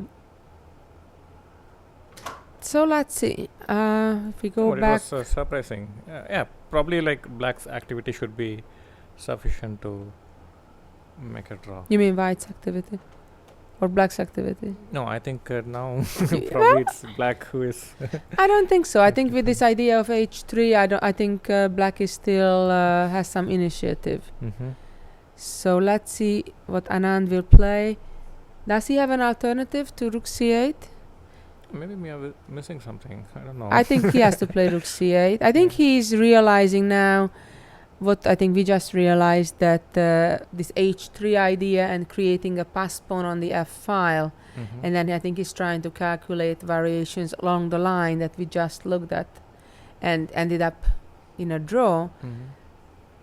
But as I mentioned, it's very different when your clock is ticking.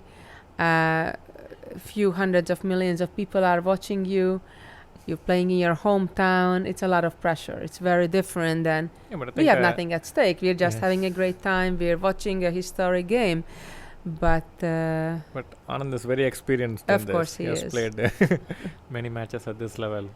and Sure, he we can- won most of them. Yeah. So he's still thinking. He has still 32 minutes.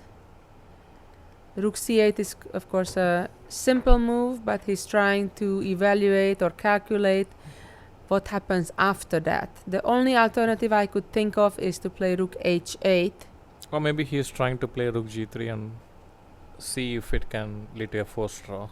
Well, let's look at that since we're waiting on his move anyway. What happens if he would trade the rooks, and then when black takes back, move the kings to h3, and now black is kind of in a zugzwang, which Mhm. means a unique situation in chess when normally we're happy when it's our turn. We wish we could have a second turn, but we cannot. However, when it's a zugzwang situation, which this is for black, it means that black must worsen from some aspect his position. So he wishes he wouldn't have to make another Yeah. move. So in Maybe this case, It could when be a a pawn race. king moves, yes. And by the way, Anand has made the move, the one we expected. This would not be a good deal for Anand. Yeah, there's no would need to be go losing. into this. So he went for the rook c8, of course, winning the pawn back. And I think we can expect Magnus to make an immediate move, which he did, move the king to e3. And now we can expect Anand not to take very long, but indeed to capture that pawn on c4 and at least balance the material on the board. We will have 3 pawns each, in addition to the kings and rooks. And he's still double checking, making sure he's not missing something. And it's not gonna take long before that c4 pawn will come off the board.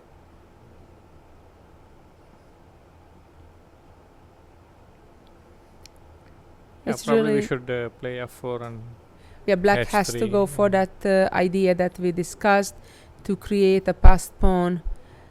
Of course, white shouldn't have any real problems to save this game. It's just some practical challenges that he has to solve. again Carlsen is off the chair. Yeah. By the way, I went downstairs in our last break and went to have a look in the playing hall itself, not behind the glass separating window, but as a spectator. It was a full house, of course, and people are very excited. I was actually a bit surprised that people are very, very quiet. They have to be quiet, even though it's a soundproof glass wall there between the spectators and the players. But people were very respectful, and they were just whispering and observing. There are two big screens on both sides of the hall, displaying exactly the same board that you are all seeing on the right lower corner of your screen, watching our live coverage. And they are at the same time, of course, seeing the two players live, all their facial expressions and movements. And of course, they can also see the arbiter, who is sitting on the right side of the stage. On the left side, by the way, I noticed that there is a second table and board set up. It's perhaps in case there is a claim for repetition of 3 times of the same position. Then the rule is that if there is an objection from the other side to the claim, then the arbiter would go taken the pawn and play it out and see if it indeed 3 times the same position. So indeed Anand captured that pawn. So now, for the first time in a while, we're having equal pawns on the board. 3 and versus black has 3. double the pawns. Yes. And f4 is coming, the move that we were anticipating, that protected by closing up the 4th rank the attack on the h4 pawn that white had. And now the rook on g3 is double protected by both pawns, and that means that now black can sacrifice a pawn, and it will be an interesting thing that in fact it will be Anand who will have after that an extra pawn. And nevertheless, because black has such a far advanced pawn and the king and rook, black will have some attacking chances there, or trying to promote the pawn quickly. So white will have to be careful to come up with a quick enough counterplay, or indeed try to promote his own pawn, as we were looking at that. It's also important to clear the second rank for white, so he can give check from the sides. And it happens to be a pass pawn, so we have 2 reasons why we need to keep pushing advance the b pawn. And Susan, we along with this World Championship match, there are other chess events that's happening in Chennai, and we are having a problem-solving contest at the venue every day, and many talented young children, the best players of Chennai, they are all coming and solving the problems. So that's an interesting event that's happening every day. That's excellent. Problem solving is an excellent tool to sharpen your calculation skills and your imagination as well. By the way, we do have a move, rook move to a4, and that keeps the pressure on the f4 pawn, and after the b pawn will advance, it will allow the rook to give checks from the side on the 2nd and 1st rank.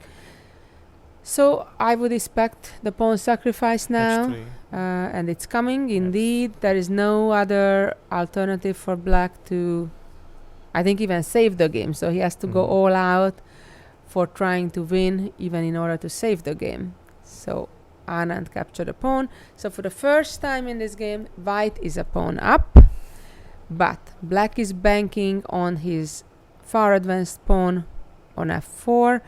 Of course, the pawn cannot yet advance. Maybe he should try to stop the pawn, not rook g8, but probably rook g5 or rook g6. So white doesn't get to advance the b pawn too forward. That's a very wise idea indeed.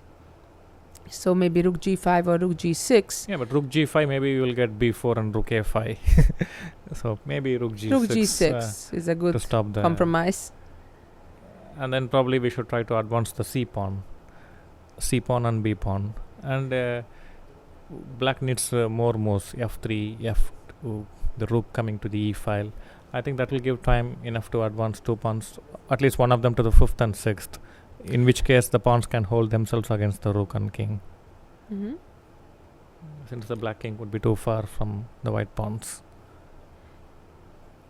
So in addition to rook g6, any other idea for black? Maybe he can come king f3 to play rook g2 and rook c2. The problem and try to get king g3. King f3 is that the king kind of blocks his its own own pawn. Yeah. So I wouldn't be very happy with that move. So I think black should move the rook away, and I have to tell you that I'm a bit worried for white actually. It's not so simple. When black has such a far advanced pawn and the white king is so passive, that's always kind of dangerous. And I'm not sure if rook a4 was an accurate move, or maybe the line we looked at was better. But it's really remarkable how Magnus kind of, create really something out of nothing. Exactly. Water out of stone, as somebody just told me in our last break. Maybe king f3 is not so bad after all. After b4, maybe rook g2. Okay, No, he has rook rook g6. g6. Yeah. So rook g6 is also good from the perspective that it protects the pawn on h6. Not that that's a very important thing at the moment, but probably to stop the pawn from advancing to the white pawn when the white pawn would want to advance. The problem here for white is his king is cut off from the action. Basically, black is playing with the two pieces against the sole rook for white. That's right. So he has to try to create counterplay with his pawns. At the same time, try to give checks from the side. Right. Another potential idea, in addition to advancing the pawn, to play rook d6 and then rook d2 check. And king f3. Exactly, and kind of a back rank checkmate idea. In this case, without the c3 pawn, it would be easier to defend. Probably. Right. Yeah, actually, if we would remove the two white pawns, the b2 and c3, isn't that unusual? But probably the presence of the pawns gives cover for the black king from side checks. Yes, it's one of those exceptions when you wish you wouldn't have your own pawns. So now Anand has still 41 minutes, and they passed the 60 mark. That's how he got more time. Yeah. He got an additional 15 minutes. And this is all he got, 41 minutes. Of course, he's getting the 30-second increment every move. We've just been told that actually black, according to the computer, seems to be winning, which is shocking because we thought that it was a draw earlier. Yeah. White had to make some mistake, I believe. And white is up a pawn after all, right? Yeah, rook a4. Rook a4 seems was to be the the mistake. blunder. We were looking at pushing the pawn as soon as we can, and eliminate them. Perhaps indeed that was better, especially in the view of our last comment, right? That we don't want those pawns to be on the board, period.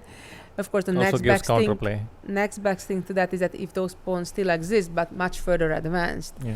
So rook a4, honestly, I did not like.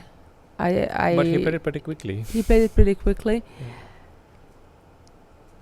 He perhaps felt he was out of the woods, and probably he thought for f3 we always have b4 and rook a2 check, but with the c3 pawn he doesn't have rook c2 check.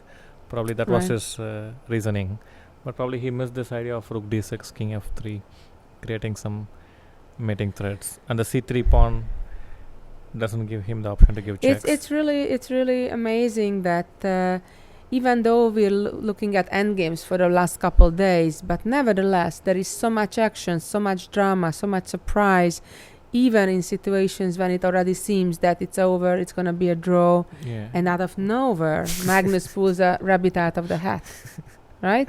Amazing talent. It's just amazing that he puts just so much pressure hour after hour, game after game. A normal player would have taken the draw opponent. after rook g8, king h5, rook f8, king g5. So you may say, some may say that he gets lucky, but when it happens time after time, I would not call it luck. It's really that he built a career on. It's a skill that made him world number one. Like Petrosian did beating King's Indian. Exactly. So it's just absolutely remarkable that how he pulls off, these brilliant ideas. Like, at first we thought, okay, rook c8, what did he do? And then we realized the h3 idea to creating this very dangerous pass pawn. Yeah. And while the position was still a draw, white had to be really accurate to save the game. And now one it's small really slip, and then the Yeah. whole assessment changes completely. Yeah, I think now he understands the danger. I think Anand realized the mistake he made.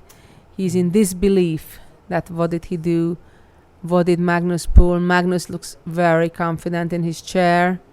Back to the confident pose. Yeah. I guess excellent news for all Norwegian fans, all Magnus Carlsen fans. What an amazing endgame skill, what creativity in a Yeah. seemingly dead position that Yes. most grandmasters perhaps would have settled for a draw long ago. Maybe it made sense to exchange the B pawn and not fall prey to Yeah, winning it. but I have to tell you, it's really a difficult choice to willingly go to those F and H type of But we positions. still had the C pawn, so Yeah, but believe it or not, sometimes those C pawns actually just come in the way. it's in the way. Mm. So white is better off actually going for the F and H if he's confident knowing how to draw it. Yeah. And I'll be honest with you, if I'd have to draw it right this second, I'm not sure if I could do it against somebody as skillful as Magnus Carlsen. Of course, somebody that actively plays and reviews it time to time. Obviously, of Anand's level, probably would know it, but it's not a pleasant thing. I have to tell think you. in recent times, if I'm not mistaken, Yakovenko ground down Sashikiran in Yeah, H so and F even pawns. like 2,700 both 2,700 players. it's not such an Yeah. easy draw. Practically, it's Yeah, needs for a computer it some is easy, accuracy. Yeah. and for somebody who just reviewed it or reviewed it Yeah, I think, enough times, in, but the Edwards Endgame manual, it is clearly explained how to right. make a draw in such positions. but we so don't it have- makes sense to. Neither know we have the- the book near us when we play nor the Yeah. engine. So it's but important we understand understand and the memorize at least methodologies. the yeah. methodology. Yeah. We have another move. Anand played c4, trying to open up the third and second ranks to be able to give checks. And now it will be interesting to see what is the next move of Magnus. Will he advance the pawn? Or will he try to bring his rook over to d6? And And now he has rook a3 check. But then maybe rook d3. I think he's about to make his move to push the pawn. Yeah, he did. So now the pawn is only 2 squares away from promotion, and white is not yet ready to give unlimited checks. He has one probably check. He lost an important tempo moving the rook. Yes, Instead, he could have had the pawn already on 5th rank by now. that's right. So the problem for white is that the pawn is on b2. Would the pawn be off the board even? He'd be better off because he Yeah, had all have those a- checks. So have now a he rook has a3 one check. check, and I think the king King will go to e2, and then there is no second check, other than, of course, giving the rook up, which is out of question. So we're respecting king e2.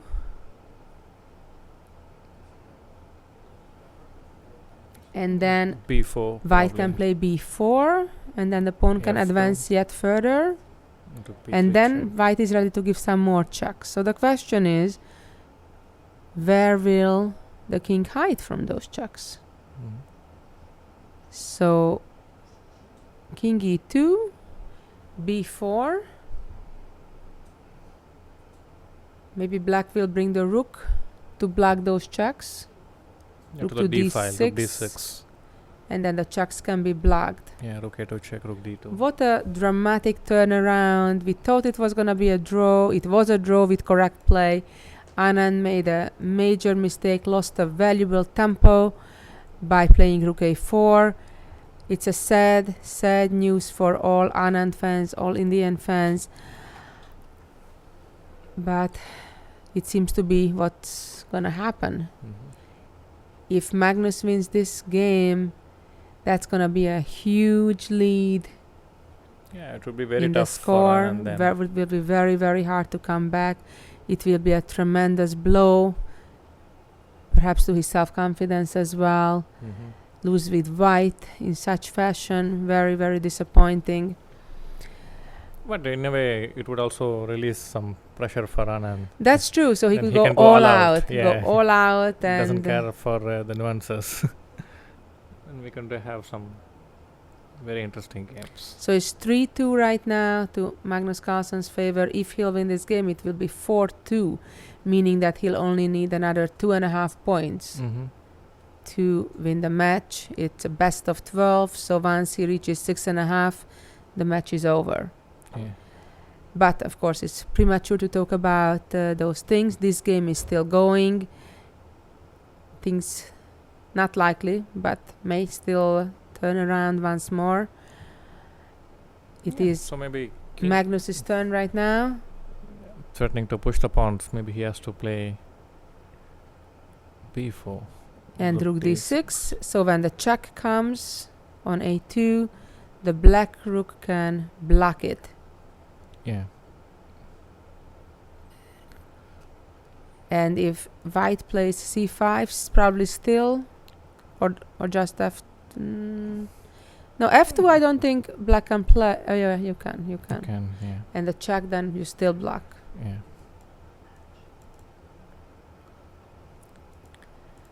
So he did give the check, and Magnus is still thinking. He has plenty of time to think, more than an hour and 8 minutes. That's more than enough time. He just double checking what's the best place for the king. Is king f4 an option or not a real option? Maybe king f4 is an option as well, with the threat No, of but then pushing the pawn. No, then I play rook a1 after f2. So I could just play c5. But so king f4, you would play b4, right? c5 maybe.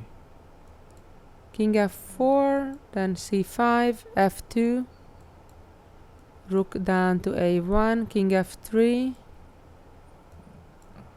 Right, so I'll black start just giving lost a bunch checks. of moves. Didn't Yeah. make much sense.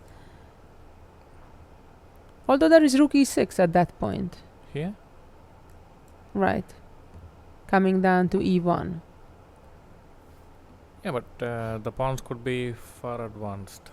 But they seem to be a bit slow, perhaps. So Yeah. if, let's say, b5, then the idea is to come down with the rook to e1 to then threaten to promote the pawn. And let's see where he's going. He's going to e2 as we expected, really.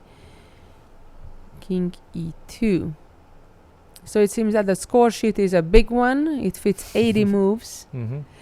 Most score sheets usually 60. internationally are 60. So here they were ready for long games. They knew it's Magnus Carlsen involved. It means there can be a lot of games that go beyond the 60 moves.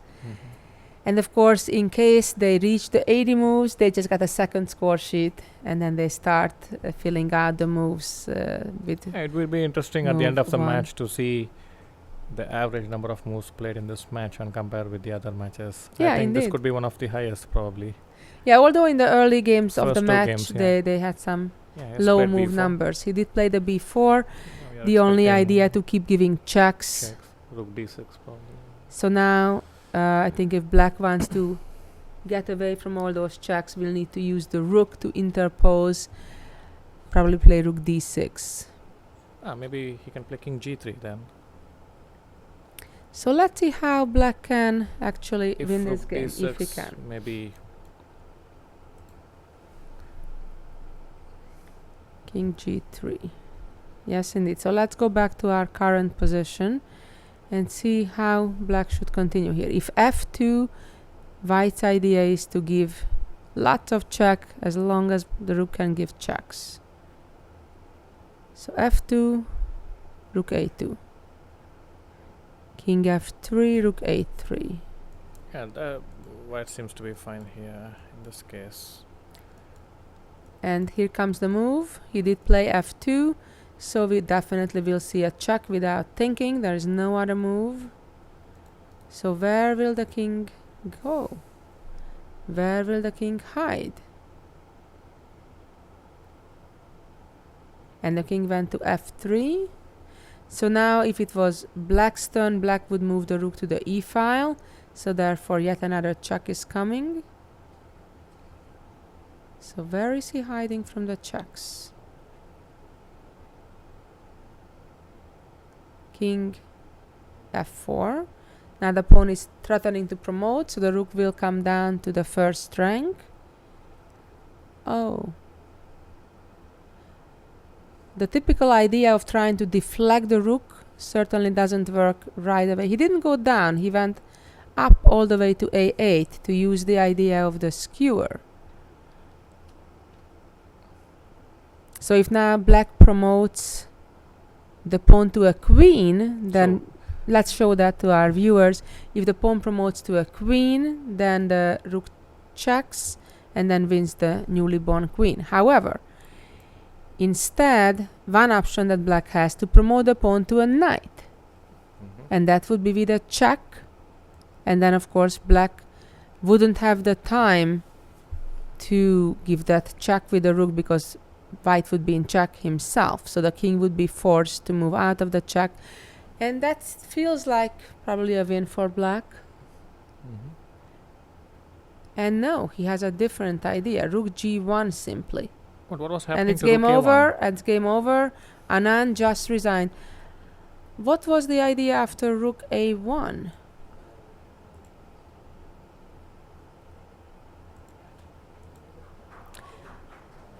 We hear a very happy Norwegian team. Of course, for them, it's definitely celebration day. Anand is quite disappointed. I think this is the first time that they weren't exchanging at least a few words after the game.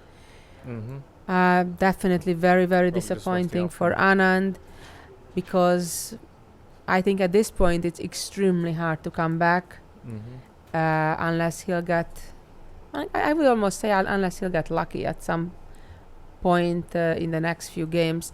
A big win for Magnus Carlsen. I think we'll have a press conference in a couple minutes, so we'll be moving over to that. In the meantime, we'd like to thank all of you for tuning in for this dramatic match. You've been witnessing history. Magnus Carlsen, only 22 years old, is on the verge of getting very close of winning. Definitely taking a very significant lead, 4-2, very serious lead. Yes, and only 6 games to go. 6 games to go, half the match. Halfway through.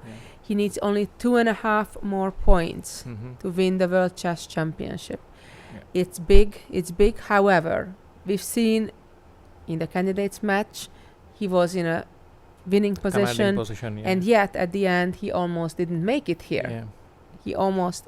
It wasn't quite just in his hands in getting here. Yeah, it's very crucial that Anand keep up the pressure, and yes, from after Anand's rest day, he has white pieces, so he should come all firing. Yeah, well, on one hand, as you mentioned earlier, he may be in a relaxed mode that he'll understand that basically things are lost. But with that said, let me give my all and see what happens and play really wild chess. Maybe even King's Gambit. Yeah.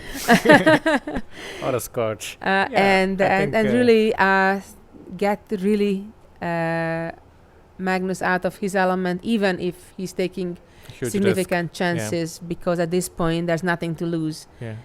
Wow, what a dramatic development on the match. We were expecting Anand to put draw. At least a comfortable draw, or keep putting pressure on Magnus having the white pieces. He didn't succeed. Yeah, probably the rook a4. It was a blunder. Probably. It was a blunder. Needs to be checked with the engine, but looks like it. It's lost a lot of time. It neither pushed the pawn nor gave the option to give checks.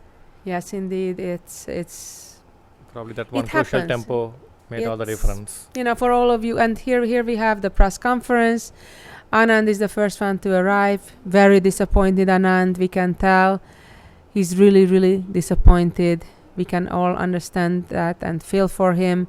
Of course, on the other hand, we'll have a very happy Magnus.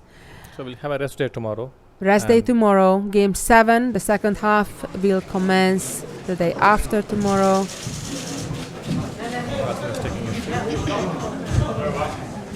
Yeah. Going to the press conference. Dear ladies and momentarily. gentlemen, let's In keep the silence, meantime, please. we are Please. So we are ready to start the press conference. The game 6 of the World Championship match just finished in favor of Magnus Carlsen, who had black pieces today.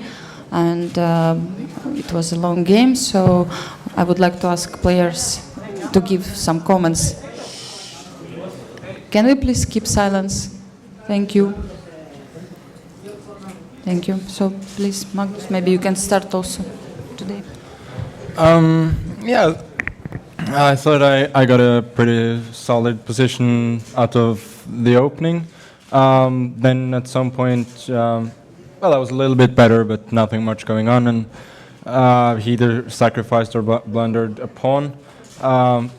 After that, I got a very good rook ending, but I'm not at all sure if it's winning. Then at this point, I missed the whole h5 idea. I didn't really think you could give up a pawn like that, but obviously then it's good. Maybe I can try h5 and then try and press for a win eventually with rook e5, rook e7 to e5. Anyway, now it was a draw, but I had one little trap. This king f4, king e3, and well, fortunately he went for it, and then I think it's very difficult, maybe impossible to hold after this. Okay, so here you think you were winning at this moment, yes, or it was difficult? Maybe. Yeah. But I think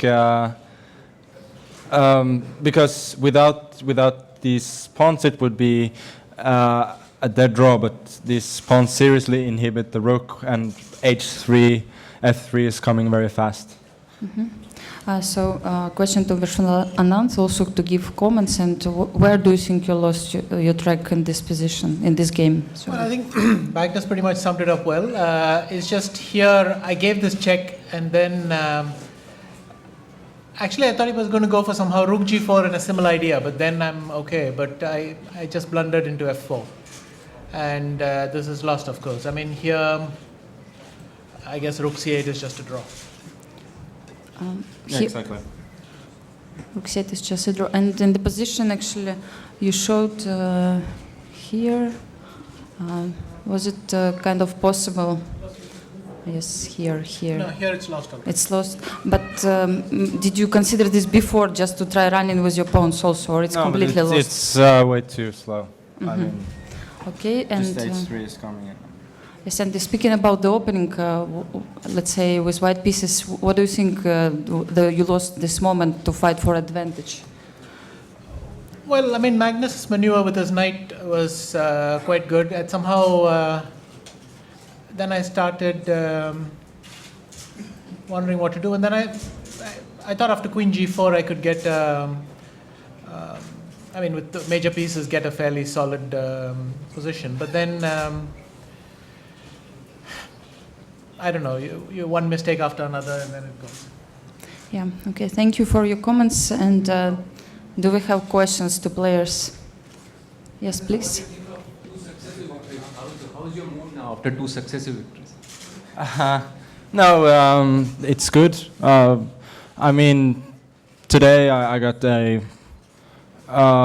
pretty solid position early on, but I thought I should try to also capitalize on the win yesterday and to press him a little bit today, because there was really not much to risk, and fortunately I got a little bit lucky and I won in the end. But obviously I'm in a good mood now. I mean, I've won 2 games, and with 6 games to go, that's obviously a healthy lead. Yeah. Other questions? Anand, what's the trick to deal with such situation now? You have 2 I mean, today is a heavy blow. I won't pretend otherwise. But nothing to be done. You just go on. Yeah. Other questions, please? Actually, Magnus, I know that it was in some interview that you know maybe more than 10,000 games, something like this. So while you were choosing plan today with Black, which games maybe you recollected, you remembered? Can you say any? I don't know. No, nothing particular. It's just that there are many types of plans in such positions, and I just wanted to find a reasonably solid one. That's all there is to it. Yeah, but they said about this maneuver with knight, the strong one, knight b8, knight d7. Okay, it's one of typical ones, right? Yeah, I mean, I played the Breyer system a lot, which is characterized by this maneuver. So, I mean, that's nothing new to either of us. Yeah. Okay. Thank you. Other questions? A question to Vichy. What was the reasoning behind giving up the pawn? Why did you not stay put with Vinci free? I mean, when you blunder. Well, what can I say? Some days it just goes like that. Yeah. Any other question? Yes, please. Can you talk a little bit about endgame skills of your opponent now?